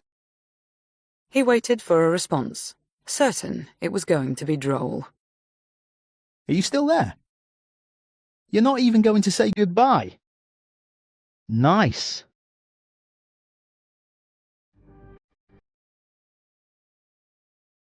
Belinda and HarperCollins hope you enjoyed the reading of Don't Believe a Word by Susan Lewis. Read by Kristen Atherton, Mark Meadows, Oliver Hembrough, Lucy Price-Lewis, and Catherine Walker-Booth. If you want to hear more about our award-winning range of audiobook titles, please visit us online at shop.belinda.com or be inspired by our story at belinda.com. Thank you for listening, and always take a Belinda audiobook with you. Text copyright 2025. Production copyright 2025 by HarperCollins Publishers. All rights reserved.